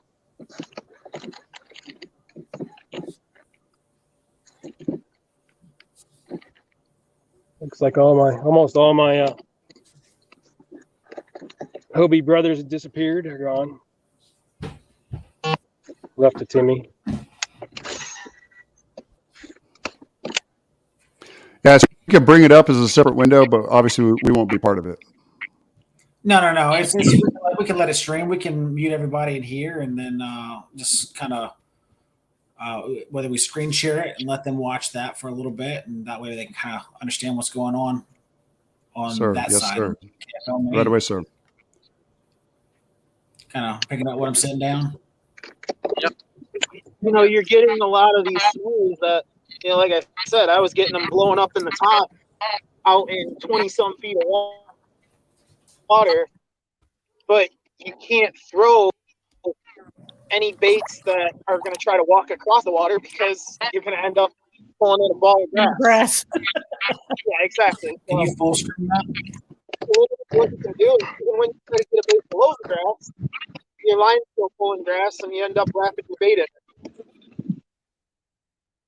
Yeah. So I don't think I've had a single cast though that I haven't had to clean off the line one way or another.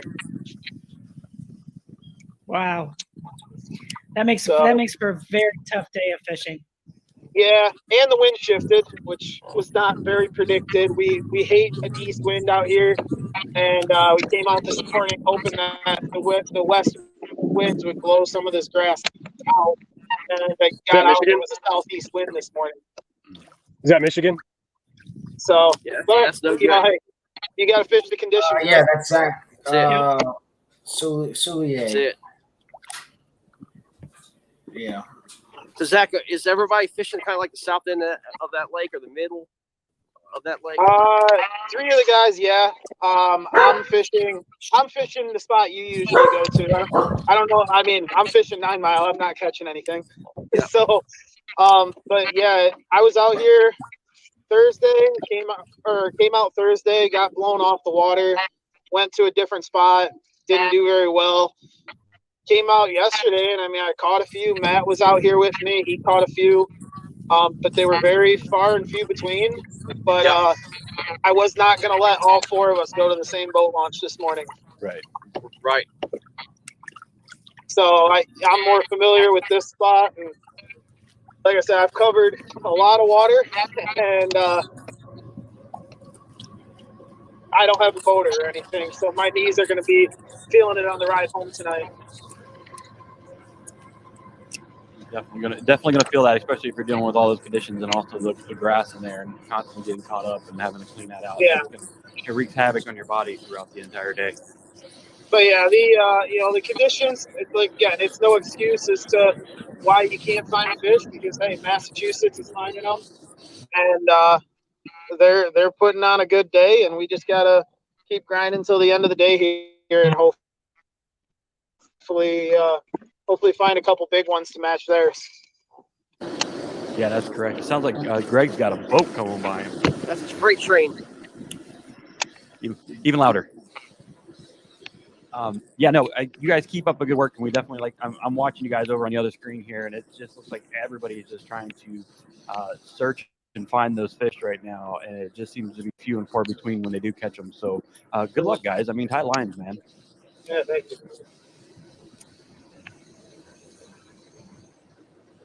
Mr. Nosar, I think it's great that you have a train in the background. How close to you are you? That thing? Oh. No, it's all good. It's all good. So let's go ahead and let's bring in Ryan. Ryan's hanging out over here. Ryan, how you doing today, sir? Good, man. How are you guys?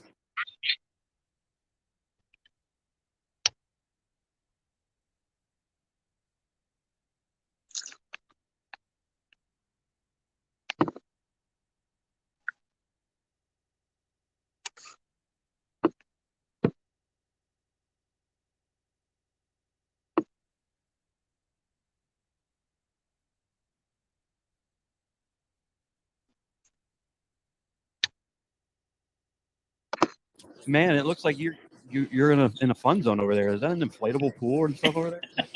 Yeah, we got music. We got people yelling at each other. It's a good time over there. Both doing donuts. It's a fun time on the Paul Pack. Let me tell you. There you go. There you go. Tell us a little bit about what you guys got going on today, your conditions, and where you guys are fishing today. Yeah, so right now it's pretty warm out. We're fishing at Lake Wallenpaupack. It's in northeastern Pennsylvania. Oh, I lost sound there for a second. You're good, sir. I Okay. actually. Oh, gotcha. But yeah, so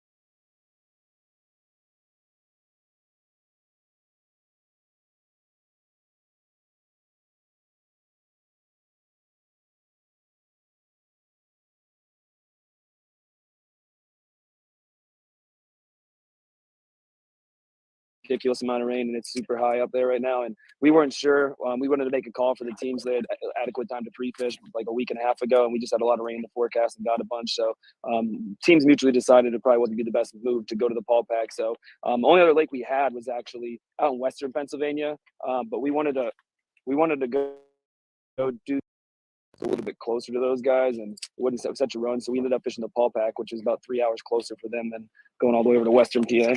Oh, I think we got another bluegill, boys. Yep, Well, that's what we're not trying to catch. So yeah, right. Oh, he's in the boat. But yeah, so yeah, hold on. He's a feisty little feller. I'm gonna go ahead and bring in Nick. Nick is also hanging out here in the sun the side. Nick, how you doing today, brother? Good. How about you? Good. I got both of you guys out on the water today on the show. So let's see. Look at that little Wrong bitty baby species. bluegill.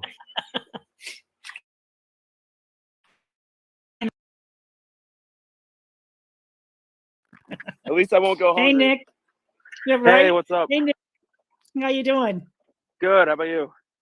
Good. You recovered from last weekend's? Yep. All recovered. Wish I was fishing sandplanes still. That's for sure.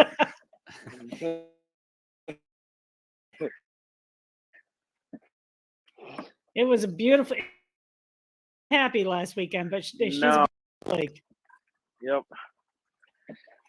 Yeah, northeastern Pennsylvania. We don't have the renowned fisheries that everybody else looks for. I mean, we got the Susky, but I mean, that's from Nick and I. That's probably about a 3-hour run down to that part where everybody always fishes. But typically, I mean, they just had a boat tournament yesterday.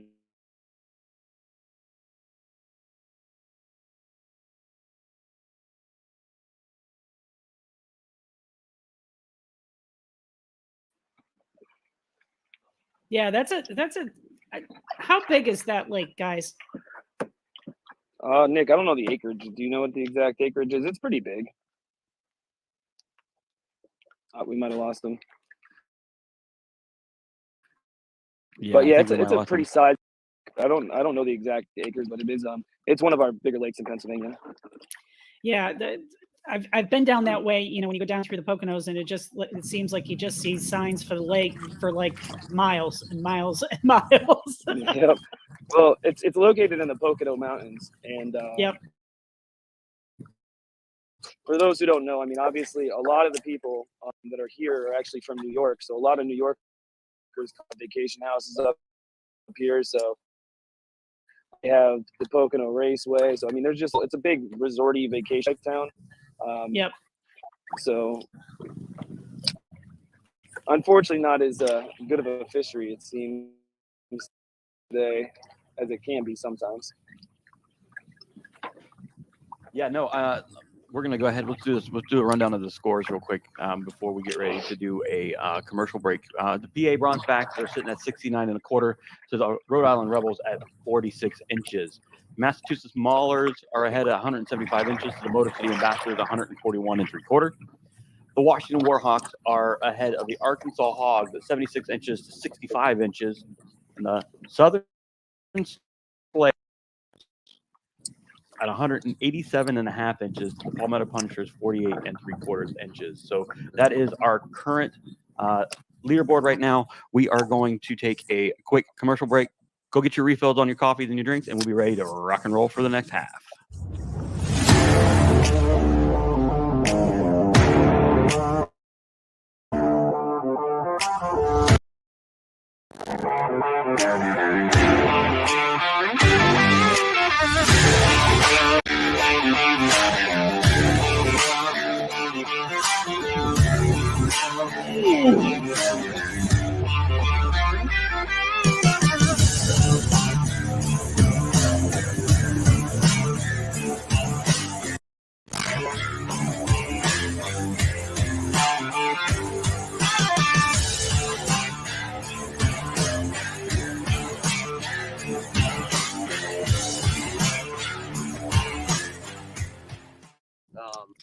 Real big. And as always, thank you to Miss Lauren for 3 Bells for being our main title sponsor. It is always great. And not only that, but you know what? She sent me some amazing coffee that you guys need to try out. I mean, like, hands down, look her up because this got some great coffee. Thank you. Yeah, it's It is I good. don't know. You know how it goes. It comes in spurts sometimes. So we'll see what happens, boys. But thank you guys. Being an ambassador of the sport, telling everybody have a great time. Good job, Mr. Nosar. And get out of my spot. No, they were very, very nice. Allowed me to kind of fish through them. So I'm gonna scoot along. I'm sure they've already fished this area, so I don't want to. All right, so we got Jim kind of hanging out here. Ryan, we're gonna put you in the back in just a little bit. We're gonna talk to Jim for a little bit about the Warhawks. Sounds good. Thank you, buddy. All right, tell us a little bit, man. Hey, good morning, everyone. Good morning. morning. Good morning. It has been a very crazy morning, and I just wanted to come in and say hello. Broadcast on ours to break up the monotony because we didn't have too many angles that had availability to be able to hop on. But looking at the numbers today, I got to say it's really important, and you keep watching it because it's exciting. It really is. Instead of seeing all the different teams at one time, bits and pieces together, you got the Final Four teams, the Final Four breakfasts that are going on right now to be able to take a watch as directly. Greg, I'm glad to see you still pedaling along right now. But if we can keep that lead over the Hawgs right now, that's going to keep ideal position right now to be able to move forward. Because I think who's is next? I ain't looking ahead, man.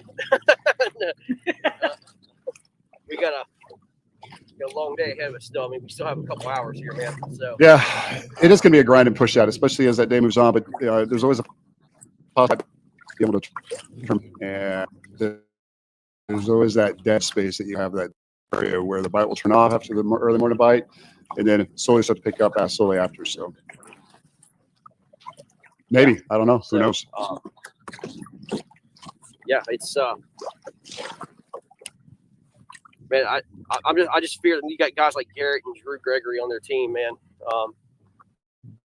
Look, man, the chances of them having nothing are 0 to none. Right. You know what I mean? So Yeah. So hopefully nobody's sandbagging right now, and no one has any of those fish that with the late load up because of the reception out there. By the way, Randy, Lauren.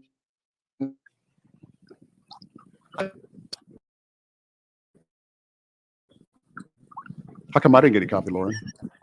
Oh. Huh? Is it because it stunts your growth? I feel left out. Thanks, Randy. I appreciate you throwing that bit in there too. That's Sorry. okay. I mean, you spend you spend a lot of time on air with everybody. You learn a little bit more about them. You get to kind of hang out with them. You realize that you just got to give them a couple of coffees on our way from the Kraken. So I mean, it's a payout. It's a nice trade out there, huh? Nice trade out. All right. Hey, well, just so you know, the offer's on the table. We have some Warhawks stickers we'll send your way as well. How about that? Awesome. We can do that, Jim.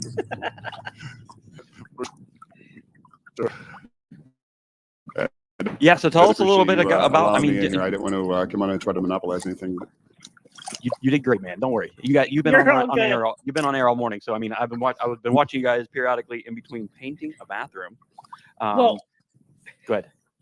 Jim was primo this morning because Jim got on air an hour before he had to. Hey, no. Okay, so we all have our moments. Right? I was ready to go. I was pumped. Awesome. I was ready for the Warhawks to get And you're like, where is everybody? Oh wait, we're an hour early. All right, we'll see you guys in an hour. Yeah, story of my life. You did need some coffee this morning. I did. I got the link. I was like, wait a minute, because as soon as I was talking to Will, I clicked. I was like, yeah, that was really dumb. But own it. Made a mistake. But won't happen again. That's for sure. It will not happen again. It was great. It was just kind of like. I kind of like I could see the look in your eye, like I could have slept a little bit longer. That was a big slip. Yeah, Will and I were both. He's still on the other broadcast, and Will and I were both completely like we still have a time zone. Well, the difference right there. Where'd everybody go? Now we know. But it's still good to talk to you guys. I'm really glad you guys were. Thank you for having me on here real quick. Hey, Lauren, right back at you real quick. Turn those around 180. I love the photographs that you're posting. You got some good feet kicked up, drink in hand, watching over the other water there. Yeah, That's all I that. was, I was really lucky to, not only do we sponsor KFL, but we sponsor EKF, which is Elite Kayak Fishing, which is a 5-stop trail in the Northeast, and they cover everywhere from Maine to Pennsylvania, and it's 4 regular season, and then they do the championship. And this last year's championship, that was the first year last year. Northern Champlain, northern half of Champlain was the tournament last year.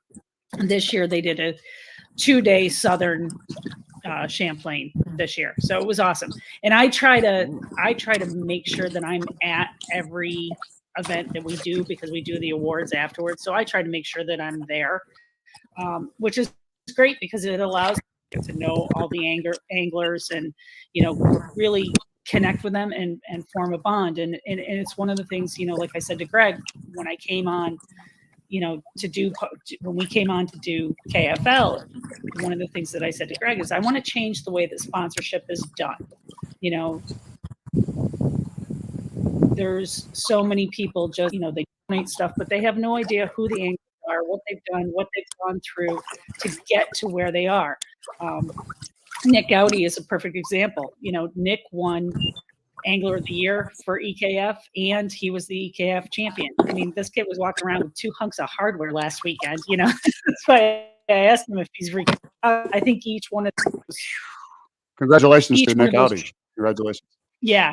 Both of those trophies, they probably weighed about 5 pounds a piece, because they're the big trophies that Catch makes. I mean, they're huge. So he walked away with those and a good chunk of change to boot. But you know what? He was at every single event. And it's just been, here's a guy from get the chance to know, unless I'm going to these things. So it was nice to, the guys, Ken and Jason and Adam, who, run EKF. Hey. And so, it was hysterical because here I am in a house full of 15 guys, and it's just kind of like, yep, I'm just one of the guys, move around, And it was nice because I think you actually posted that too. You actually said that. Yeah.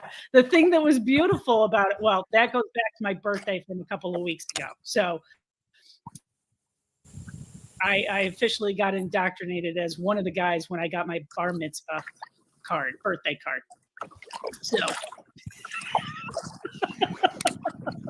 So that goes back a couple of weeks for that. So, but it was nice because the guys they all got up and left the house at 2:30, 3 o'clock in the morning, and I mean they're so quiet. They're like, oh, I'm not gonna hear you, trust me. And I didn't hear any of them leave the house. I get up in the morning, I go pour myself a cup of coffee, and I went, oh, this is nice. I could like this. Yes. So, but it was great. It was a great weekend. It's great to spend time with all of these guys. So, yeah, and it's wonderful. It's like I said, we have the championship coming up the end of. Have a good day, honey. Sorry, my youngest is leaving for work. We have the championship coming up at the end of October, and one of the things that I've been talking to Greg about is I'm just looking forward to meeting some of these guys, especially Greg. I spend so much time with Greg. I feel like, he's like my long lost brother, but to finally meet him in person, I'm so looking forward to that kind of stuff and making all the connections that I've made with, all you guys, with all of, Randy's team, especially has turned into the biggest joke with some of those guys about feet.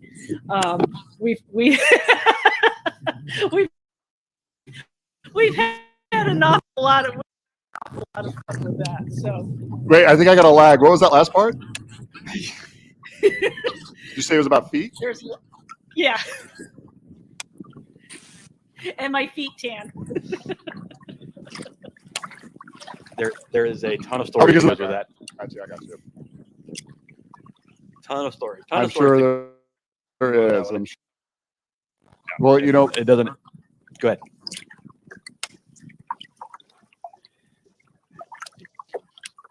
But no, I just actually was. I apologize. Yeah, you're good. so I was just, my I was just wife is watching coming right, out of the door. Yeah. I was just watching right now. Brandon Hewlett just caught another fish, so now he took over the lead as overall. Him and Matt Vogt have been going back and forth. So Brandon Hewlett then took over 121.5 inches already on the day, and then Matt is not too far back behind him at 108.5 inches. So they are battling for the overall title for the day. So they're going at it on Seminole. Jesus, you know, and you look at some of these guys. Yeah, he's 120. Go ahead. I'm sorry. Fish. No, sorry. The Rebels just put up fish too. They're an inch of the bronze back. So I mean, everybody's, you know, as much as they're struggling to put up fish, they're getting on them. Right. You know, Motor City put up another fish. They're still behind, but they're up to 141 now. And I think that must be their 9th fish because the Maulers are at a limit and Motor City's at 9. So.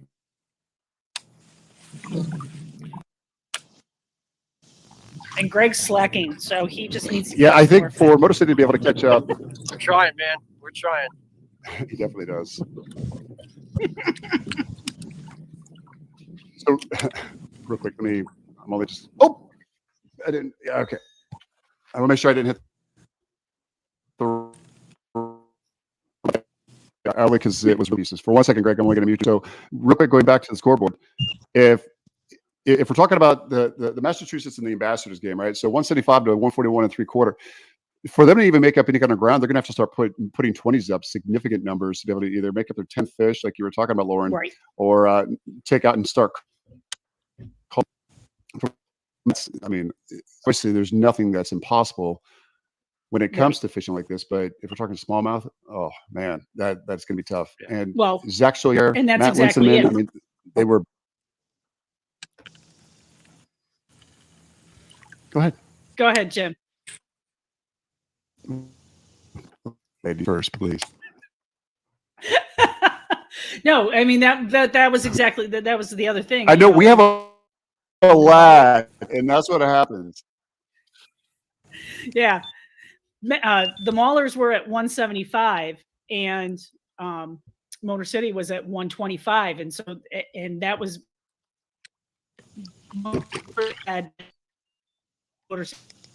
it was like inches, or they've got to start putting up some 20s, and they got to start upgrading the rest of their their bag that they got going there. So they've got some work to do, and it's definitely doable. They do.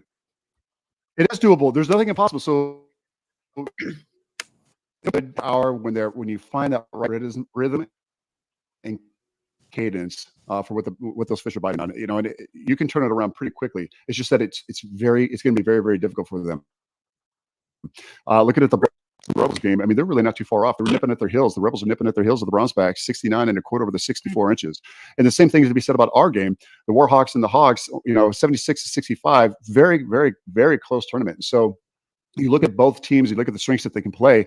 The Warhawks brought their A team with them.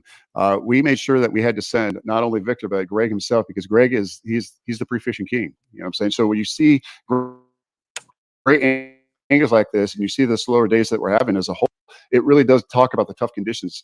You like that? It talks about the tough conditions that the teams are experiencing on the water, especially going to all the way from Virginia out to Arkansas, and I've never been to this, so I don't know how they're doing it, but they're putting up decent numbers for going in blind, getting just a couple of days of pre-fishing. So when you look at what now you had to take the Maulers and Ambassadors, would you say that it's something that they can still do? Well, I mean, I think it is something that is still doable, but like you said, you have to call out fish. You have to get those smalls off there, but you definitely have to catch some. You have to catch the It's 120-inch and start to call some of those other ones. It could get it closer in there, but they definitely need to start putting in. They definitely need to start calling out some of these little ones. Greg needs to stop slacking. Yeah. I agree. Look at some of the. Oh man, go ahead. No, go ahead, Jim. I was agreeing. By the way, Lauren, sometimes I'll go back and I'll watch our broadcast. If I step on you, I'm so sorry. I know we have there's a lag in between our broadcast when I'm speaking and when you're speaking, and I feel so bad. Don't worry about it. Yeah, I apologize. I actually have to say something and then I'll wait, and it's probably because of our horrible internet that we have here. But yeah, so if you're going over there right now and you're looking at the Southern Slayers, they definitely they've got a lot of breathing room. Just a little bit of time left in the tournament. So Slayers at 189.25 over the Punishers, 48.75, and of course they're playing on their home. They're their own home turf. It speaks a lot about them knowing their own waters, and so good on them. Motor City, because they're playing on their own waters, and you know that they've got some great anglers, magnificent anglers on there. It's just a matter of them trying to go to those hotspots that they made, those honey holes that they have, and trying to pull out that wild last minute, pun intended, by the way. They know they can try to start communicating with each other. You like that, Randy? I did like that. That was actually pretty good. You're pretty good at adding those puns in there, so congratulations on those. But no, I definitely wanted to say something about the Southern. Even if it is their home waters,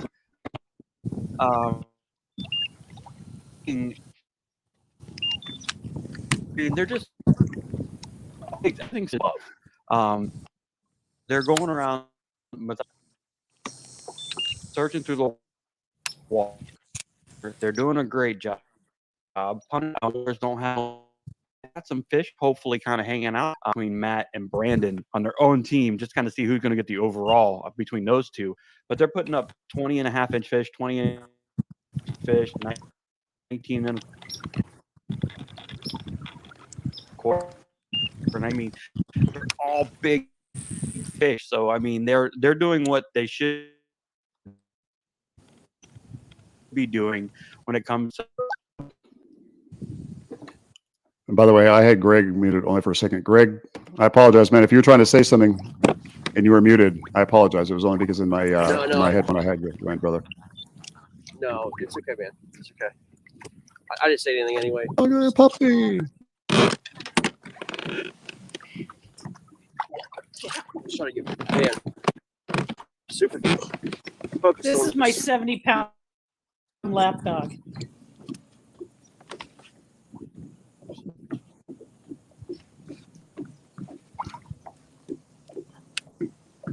We 105-pound lap. Thanks, he's up.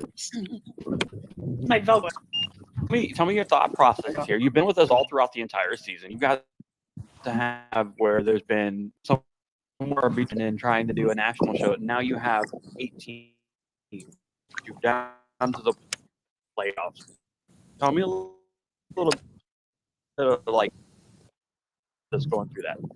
All throughout the year and all the different matches that happen, but it's tough trying to keep up on and learn who everybody is and stay, focused on who's doing what and kind of have, when we come to the national broadcast, have an idea of, okay, this one's been doing this. This is where they're at. I like having, just the 8 teams right now, because quite honestly, you can focus more on, individual games that are going on. You can give them more time, and you know what? These guys deserve more time. They've worked hard all year to get here.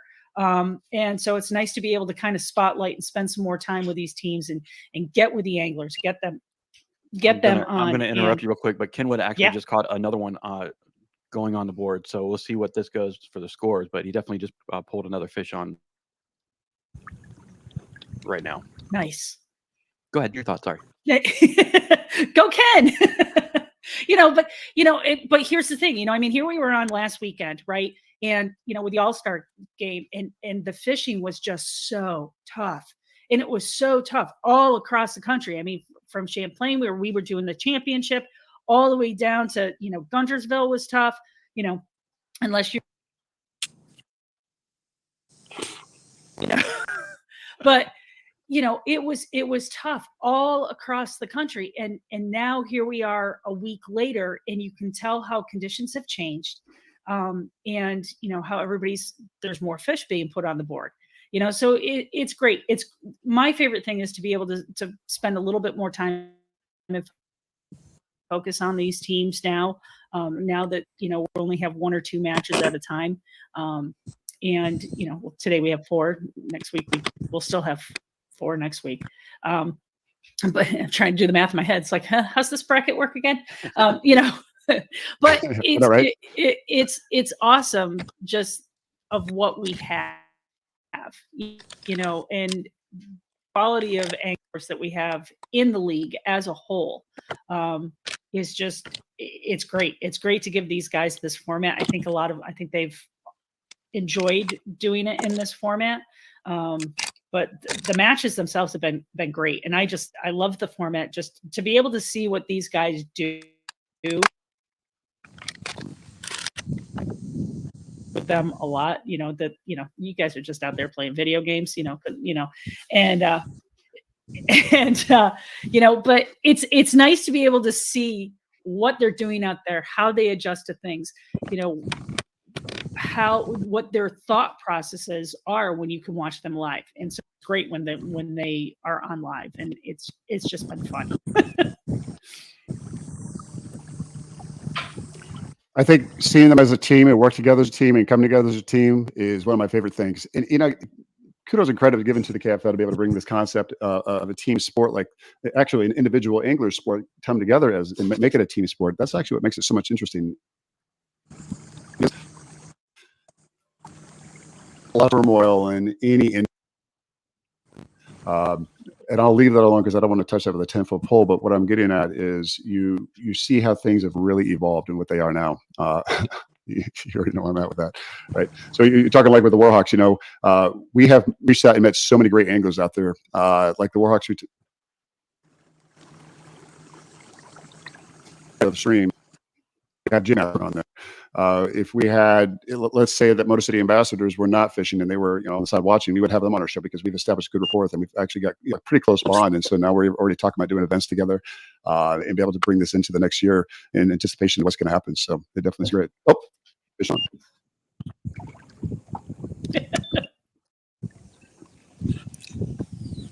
Yeah, while you guys were talking, I just brought it in. Yeah, he just caught a beautiful fish. Yeah, beautiful fish. Looks like Slayer's also caught another fish also. So, I mean, there is just that right now they're going, I think they're going into that afternoon bite. I think Matt just hooked up right now. So I think they're going into that afternoon bite, which is going to be good to see. Who's dragging balloons behind? Yeah, it looks. Oh. It's John. John. Yeah. Farah. Oh, Ferrara. He looks like he's actually picked up a bunch of like balloons kind of like in the water and stuff. Well, good for him for doing that. Good on him. Good on him. I do that. You're just talking about, we have like fishing line that gets wrapped up or something that's just blatantly obvious, like a can floating around or something. Yeah, we'll definitely pick it up and throw it. In our yak, that is, not a way to, never mind, that kind of came out wrong. Get out of here.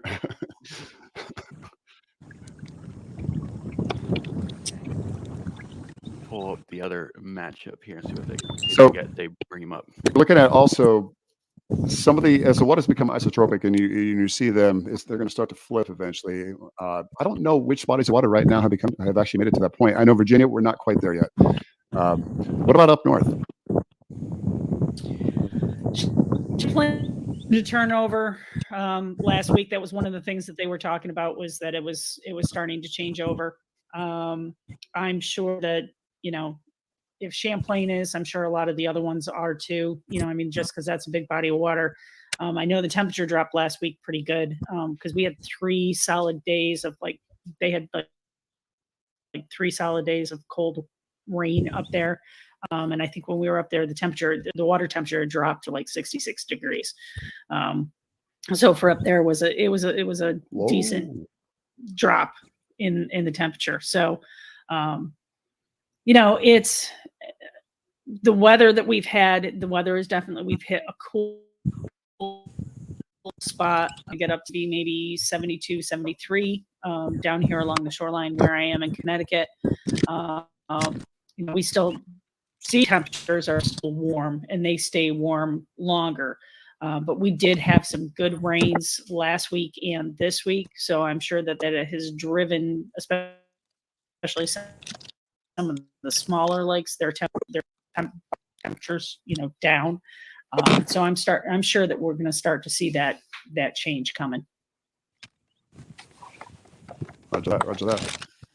I would agree. I'm going to jump back on my broadcast real quick, guys. Thank you so much for allowing me to come on and talk with y'all. We're going to keep you up on the auto screen as well for a little bit and talk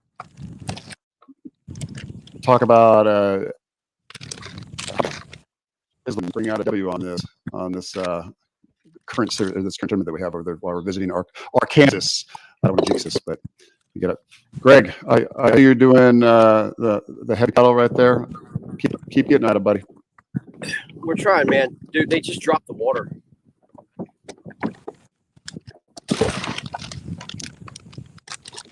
So when you say they just dropped the water, they just did it like over the morning? They're pulling. Yeah, they're dropping it, man. I'm on a flat right now that I was able to pedal. I can't. I'm fluttering now. Wow. Yeah, I can't go full pedal. You know what I mean? Yeah. They've dropped this water, man. While you were on the water? Yeah. I mean, it's down. I mean, I'm making a second pass around an area, and I had no problem paddling on this flat. Now it's like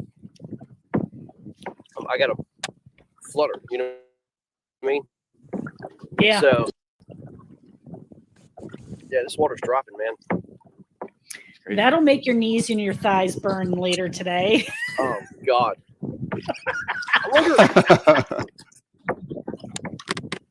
Oh, my God. Yeah, I'll look like Suzanne Summers when this is all said and done.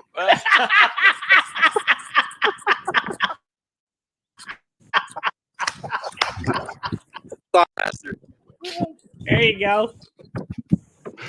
I actually can imagine you with a pink. Yeah, I can see that. Hey, man, just put a blonde wig on me, man. I'll be. Hey, man, I'm gonna put. Hey, that's better than gold dust. That's all I gotta say. Man. Yeah. Did you tell them about the challenge? Oh, I know all about that. Did you guys know what the challenge had? Do you? Oh my God, it was. I thought it was going to be this close, but I've never seen Greg. We were just talking about this in the other chat. I've never seen Greg fish so hard to avoid having to dress up as gold dust. The gold spandex and the smoke. Oh yeah, it would have been bad news, man. No. It would have been real bad news. It would have been. Yeah. Hey, so that challenge rolled over, needless to say. I think it was that being said. So, all right, guys. Hey, I'm gonna jump off. You guys have a wonderful time. Great rest of the day. Greg, keep slaying them, brother, and we'll talk to y'all later. Right? Thank you, sir. Appreciate you. Bye. Thanks, Jim.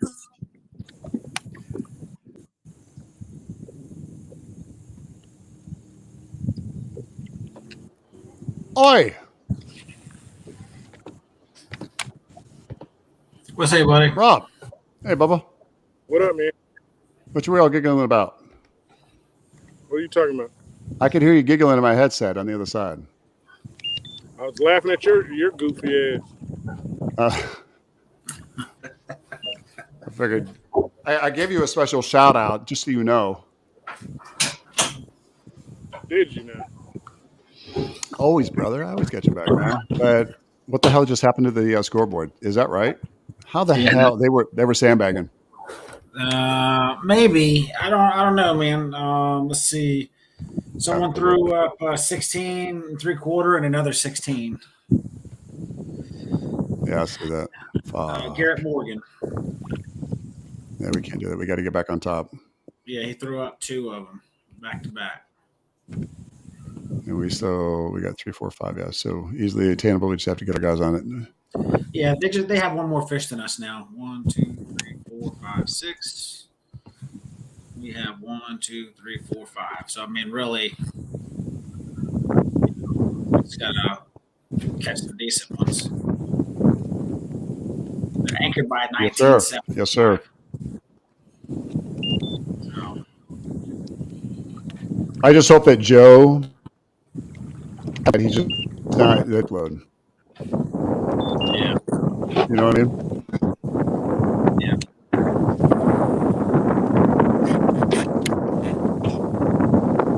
What time are you working today? Just hope that Joe's not. I have to go to work for the midnight shift tonight. I'll be there at 22:30 to 06:30 tomorrow. Hey, Rob, what were you saying? Just hope Joe's not fishing like I am right now.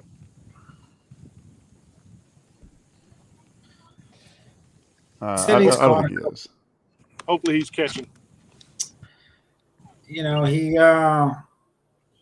said he caught a few, but they were under 14. So that's the hard part. If there's anyone that can do it, it's Joe. Yeah.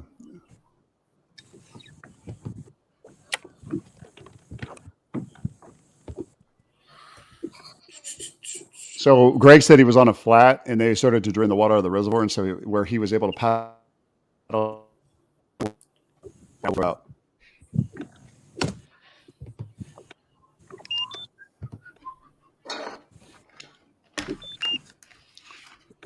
I can't get bit to save my life. That sure does stink. That was another joke at you, by the way. I didn't catch that one.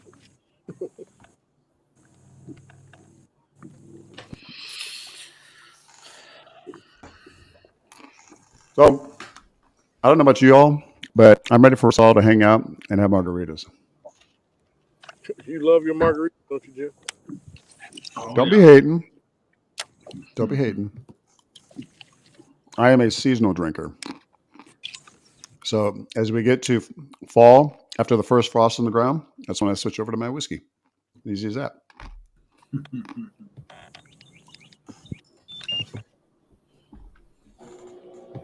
So now we know. Sorry, hang on. So now we know we definitely have some ground we got to make up. However, that doesn't mean that we're the only team that's like that. So if you take a look at Motor City, Matt Conant just put up some more numbers as well. Actually, when I was on the other side over there, he put up a fish. Give it to the Maulers. They're the one team that can go to Motor City and beat them on their own territory. You got some hammers on that team. I mean, that's one of those things where that's where the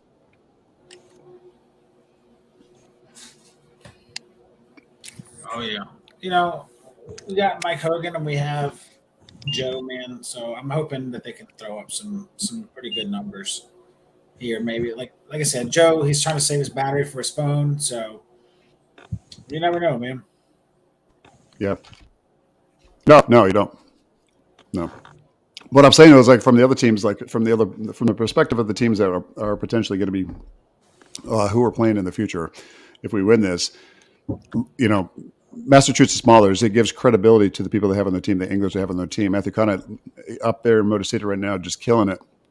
And to play against a team like that and be able to beat them on their own water, they still pick up, but to be able to catch 20-inch smallmouth inside of an hour and a half to 2 hours at the 20-inch range and multiple of those, that's going to be, I'm not saying it's impossible, but it's pretty damn close to it. Yeah. You know what I mean? What about you? What about you, Rob? What do you think? I think I want to catch a fish. So I'll issue how about a challenge? What did you bring today? What kind of plastics did you bring today? Creature baits, cross. Did you bring any worms? Yeah. Did you bring any terminal tackle that could fit those worms other than EWG? Shaky heads? Yeah, yeah. But I didn't bring my finesse shit stuff. You don't have a spinning reel? It's in the truck. Okay, well, adapt, overcome. You can still use one of your reels. How about if I call the ball, you have to buy a bottle. I have to buy what? A bottle of tequila. If you call the ball, what do you mean? Oh, if you call If the I bait? call the ball on, if I can, yeah, and you catch me on it. Okay. What color for shaky heads? I got black and green. What do you have? Shaky. Black and green shaky heads.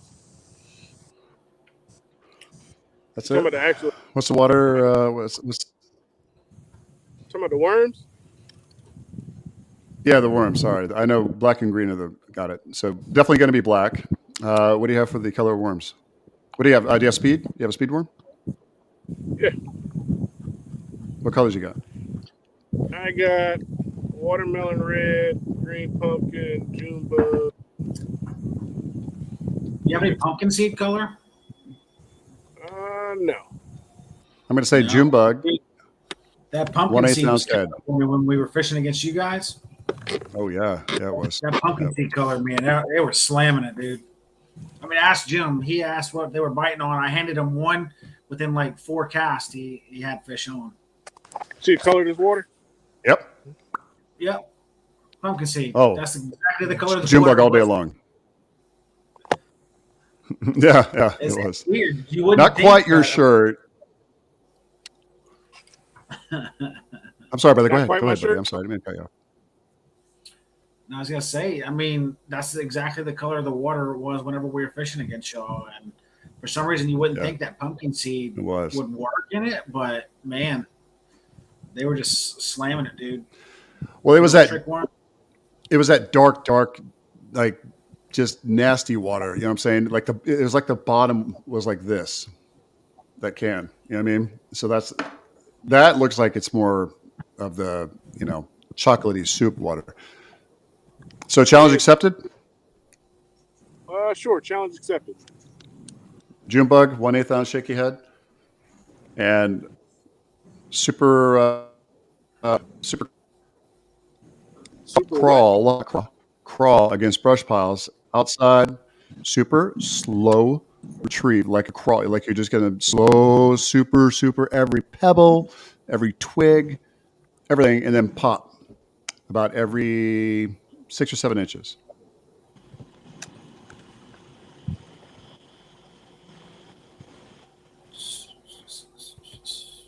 Sweet Jesus. It's funny. I got a shaky head tie. Love on what the spinner. Yeah, really? Yeah, that's sitting in the truck.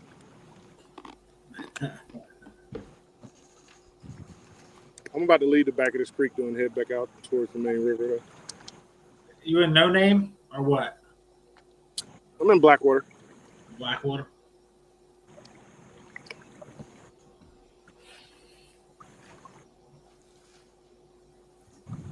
It's not like Sorry, you don't have I'm- enough structure around you. I'm going through setting us up some stuff so that way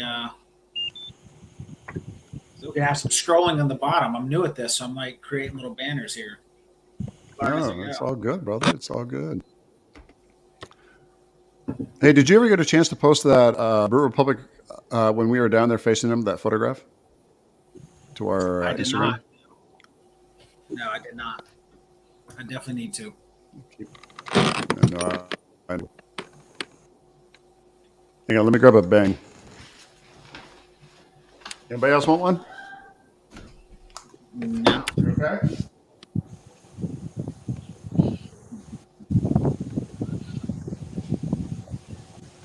So you're gonna make any changes to your team or anything like that come 2023 season? I'm not sure yet. I don't think Michael won't be back. Michael's switching over to the boat world. Okay, so he's kind of moving away from the kayaks. Yeah. So find a good replacement for him. Well, I mean, from my understanding, it looks like we're going to have um, 10 anglers next year versus 8. So Oh, yeah. that would help with traveling wise and stuff like that.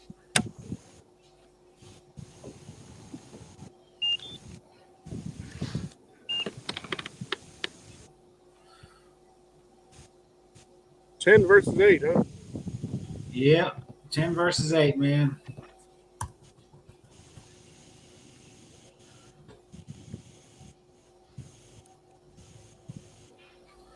So I know it's an issue that we're running into right now as far as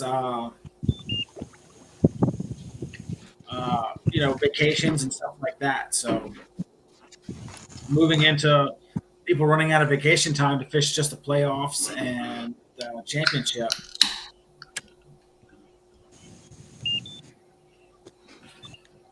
So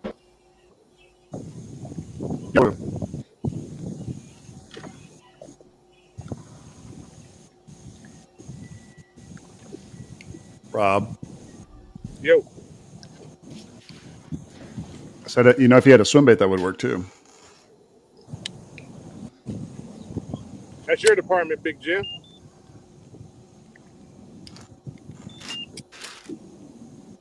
I'm going to make it so Shaky has her also, and creature baits. Eventually, craw. Did you switch over yet, or what? Nah, not yet.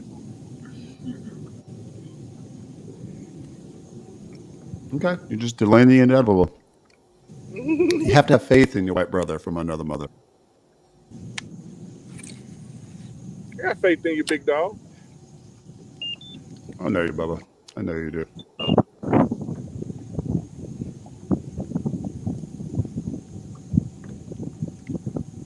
I'm fishing some history right now. So after I'm done fishing this history, I'll switch over.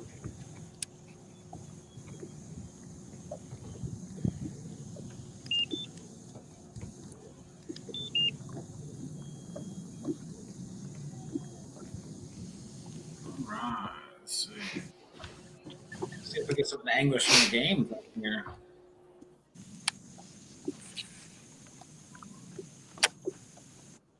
Everybody's in hyper focus mode now that we're in the final countdown.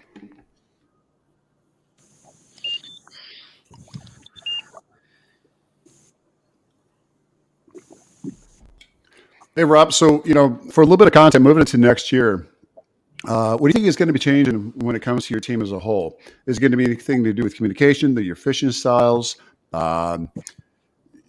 maybe the way you approach a tournament? Does it keep things status quo? I don't really know yet, man. I really don't know yet. I can't tell you the disparity between last season and this season. I haven't really been able to put my finger on the difference, so that we can make adjustments. Right. Would it be something that has to do with the way you change your style and approach to fishing an individual tournament? If you know that everything you've done up to that point has not been fruitful, case in point, let's say that you take the last tournament that we had, you get to a certain point in the tournament where others will have to that they fish to keep their style because they're going to stay in their comfort zone. Do you think it behooves one to change it up and kind of switch it up as a team, as more than an individual, or what? You want me to explain? Yes, please. Okay, so let's say that you three, us are just a team, except we're the Warhawks, right? And let's say that we are, a case in point, last tournament, we've got to the point now where we're maybe 3 or 4 fish behind. You've been fishing jigs and creek baits, and actually you guys both have, right? And let's say that I've been doing, kind of the same thing, doing some shaky heads, then change it up, move to action baits, spinner baits, chat baits, things like that, or just the approach that we're taking as far as the conditions, because you can go to the same body of water where you were catching big fish before. That doesn't mean those big fish are going to be there. The conditions are going to change everything dynamically, right? So Is that a way to approach a fishing a tournament if you know you're behind and you need to get ahead by changing the overall outlook and the view, the mindset?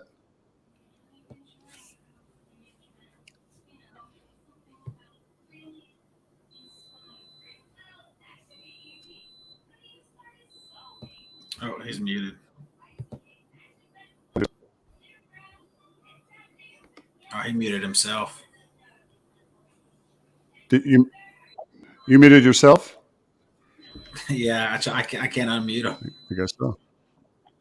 Yeah, he muted himself. Rob, can you hear us?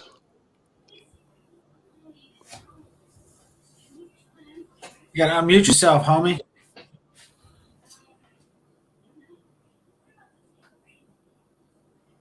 We can't hear you. Anyway, what about you? Do you think that's a way to be able to change things up to find the secret to success? To change a couple of things up with the team wise.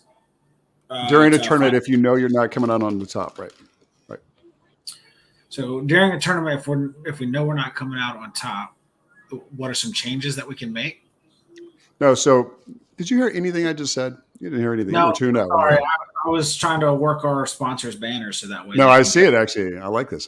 Did you save those, by the way? They did. They're under the Warhawks banners. Yeah. Badass. Hell yeah. Okay, so what I was getting at is, during the tournament, when you're about midway through, if you're down and you need to make up ground, obviously the other team is doing something right that we're not. If we're in that type of a situation, do you think as a team, things that we can look at doing in the future are, okay, now we need to change tactics and techniques. We know that if you go to an area that is familiar with us, those bass are not going to be there like they were the last time. Always. Maybe they will be, but not always. Because the conditions are going to dictate that. The conditions are going to change that. Whether it's wind, humidity, barometric pressure, there's overcast, whatever the case may be, right? Do you think it behooves a team to look at each other while on the water in that kind of condition during that tournament to say, you know what, hey, something's not adding up. We need to change it up. Do you change up the style of fishing, or do you change up color schemes, all the above? What makes it more successful for as a team? Yeah, I think definitely if you're finding, you're not having success or anything like that, then you definitely need to look at it as a team itself and change up those tactics itself. Kind of that's what our whole group chat is about, trying to find a pattern for that day. You got to kind of fish that moment. You know what I mean? So yeah, it's nice to have memories and of spots, especially if there's something specific about that spot. Maybe it's a rock pile or brush pile on a certain point where there might not be anything like that anywhere else on the lake. So that's definitely going to be a key area, whether it's a memory or not, that you're going to want to go back and at least check out and graph over and things like that. But yeah, you definitely have to change some things up. Just example this morning, Mike Hogan, he was throwing big swim baits. Obviously the bite's a little tough, so going by and throwing just gigantic swim baits, you're limiting to yourself to the types of bites that you're going to get.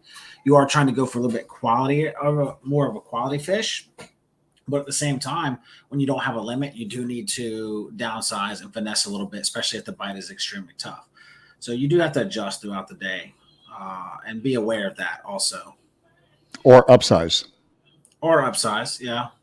So, it could be one or the other, right?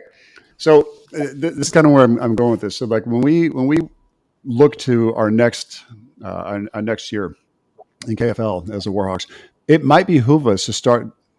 Hey, what's going on, Thomas? Yeah, absolutely. Hey, we're trying. That's kind of what we're talking about. So maybe to have a plan B.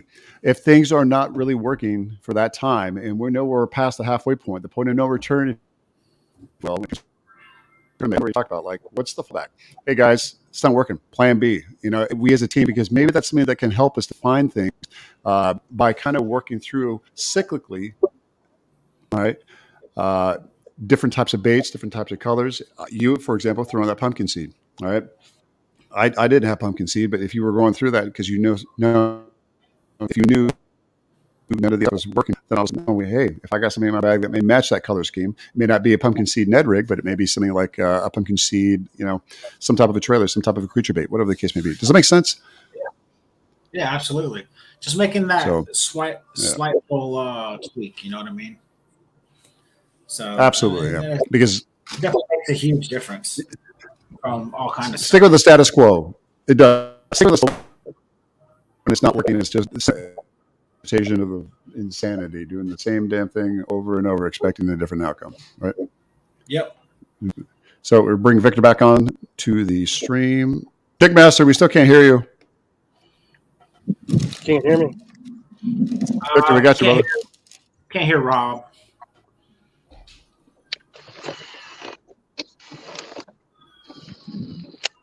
So, what are some things you're seeing out there, Victor? Anything that you've changed up since you started, or? Yeah, I mean, yes and no.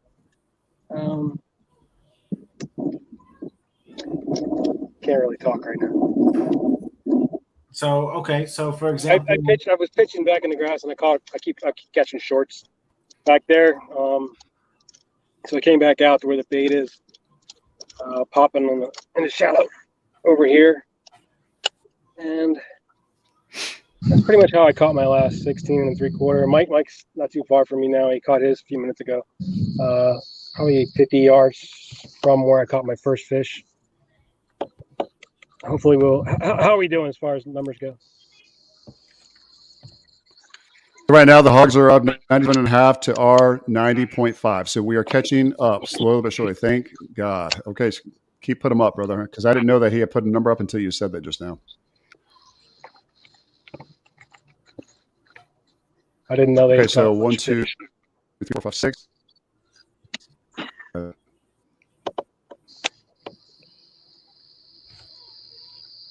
Yeah, so, Yep, so we've got 2 16 1/4s, 2 14, 4 14s, and 14.5. Yeah.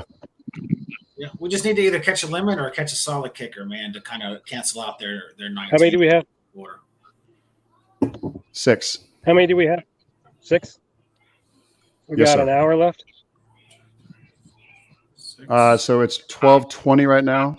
You guys are ending at 13. It's 11:20 here. I know, but I'm saying it's 12:20 here, 11:20. So you still have until 13. You broke up. How much time do we have left? You have until 13:30 your time. So 2 hours.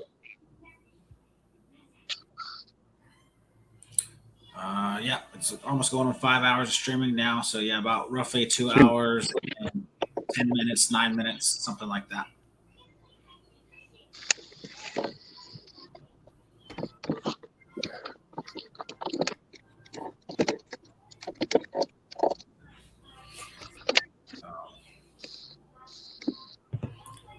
Yeah, I'm gonna have to get out of here and try to find. I hate to go find something else, but I've caught fish in here, but.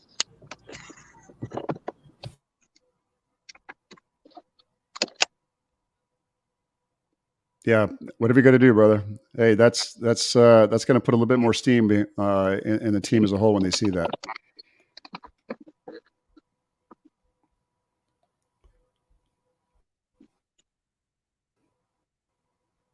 There's fish here. I mean, we can't get them to bite unless they're. I mean, you can see them get on bait. As soon as they get on bait, you can get them to bite.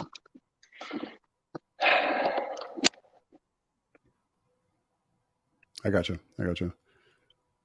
Lots of fish. I mean, just lots and lots of fish. But heavily pressured, so they've seen the same thing over and over, right?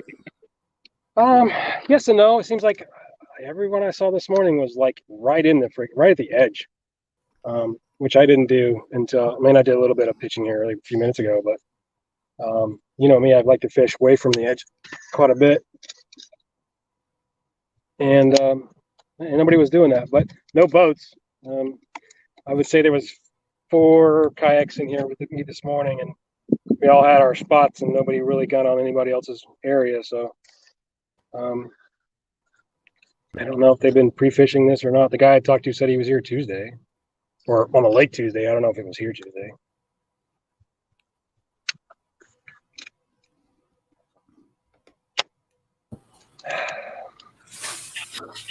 A hard decision to make to change up whenever you found some fish, you found out what they want to bite. You know, when do you give up? Whenever it's not like the team is lighting up the freaking scoreboard. You know. Yeah, I mean, Do you you look at leave our fish guys. to find fish? Go ahead, Jim. Say it again. I'm sorry. Say it again, Jim. I was saying the question is do you leave fish to find fish? This is Yeah. Do I having leave a fish to plan find B fish? for the Right. team as a whole to be able to make up room. Right. Do I leave I'm fish sorry, to find Will, I fish, didn't or I interrupt just you, wait sir. for these guys to get fired up again? That is the question only you can answer. Me personally, I mean, you guys are way more experienced than I am. So I would leave if I knew that they had shut down in that area. But at the same time, I don't know. You can entice them, can't you? Who knows? Yeah, you gotta look at all the different scenarios too. I mean, we had 2 guys go down at least 1 day of pre-fishing in, and the other 2 basically came in, had 0 pre-fishing, just kind of going off of map studies and what the other 2 teammates said. And you can only cover so much water in 1 day. So I think considering we have fish on the board, and the other team who had the opportunity to fish a lake more often. Yeah, you're giving me a post-mortem, Will. That's not helping me right this second, though. Well, yeah, no, we ain't dead yet. It was what I'm saying is, I think. Oh, no, I don't want excuses or reasons for why we're doing or what we're doing. No, I'm trying to figure out should I stay here or not. No, I'm actually saying that we're doing really well for just going basically off of map studies. So, I mean, obviously, you know the conditions a lot better because you're there, and what you need to change up. You're a very experienced angler, and I think you'll figure that out. Have you heard from Joe, and have you put up anything? Not that we've seen or heard. Okay, good. So I mean, it's a good Joe- chance he's got. So it's a good chance he's got a collection. There's a good chance he's trying to save his battery until he gets. Yeah. I know he got on some fish in the creek yesterday, so more than he was letting on to. Yeah, he likes to stay humble, doesn't he? Yes. God bless the man too. So, Victor, just if you did leave to go somewhere, how long would you go? Oh, well, it's not like I have a whole spot. I mean, shit. I don't know. I mean, what I know of the lake, as far as what I've seen, was what I pulled in this morning. And Mike, I may go talk to Mike because he just kind of came from that direction. I'm assuming he kind of fished the only other area that I would have fished. I don't know if we can scope these fish. They just don't seem to be eating off the wood in the channel, which sucks. Right. I mean, there's nothing phenomenal being put up by anyone in the Hobie event. It also depends if they're saving stuff or what, you know. I know. Yeah. This is do or die. Hey, I can flip a coin if you want. Leave it to Lady Luck, but that's that's up to you. No, well, good. So right now, you know, just as a look across the board, because this is a broad spectrum analysis here. Maulers 182, Motor City Ambassadors 162 and a quarter. They're slowly catching up because they're at 147. 103 to Rebels 64. Southern Slayers 191 to the Palmetto Punishers 88.75. I think they're pretty much out of reach.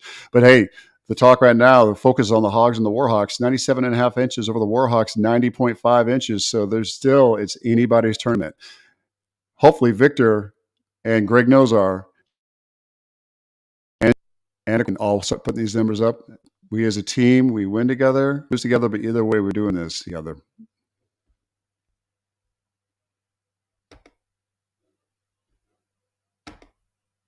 You muted yourself, Victor. I can't hear you. Victor, I can't hear you. I know. I'm trying to talk to Mike. Oh, I thought you were talking to me. I'm sorry. Mute yourself again. Yeah. Sorry. I was yelling too, so No, by all means. By all means.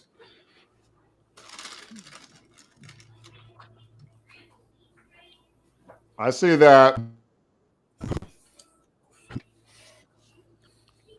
I was talking to Will. Will was he was eating some Fat Boy food. You got fries over there or some shit.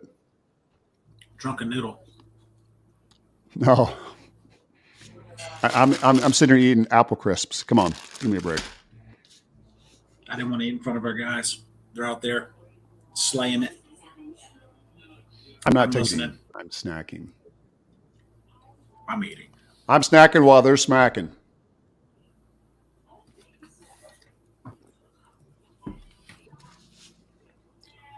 What happened to Jigmaster? How come he's not joining us again? He's here. He's just not talking to us. Oh.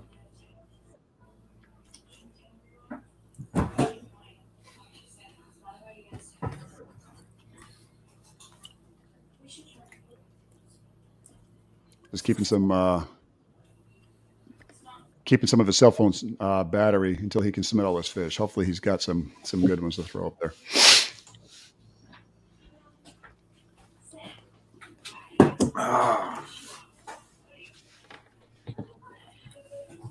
Oh yeah.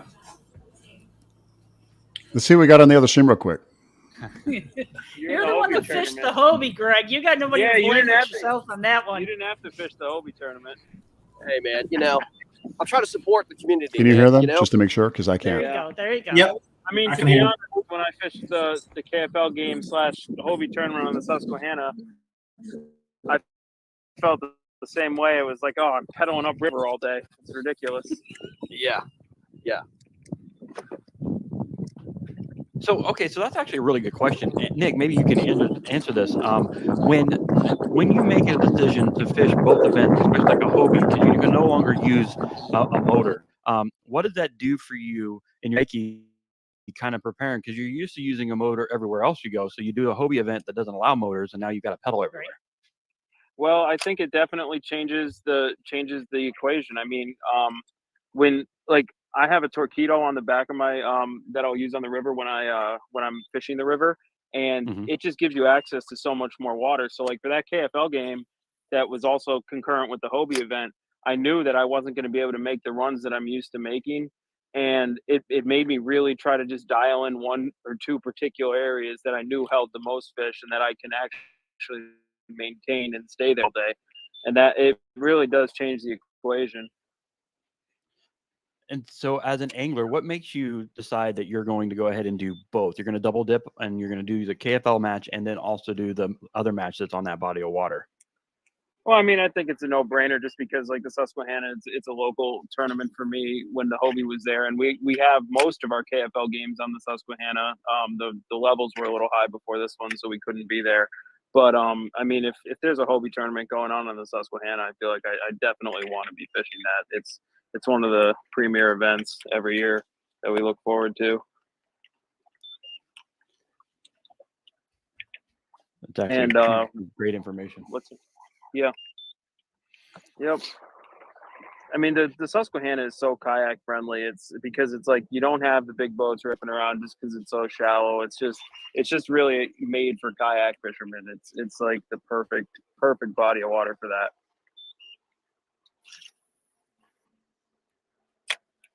So tell us a little bit about your big weekend last weekend, man. You did great. Yeah, I was up on Champlain. Oh, and we just dropped out. Oh, right when we get ready to talk to him about it, right? Dang, so I bet you anything his phone overheated. Because there he's coming back. There you are. You're back, sir. Oh, can you hear me? Yes, sir. Yeah. Okay. Sorry. Yeah, I said I knew I wasn't going to be able to pre-fish before the tournament, so I drove up on Labor Day to pre-fish just for one day, and I just found him right near the ramp I launched at, and I had like 95 in the first hour pre-fishing, and I was like, all right, well, this is where I'm going, and I came back the next week for the tournament, and I did even better. I mean, I had 95.75 the first day, and it was just on from the start. And I was able to follow it up with a decent limit on day 2 and put it together. Well, I mean, congratulations. You get to walk out of there with 2 pieces of hardware. So, I mean, that was pretty awesome, man. Yeah. That But was. Go ahead, Lauren. Here's the thing Nick's not telling you. He doubled up in another tournament that weekend as well, and he walked away with that one. Wait, what? Wait a minute, what? Yeah. The New York New York Bassmaster state championship was that weekend as well on the same body of water, same time. So I doubled up and I was able to get the win in that one too. Oh man, well congratulations, because that's like the quadruple whammy. Yeah. It was a great weekend. Hey guys, I'm sitting in 50th in the Hobie. I love the optimism. That's awesome, Greg. Congratulations, Greg. Good job, Greg.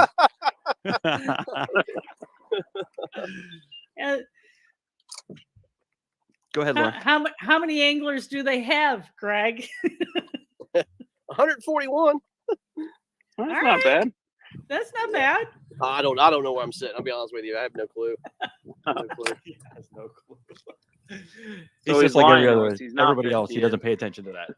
Just keep fishing. I just Right? keep fishing. Yep. Well, Nick, I mean, that's All pretty right. good, man. Well, congratulations, brother. What a great weekend and something to kind of be proud of, especially going in and finishing out the rest of this season. Should be a lot of fun for you as well. Oh yeah, I can't wait.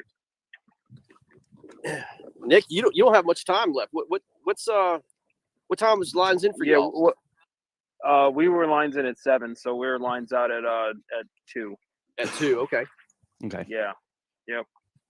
We got an hour, just a little under an hour and a half left. I think we're gonna need. I think we need two more bites at least. Yeah. I mean, obviously we were trying to get our limit, but it's a grind. I think if we could get 8, 2 more bites. I need to get 2 more bites today. That's all I know. 2 more. Yeah. So you're sitting at. Yeah, you have a total of 6. 2 more will definitely give you guys a nice little cushion. You got 6 total on the board. Total for the day is 10. So if you can get 2 more, it will give you guys a little bit more. And what's the score right now, Randy? Yes, sir. So you're sitting currently at 103.5 to the Rebels 64 inches. Okay. Yeah. I obviously want our team to run out of limit, but I know if we're gonna win, one of us on the team has to get 2 more bites. Yep. Those Rebels, they love the last minute comebacks. We can't let that happen. Yeah. Very true statement. Yep. Yeah, no, definitely. Okay, This so- is going to be good. Speaking of, so we're at 12:35. So who is out of the 4 teams that are playing today? Who's done at 1 Eastern time? I don't think any. None of them. Okay. Yeah, I think they started at 6:30. Motor City started at 6:30, I think. And then we're on Central Time. Greg, you're actually sitting at 55. Yeah. Hey, I was close. Thanks, William. Thank you for posting that in there and taking a look at that leaderboard. Thank you, sir. Hey, what's leading Hobie right now? Is it 80 inches? Let me pull up the magic board and see what we got going on over there. They're over I on don't Tourney know. X, correct? Yeah. Greg's thinking about making a run. I just want to compare it to how bad this day is. Yeah. Take a look at what we got going on here. They're in pipe. No, that's not it. Where are we? What day is it? The 17th. Let me get there. Just type in Dardanelle. Or Hobie, one of the two will bring it up. Yeah, sorry. I just got it. It was hiding down here on me. So wow. Okay. So day 1 total is 83.5. Oh boy. Wow. Who's got that? It looks like Brandon Prince. Yeah, there's a lot. Wow. It's pretty low. So you have the next one's 80.5, 80 1/4, 78.5, 78, 77.5. Yeah. So Drew Gregory sitting So at it's 9. close, but Yeah. Wow. You said Drew Gregory's at 9th. What did you say? Yep. Drew Gregory's in 9th place. With how many inches? 75 and a quarter inches. So his fish posted on ours, right? I would think Hang so. We're dipping back and forth between two different. Hang on.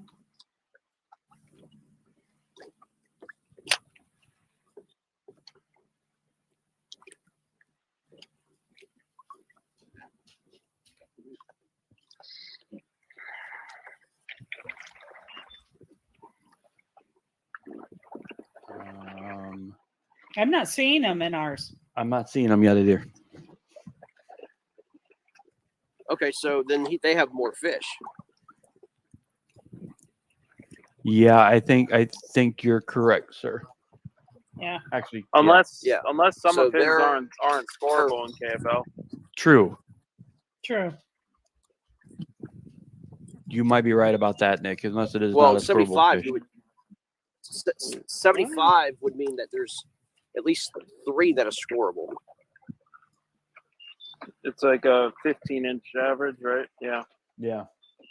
Yeah. Yeah. So All he right, might guys, have so- 3 scoreable, 2 nons. Go for it. So we've just been asked a question. All right. And the question is, if you're fishing 2 tourneys and lines in are at different times, how do you manage that? Oh, Well, when we had the Hobie on the Susquehanna, we matched everything like KFL to Hobie. So we never really had to deal with that.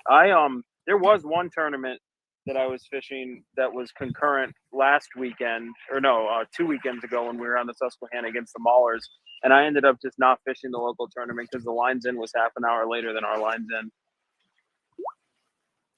yeah, and I mean, sometimes if you have tournament series that are going on, like for instance, we had the KEF championship going on with the KFL stop that was in the area, and so tried to keep it right along that same time frame. I mean, obviously the championship is going to have its own, so they were actually able to get out on the water earlier, and then they were getting off the water earlier than the anglers, so they kind of just did it on their own. Just kind of. I don't think that the lines in time is actually the problem. The problem would be the launch time. If the launch time is later for one, then it's illegal to launch early in the one tournament. Because like lines in, you could just not submit a fish if you catch it to one that has the lines in later than the other one. That's right. Exactly. Or, I mean, what we try to do is we try to, if that's an issue, there's a concurrent tour series. They'll ask, can we change the lines in time to match it? And we usually do that. We have no problem with that. Right. If it's earlier, usually we're the earliest one, right? Yes. But normal. What you could do is just not fish that half hour, or you just wait, whatever you do to make sure that you're in compliance with the tour, right? So yeah, gotcha. And sometimes if you have an owner that has the team, so like half of the team was not fishing the championship, they could go fish the KFL and still be at the championship to be part of the organization. So it just kind of makes things work out. Yeah, I mean, it's just all about communication, just have proper communication and you should be good, We're pretty flexible, for sure. All right, so we're going to do a rundown. So we've got about 20 minutes left, you say, Lauren, on our show here. Let's get a rundown of the scores because definitely some things have changed a little bit. Let me find it first. Change is good. Change is good. Change is always good. Where'd it go? I lost it. Where'd it go? There it is. All right, there we go. All right, let's bring it up in here. Let's go to the top of the leaderboard. So the bronze backs are at 103.5 over the Rebels 64 inches. The Maulers are 182. The Ambassadors are 162.25. So there's still some opportunities there. And the Ambassadors are at their 10 fish now. Yep, they are at 10 fish now. So both teams are at 10. So now they're just trying to make it happen. The Motor City's Warhawks been up. Sorry, go ahead. Upgrading, so that's good. Motor City's been upgrading, so that's good. Yeah, they've got one sitting there not scored yet, but yeah, they are actually. It is nice to see inches being added in there as well. The Warhawks are below the Hawgs at 97.5 to 90.5 inches. So you guys are getting there, Greg. Your team's pulling in there.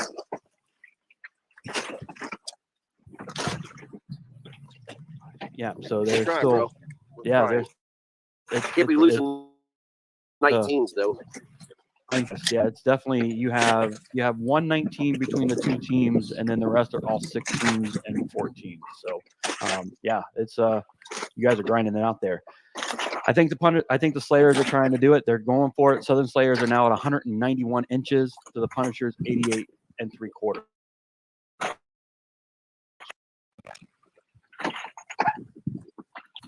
It's crazy. Wow. Yeah. So that's where we stand as the leaderboards right now. It's a lot going on. A lot going on down there. It looks like they're also running into overheating issues and phone issues on the Slayers. So we're starting to see one angler and one angler only on the live there. Okay. Matt doing his normal thing, standing on the bow of his kayak, enjoying his day out on the water, having a good time. It's middle September. It shouldn't be this hot. No, it really shouldn't. It should be a little bit cooler. It should be way more comfortable, but it's not. It's going to be blazing. And we still got a storm out there lingering down by us. So it's only going to get even hotter. And it looks like Matt just caught another fish, maybe? Yeah, I hear you guys have Which like Matt? a hurricane coming, huh? Yeah, we got something brewing out there. I don't know. I got rid of all my cables, so I don't even know what's going on in the world. It's phenomenal. Well, you know, Jimmy Buffett said it best. You can't reason with hurricane season. So True that. True that. Oh, no, he didn't catch that one. Oh, Greg just dropped out there too. There we go. But yeah, so he just lost a giant. So yeah, definitely a lot going on in the South down there between the Slayers and the Punishers. Crazy matchup. Slayers decided they want to come out and play today. Yeah. And don't get me wrong, their season started off really low, but then they hit that mid-season stride and just kept on going. I mean, they turned it up, and it's great to see these anglers do well. Especially, you know, I know them very well from our trail series and then different things like that. So It's great to see these guys knocking it out of the park. Yeah. Well, we knew this was going to be a good game. You know, they've both kind of gone back and forth, ups and downs throughout the season, you know, the seasons that they've had. Right. So, you know, it's a good head-to-head matchup, you know, so. Yeah, definitely. It's definitely a lot of excitement. You know, this is wild card weekend, so these anglers are battling to get into the playoffs. Like they are wanting to make it into the next setup to be in line for the championship. So, you know, getting past wild card weekend and getting into the actual brackets for the playoffs is huge for each of these teams. Well, and the other thing is that things are shaking up a little bit different than the way we had, you know, originally looked at stuff. Mm-hmm. So in looking at that change, that will change who goes where in the brackets. Oh yeah. Yeah, it will. It will be really interesting to see what's going to happen to see who's got to travel where and where they got to go to. So right. I know nobody wants to go see Coosa on Coosa's waters. Right. But it's definitely going to be interesting to see where the Slayers have to go to, where the Maulers they're going to go to, and then where the Bronze Backs are going to go. I mean, it's just going to be interesting. Yeah. And I'm not going to say that I know anything about where they're supposed to be going and what they're going to be doing, because once you get into that, I lose total track. See, that's where I've got it. You got it? You know where they're going? I do. Hold on. I'm just trying to find. You're coming up to say hello now too? Really? Were you feeling left out? This is my beagle. He's like, the big guy's had his nose in here the whole time. Nice. It's like, what are you doing, Mom? Ow. Drake. That hurt. Yeah, so we have upload on Chaos, so obviously it's going to be fish that's going to be added to him. You've got every angler, all the teams have been given the invite to join the show, so there's always they can always join in when they're able to leave their show and come to ours. So there's always an invite to all the teams, so they can definitely. So that invite is there. Drew Gregory definitely is coming in with some more fish for sure. Definitely love all the action you guys are giving us in the comment section. Thank you to Curtis and Joshua and Blackbeard and William, Sean. You guys have been helping us out tremendously throughout the entire show. Keep it going. You guys are doing great. Lauren's still digging through her phone over there. I'm trying to find it. You're good.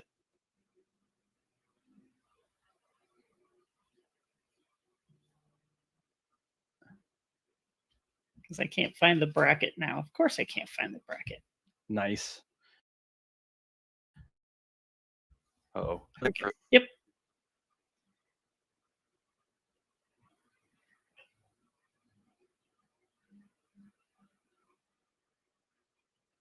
And all I can find is the videos. I can't find the actual still picture. So I apologize for that, folks. But when it comes to next week's games, those who have the wins today, so the high seed will play the lowest seed. So depending on, which is not necessarily how they might line up the way that the bracket is currently laid out. So that could shift as to who is traveling where. So where their match may look like it's going to go into the particular bracket, it will change. So so it'll be a high seed plays the low seed, and so that could cause some shifts and some changes. So, but we'll look at that and we'll see how that goes. But and here comes Mr. Randy. Sorry, birthday party stuff. Anyway, always. They're always asking me questions. How old is your kid when they're born? I'm like, oh, come on, don't ask me those right now. I'm thinking about other things. He's 22. Yeah, I don't. Whatever. He's not driving yet, and he's only 7. Come on. Yeah. Anyway, so yeah. So what did you find out? Sorry, I was not paying any attention. So no, it's okay. It's all right. So I can't find. All I'm finding is the video that has the bracket in it. Okay, let me see. So, let me see if I can do something. I can do it. So I can do it quickly. We might be good. Keep talking. So what'll happen is whoever the high seed will play whoever the lowest seed is in from the winners. Okay. Got you. So that would mean that the low seed would definitely travel to the high seed, correct? Correct. Which may not be in the bracket that they're currently in. Understood. So where like was it 3 and 6? I think are playing in the northern bracket, and 4 and 5 are in the lower bracket, say of the north. If 6 wins, then they play the number 1 seed. If 3 wins and the 5 seed wins, then 5 goes and plays 1, and 3 will go and play 2.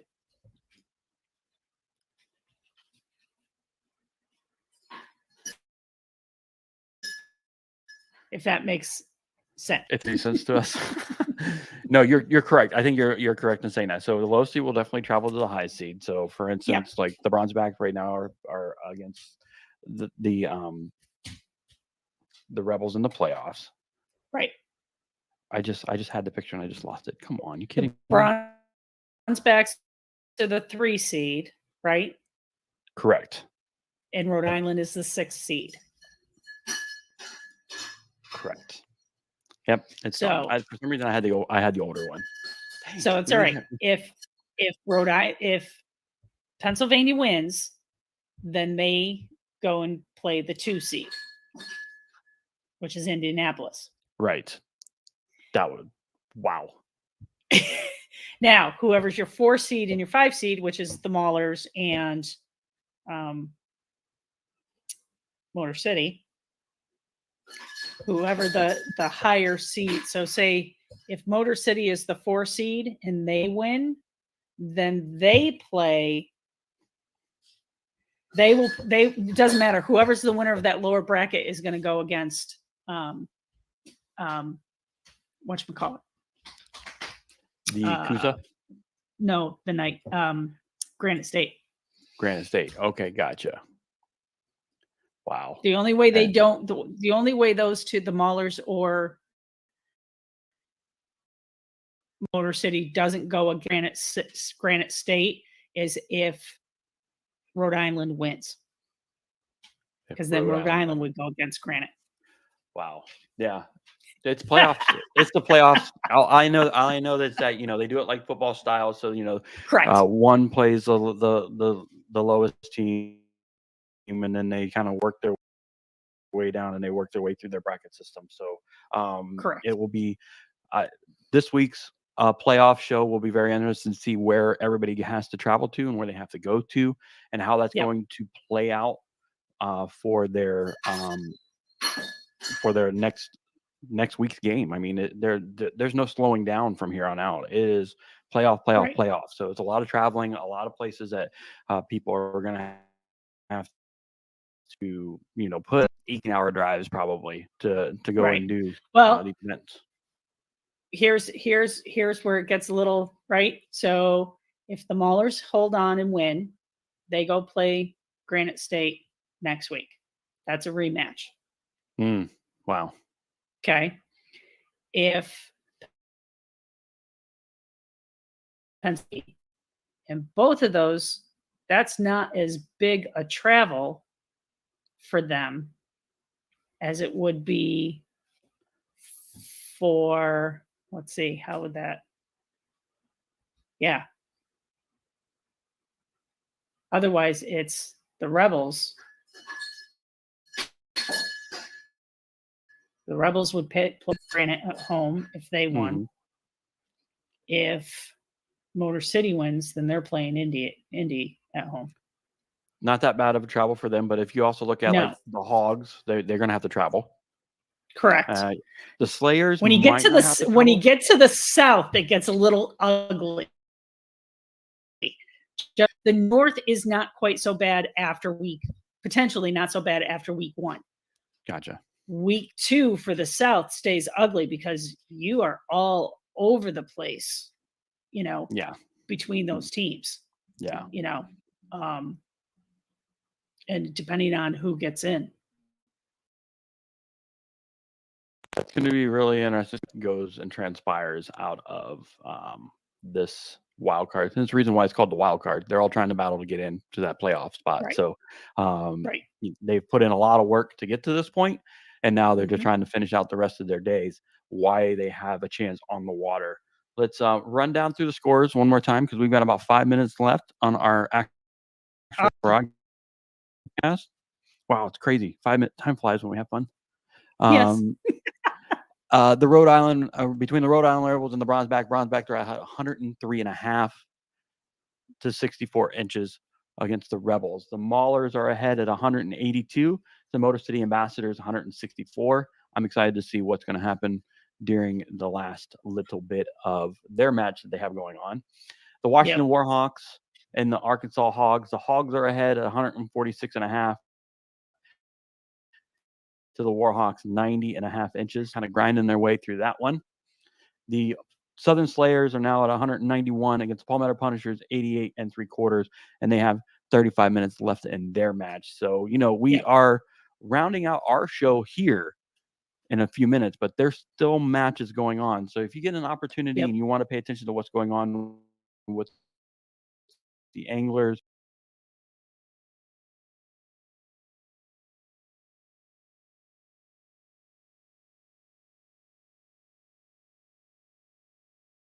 Okay, so you heard what was going on, right? Jigmaster, V, can you guys hear me? Yeah, we're losing. Yeah, but that's only because Cody Melton had a reception service service that was bad. But that doesn't mean we're out of it.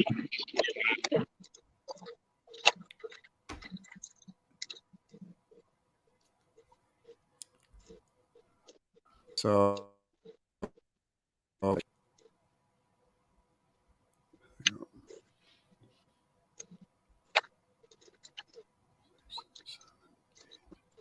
so they have 9 fish on the board, and they're being anchored by a 19 3/4. I did hear that Drew Gregory had 79. So he's probably not got all his fish. Maybe, I don't know, some of them are probably 12s or below 14. But Maybe. guess we'll see. Yeah, we definitely will. It was Garrett Morgan, 52 1/4 inches. Drew Gregory, 49 inches. But let's not take away from your ability here, but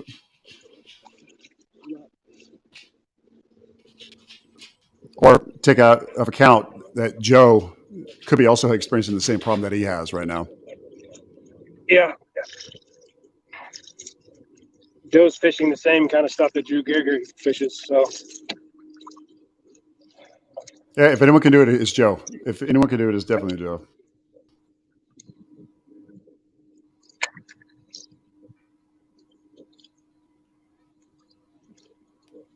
Yeah, I mean, these guys are pros that are on their team. You know what I mean? So, still pushing though. You're only 5.5 hours into the match. So you got an hour and a half left, brother. thank you.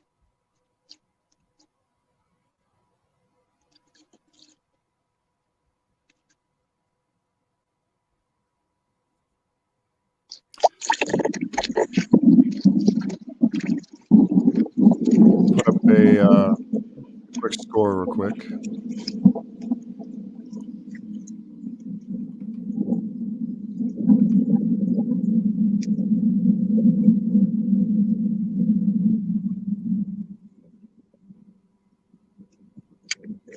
Give me a second. We'll have it up here. Go back over here. Make sure we're.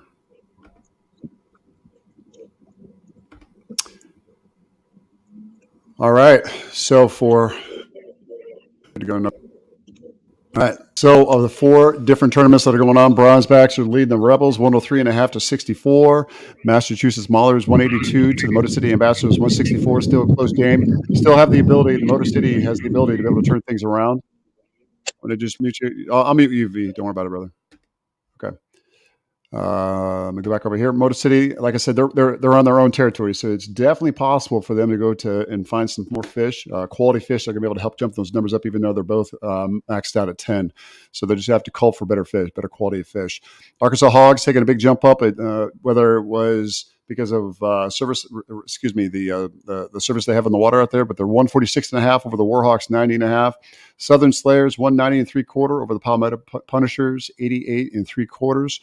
Right now, Brendan Hewlett, 140 1/4. Matt Vaught, 124 1/4. Jeremy Baker, 110. John Ferreira, 90 1/4. Daniel Higgins, 65 inches. That's the top 5. Moving, continue on to number 6, Eric Polentz, 63 inches. Matt Linsenman, 61.5. Matthew Connett, 55 inches. Number 9 spot, Garrett Morgan, 52 1/4. Number 10 spot, Christopher Catucci at 49 1/4. Drew Gregory is down to 49 inches. Down to the 11th slot. 49. That is where we're sitting as we speak.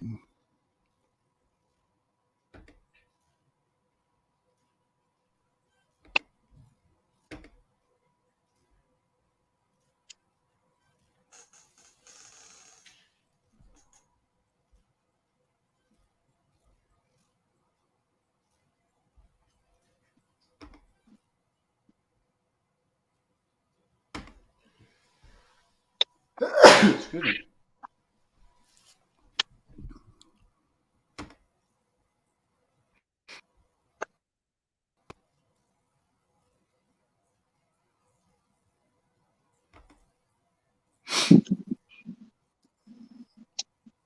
Wait, why is KFL tonight up there. That's not what we wanted.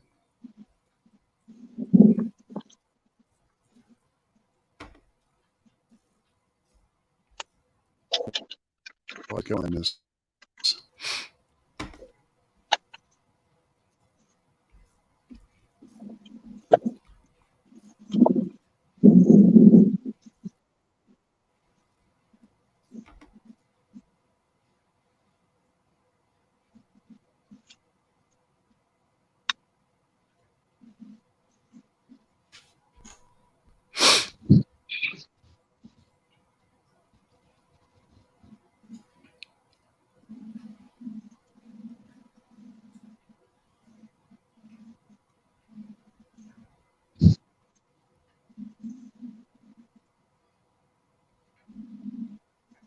So I guess they stopped broadcasting there.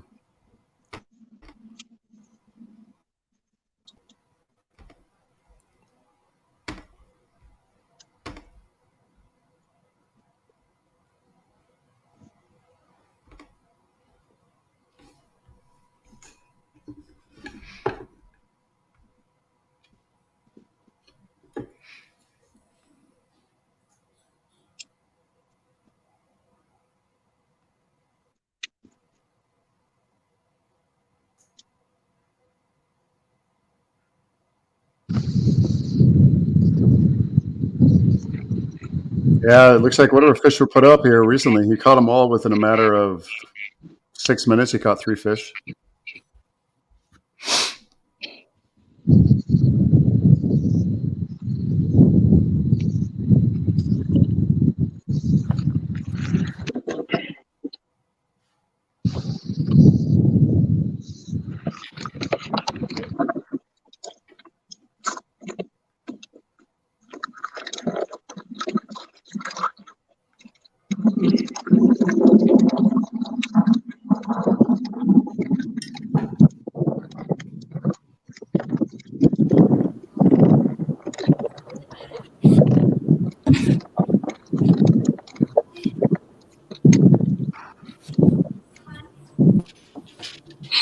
Yeah, that's a lot to put up there, Will. A lot to put up. Yeah, man. They just in 6 minutes. Yeah.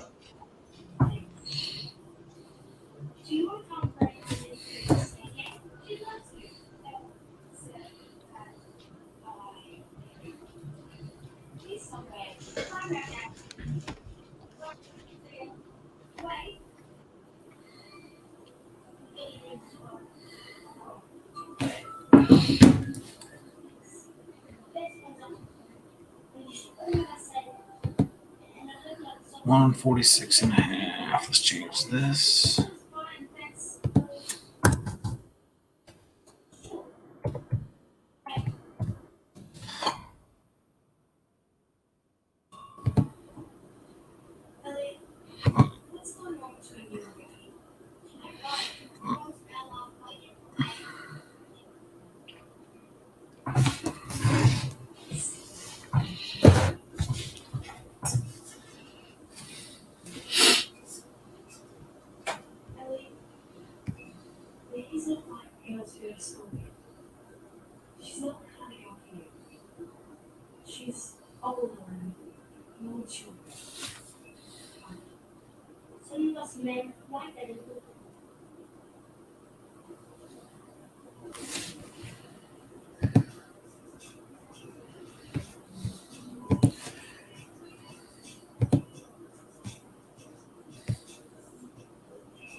I'm going to take a quick second, only because I need to take a second. My back is killing me in this chair. And I've got a test I have to finish here in the next couple hours. So, but I'm going to keep the screen up. I'm going to sit right back there next to my little buddy, my little furry buddy. Yeah, buddy. Sounds good. All right, you got this. Yep, I got you. I tried to put the other YouTube up for KFL, but I didn't see it up anymore. Did they end it? Let me go back in here. We have about an hour. No, they're still live. Yeah, I'm sorry. Yeah, we can enter the studio and do that if you want. Okay, we have about a little less than an hour and a half. Right. Left for the day. Well, we can enter the studio and put it up like that. But actually, we can't. We have to do it from YouTube. Yeah, I know. We got to find him. We got to get on him. Yeah, hopefully, Joe hasn't had service for the most part of the day, saving his battery. So, yeah, we'll see. We'll see how that goes. I'm hoping he pulls out some tricks. Do you know what I mean? Yeah, I mean, looking at some of these are some funny looking bass, man. Yeah, yeah. Not eating. They're not eating. I mean, let's see. Let's back out of some of these. We find these super skinny girls. Yeah, like this one right here. Yeah. That is wow. crazy. That is crazy, man. It looks like a spawned out fish, doesn't it? It does. It really does. Like everything was just completely down, just dumped. Now look at it. Yeah. Like it left, like someone hooked a vacuum cleaner up to it. Sucked it dry. Let's see. I don't know. Yeah, there's definitely some skinny girls up in here. Faux show. Let me see that one. Yeah, I had one like that yesterday. The humpback. Yeah. Yeah. I bet they were like, if we could just stretch this bass out straight. I think Hogan caught one earlier that was like that skinny one too. Yeah, right there. I mean, that's crazy, man. I'll be dang. I wonder if the pressure puts it on them to the point where they're afraid to eat or not eat, because that's nuts that there's multiple bass like that. I mean, I've seen them like that before, but not where they're catching multiple. But all right, man, give me a few, okay? All right, buddy. All right, bud. What do you think, Vic?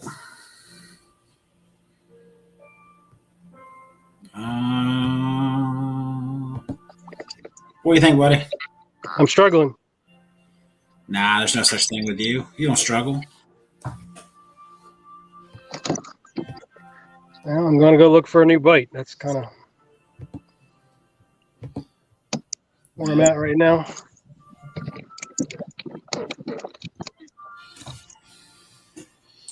Drop it down to the finesse style. A little bit of shaky. Yeah, a little bit of a trying to skip the wacky and under some of these trees. The wind's blowing basically from my front left a little, so I've been working on this right bank some. Well, I haven't seen bait since I was in the back. I mean, I haven't seen bait jumping since I was in the back. Definitely bait on the screen. Yeah, is that fresh water? Have you seen anybody else fishing any of that, or? Yeah, there's 2 kayaks between me and the mouth of the river right now. There were guys creeping in here this morning, but I think they just kept on going back to where I was. I'm not sure. I didn't keep tracking because I kind of passed all of them except for one. I don't know, man. I don't think there's such a thing as fresh water right now. Yeah, that's a lot of anglers. 141 anglers plus recreational anglers. I don't know how many's on there with you guys, and plus another 3 from our team. So.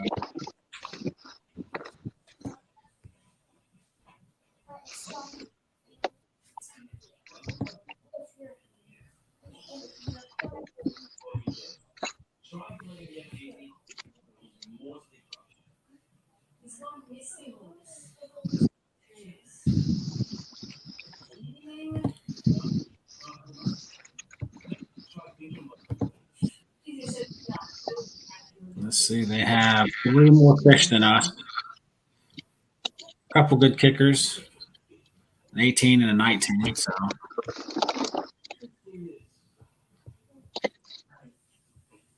they're at 9.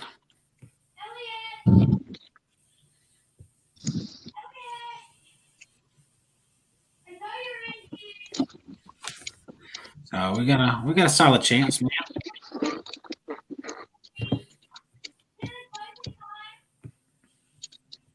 Just lost the fish.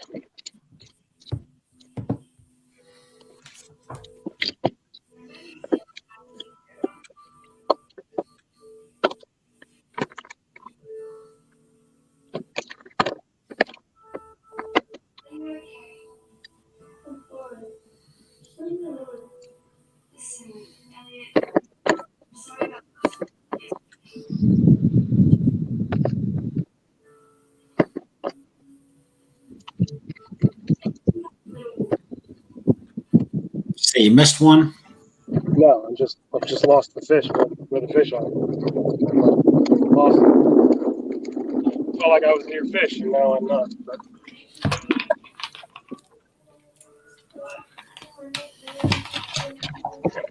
I might have to go back to the back.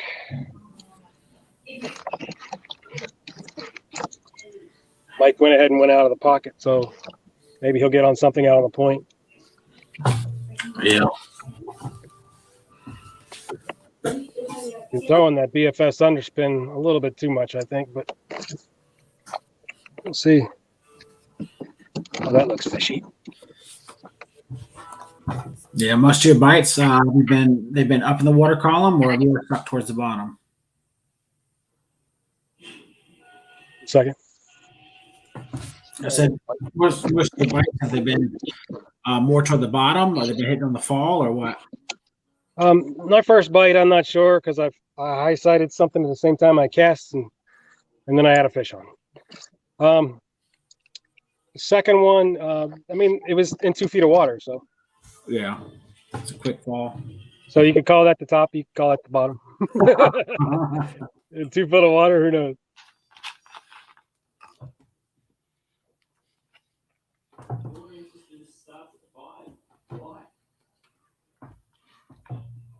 Haven't been able to get anything to bite over, if they were like small bites, maybe, over like, I don't know, 4 feet of water. Like they're the deeper stuff, they just kind of sit there. They're not like biting. Yeah. I don't know if they're bass. There's so many different types of fish here. It's hard to tell what we're seeing on the screen. So I haven't put not putting a whole lot of stock into what I'm seeing on the screen. Except for the bait. There's got to be a fucking fish in here, though. If they left it for me. Yeah, that'd be nice. I can't turn it.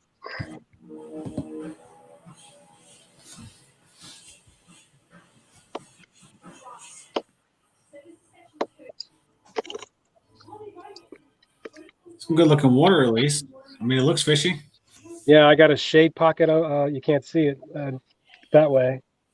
With I don't know if that's Chinese watergrass in the shade, and some brush overhang, and there's got to be a fish there. Best thing I've seen in a while. I just filled up something. Freaking cast in the exact same spot.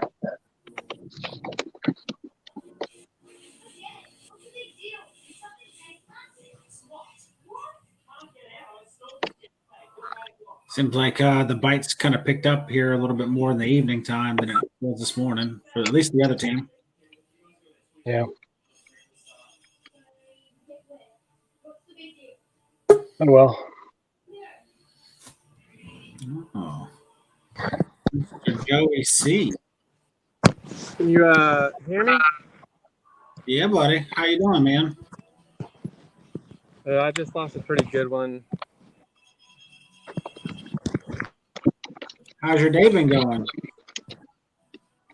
I haven't been catching them. I just took probably I got 513. 513s. No, Yeah, no I measurable. thought it was going to be a wonderful. Nope. I did, however, foul hook a water moccasin. Ooh, That was that, terrifying. that must have been fun. Did you just cut it off or what? Oh yeah. I told the poor guy who was by me, I was like, if you see a water flopper, it's not free. I wouldn't suggest trying to get it.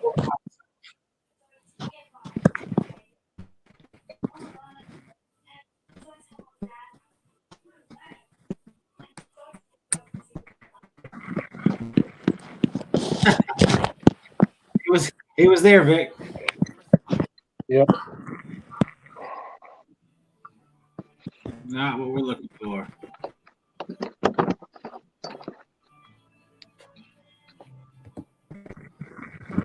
You've been pretty much in that same spot all day, huh? Yeah. Huh? You've been pretty much in that same spot all day, right? I got up and moved. So you moved completely different place? Yeah. I had a hard pull out of 10:30, so at 10:30 I got up and went to the creek, but I got a really big bite, and then on braid too, of all things, and it was in some wood, so I didn't yank, and then dive, and that's all she wrote. Pop that braid. Probably a bow fan or something like that. Yeah, that's what I want to tell myself. But it had like a definitive head shake.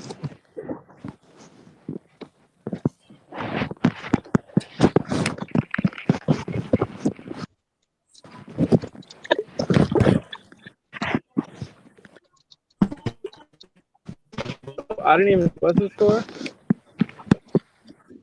Current score is 146.5 to 90.5.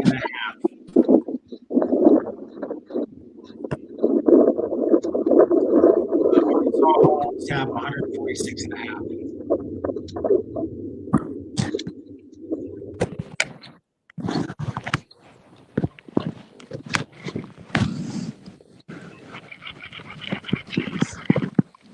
It's definitely been a grind for us. Yep.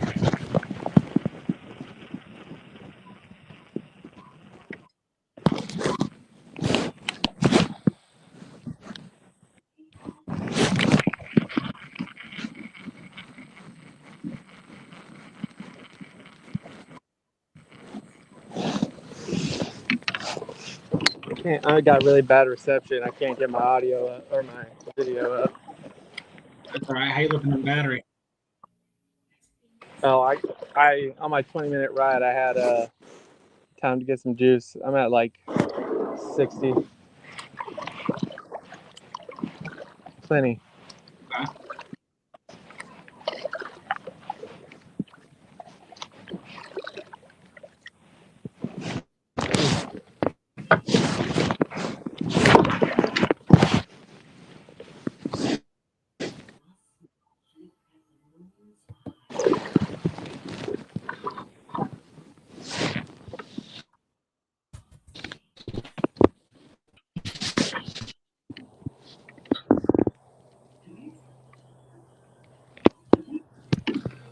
Basically, the Warhawks show here on live all day long. So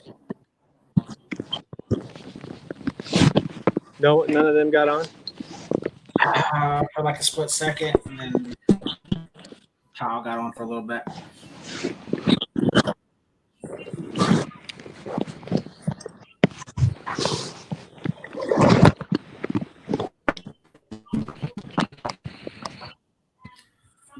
So what's been the key to your success? Success? Yeah, I mean you're still catching. You're just on the sizes that you need. Still success, man. Yeah. Spinnerbait was doing really good in the grass. real good in the grass. And then following it up with like anything I missed, just following up with a whopper flopper. I tried to do like flip it, shaky head, and this wasn't working like that spin rate. It wasn't for you today, huh? Nope. Super frustrating.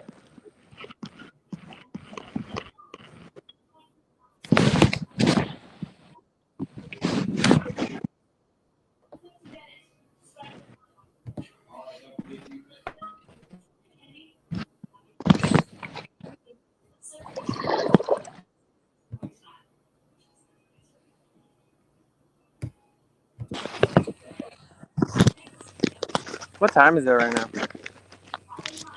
It is currently 12:30 for you guys.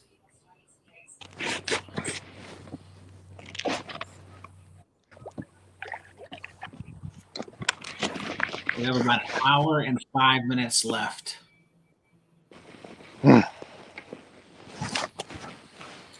Which, a lot of times tends to be our sweet spot. Whenever that last hour, we seem to start catching a couple. Yeah, it was definitely a mid-morning bite. Didn't get very much early morning. I needed the sun to come up and push them.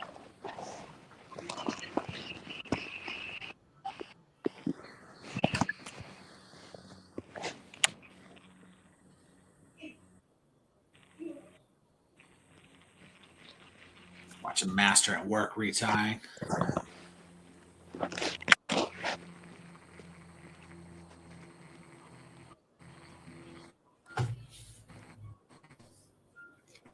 What's the temps like over there? The outside temperature. For me? Started to warm up a little bit? Yeah, has it started to warm up? Oh, yeah. It's hot. And the shade is pretty good, but where I was before, it was like unbearable. Because there's like no shade or nothing.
That is a large spider. Get away. Stranger danger. Big snakes, big spiders, huh?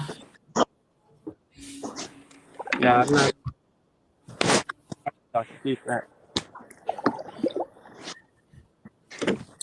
Snakes, big spiders, tiny fish.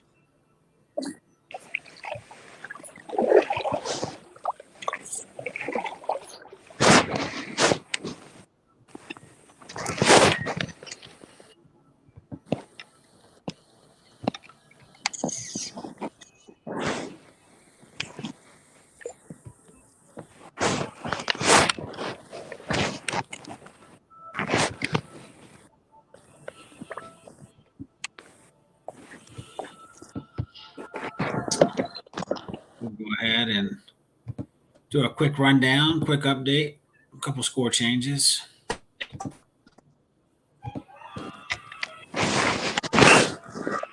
Bronze backs over the Rebels 103.5 to 81. Maulers over Ambassadors 186.5 to 164. The Arkansas Hawgs over the Warhawks, 146.5 to 90.5. Southern Slayers over the Palmetto Punishers, 190.75 to 111. It seems like some other guys are getting a little bit more bites. Palmetto Punishers are starting to close a little bit of distance, but I mean, it's still going to be tough to catch up. 190 inches. They do have some tanks on the board, two 22-inch bass. So if they honestly just start getting the limit, they might start catching up a little bit.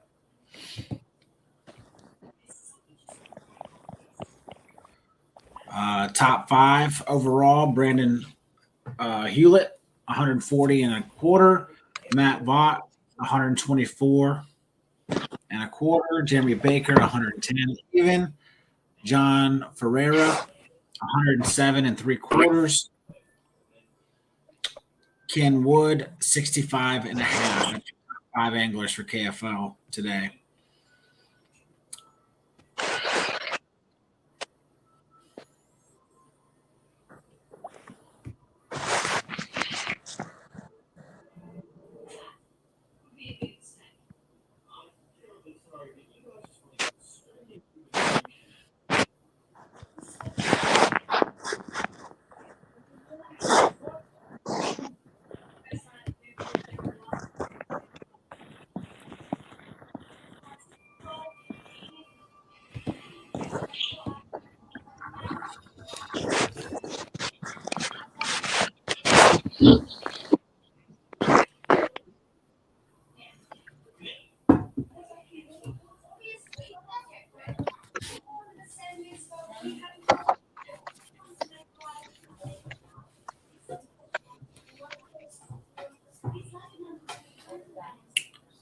All right, so we got about 1 hour left in this game.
So, Joe, what's your game plan for this last hour?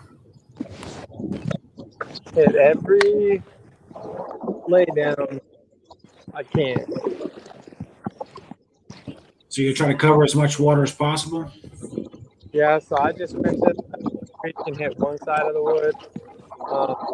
I got a pretty good strike on one, but it was a short strike. And then I definitely hooked into one, but it was too far in the wood. I think he popped it on wood. So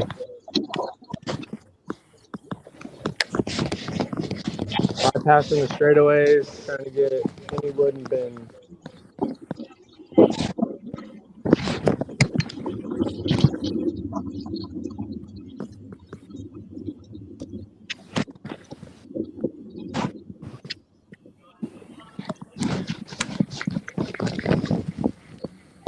Definitely a tough fishery.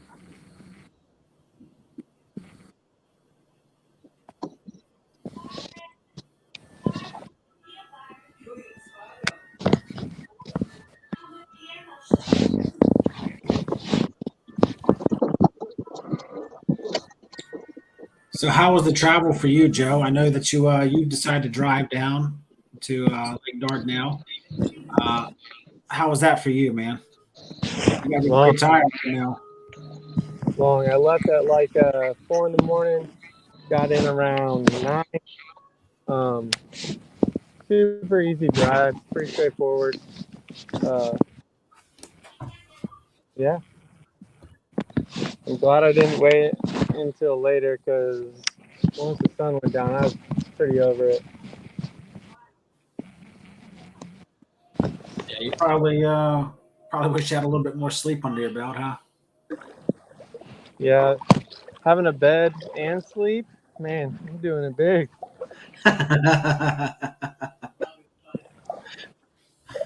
Maybe I don't know, man. Maybe you should have went on the floor. I mean, last time you were on the floor, you were catching them hardcore. Well, maybe.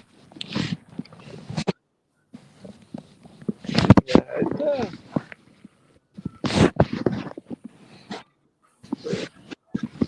I wish that there was size, man. That was the biggest thing, is just couldn't get size.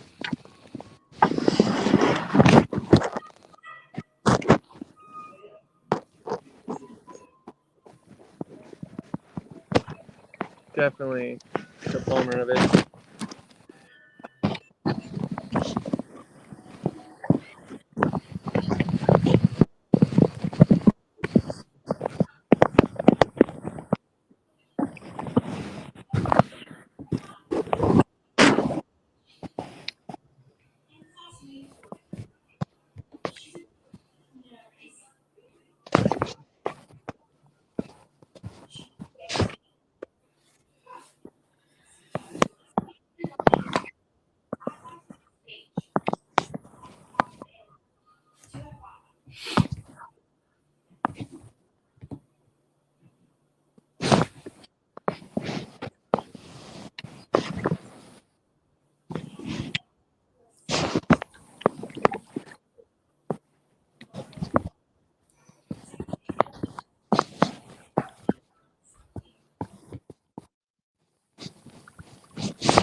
How's it going? Good. Trying to stay cool in the shade.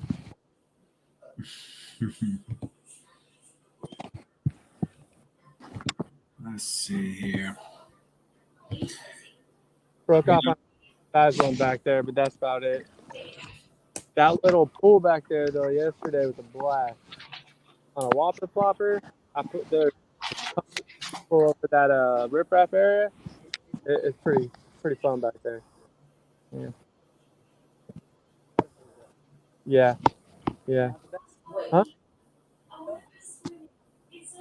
Not here. I was over in not even sure. Over on Main River, about 20 minutes away, and I did okay in the grass, but not in here.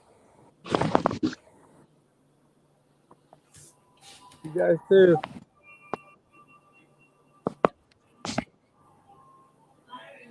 All right, so a little rundown of the Hobie BOS on Lake Dardanelle.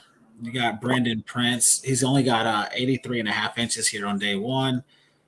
Troy Inc., 83 inches. Jackson Rombanis, 82 inches. Francis Tran, 81 and 3/4. Jason Isaacs, 80 and a quarter. So, I mean, it's not like anything monstrous is being put up, you know? Yeah, it's definitely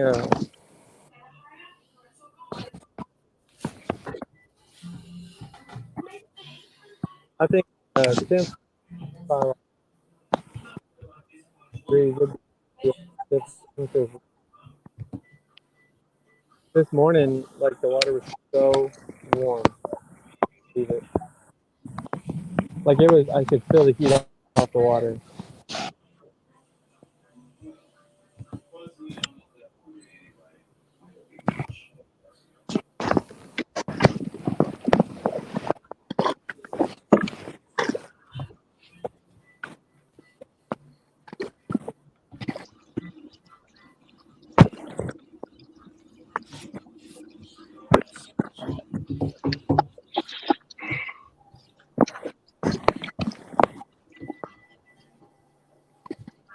Gotta take that quick breather, collect your thoughts, Vic.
Sometimes we need that power snack to get our mind right.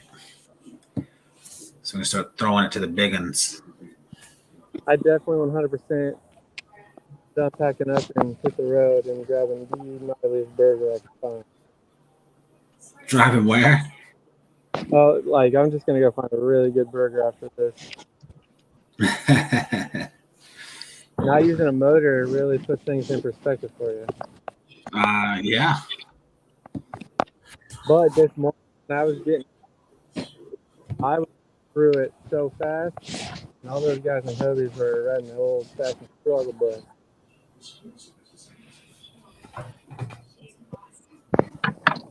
I will say that.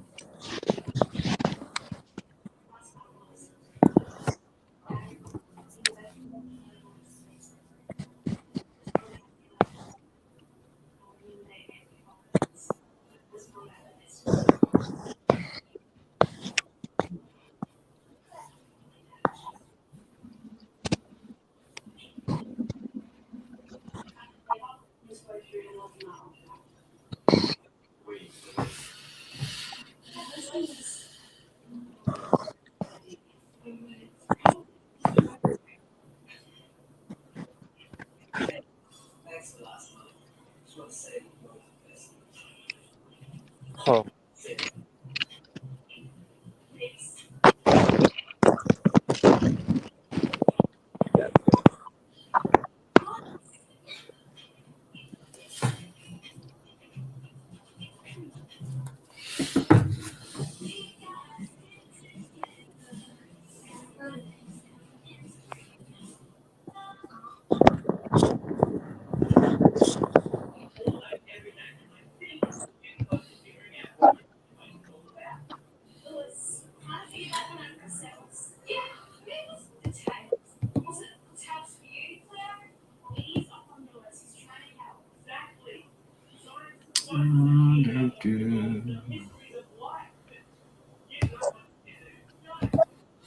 Let's see.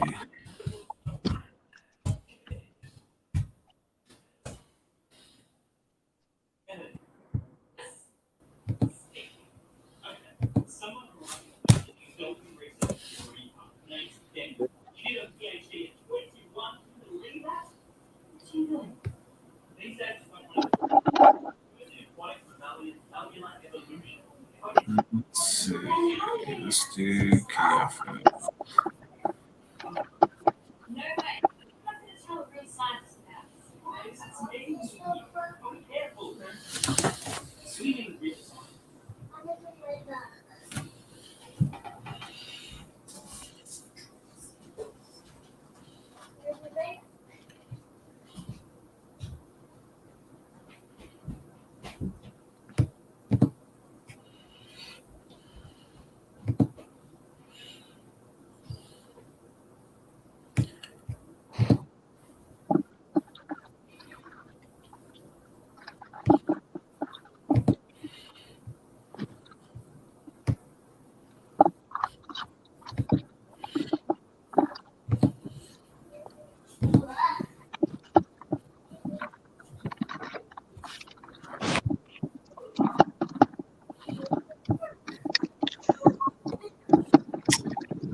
That.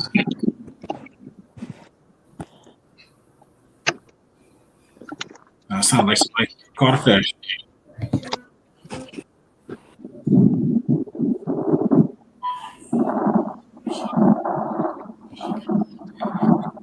So, let's see.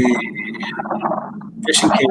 So, looks like the Palmetto Punishers are starting to move up a little bit. They now have 157 and a quarter to the Southern Slayer, still dominating 190 and 3/4. It's kind of hard to upgrade from some of that. Their smallest fish is at 18 and a quarter. So, but Motor City Ambassadors are starting to catch up a little bit. Ballers have 187 inches over the Motor City Ambassadors, 164. Definitely room for improvement. Bronzeback is over the Rhode Island Rebels at 117 and 3/4 to 97 and a quarter. Still over the Washington Warhawks, 90 and a half.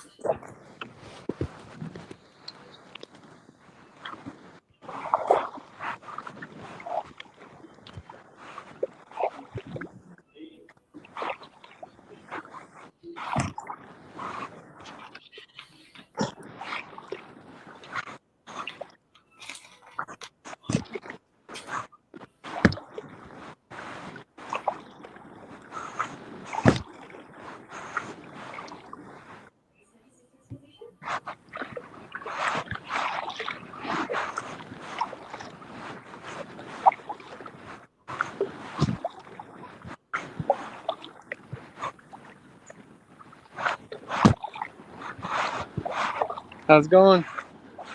Good. Got hot.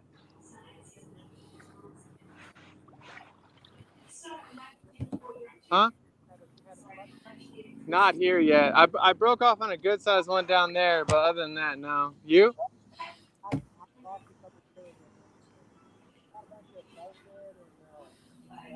Yeah. I'll take any of those right now. No. I'm not fishing the Hobie. I'm just fishing KFL.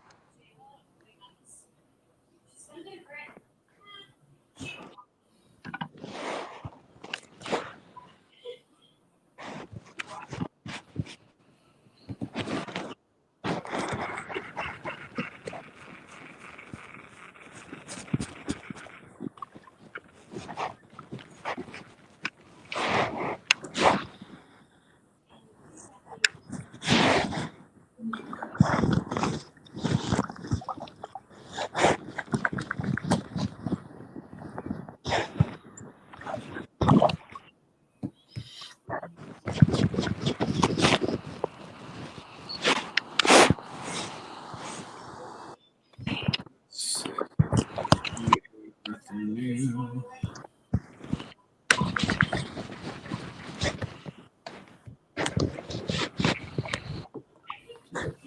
The good news is I didn't go in the water today.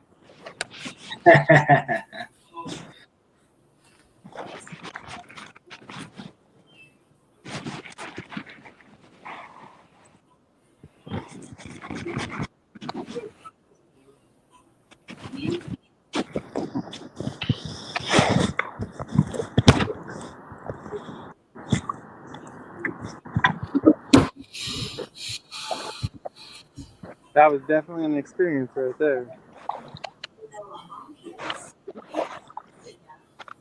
Yeah, definitely. Anytime you can stay out of the water is definitely a good time. And it wasn't even like good water. It was like what I thought was bank. And then, yeah, what I thought was bank turns out, like when I hit it with my paddle, saw it as a rock, stepped on it, down in my hip. Definitely built some character on that one.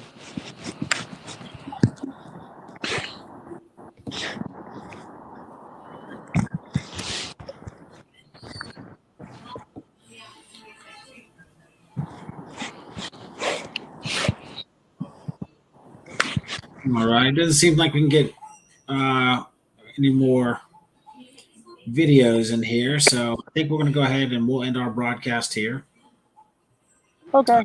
and see where everything goes. Last little rundown here. Let's go over the scores one last time.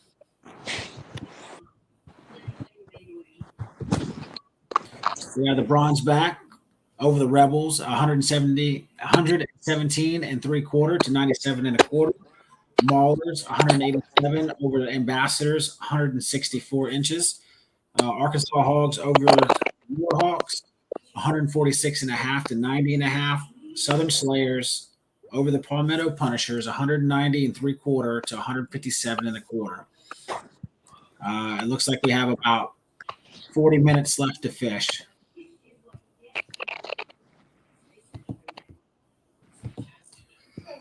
Once again, the Warhawks would like to give a huge shout out to all of our sponsors. Brew Republic Beer Works. They've been there since day one. Great food, great beer. Make sure you get a chance to see them whenever you come to visit us. Tour Stafford, amazing sponsors. They give you all the information and all the details you need for the area to have the best time that you can have whenever you visit. Garrisonville Dental, make sure to share your smile. Joe, you have any closing words that you'd like to say, man? Yeah, no, I'm good. Let's get a few more on the board. Talk to you in a few. All right, buddy. Good luck to you. Be safe. And we'll see you guys next time.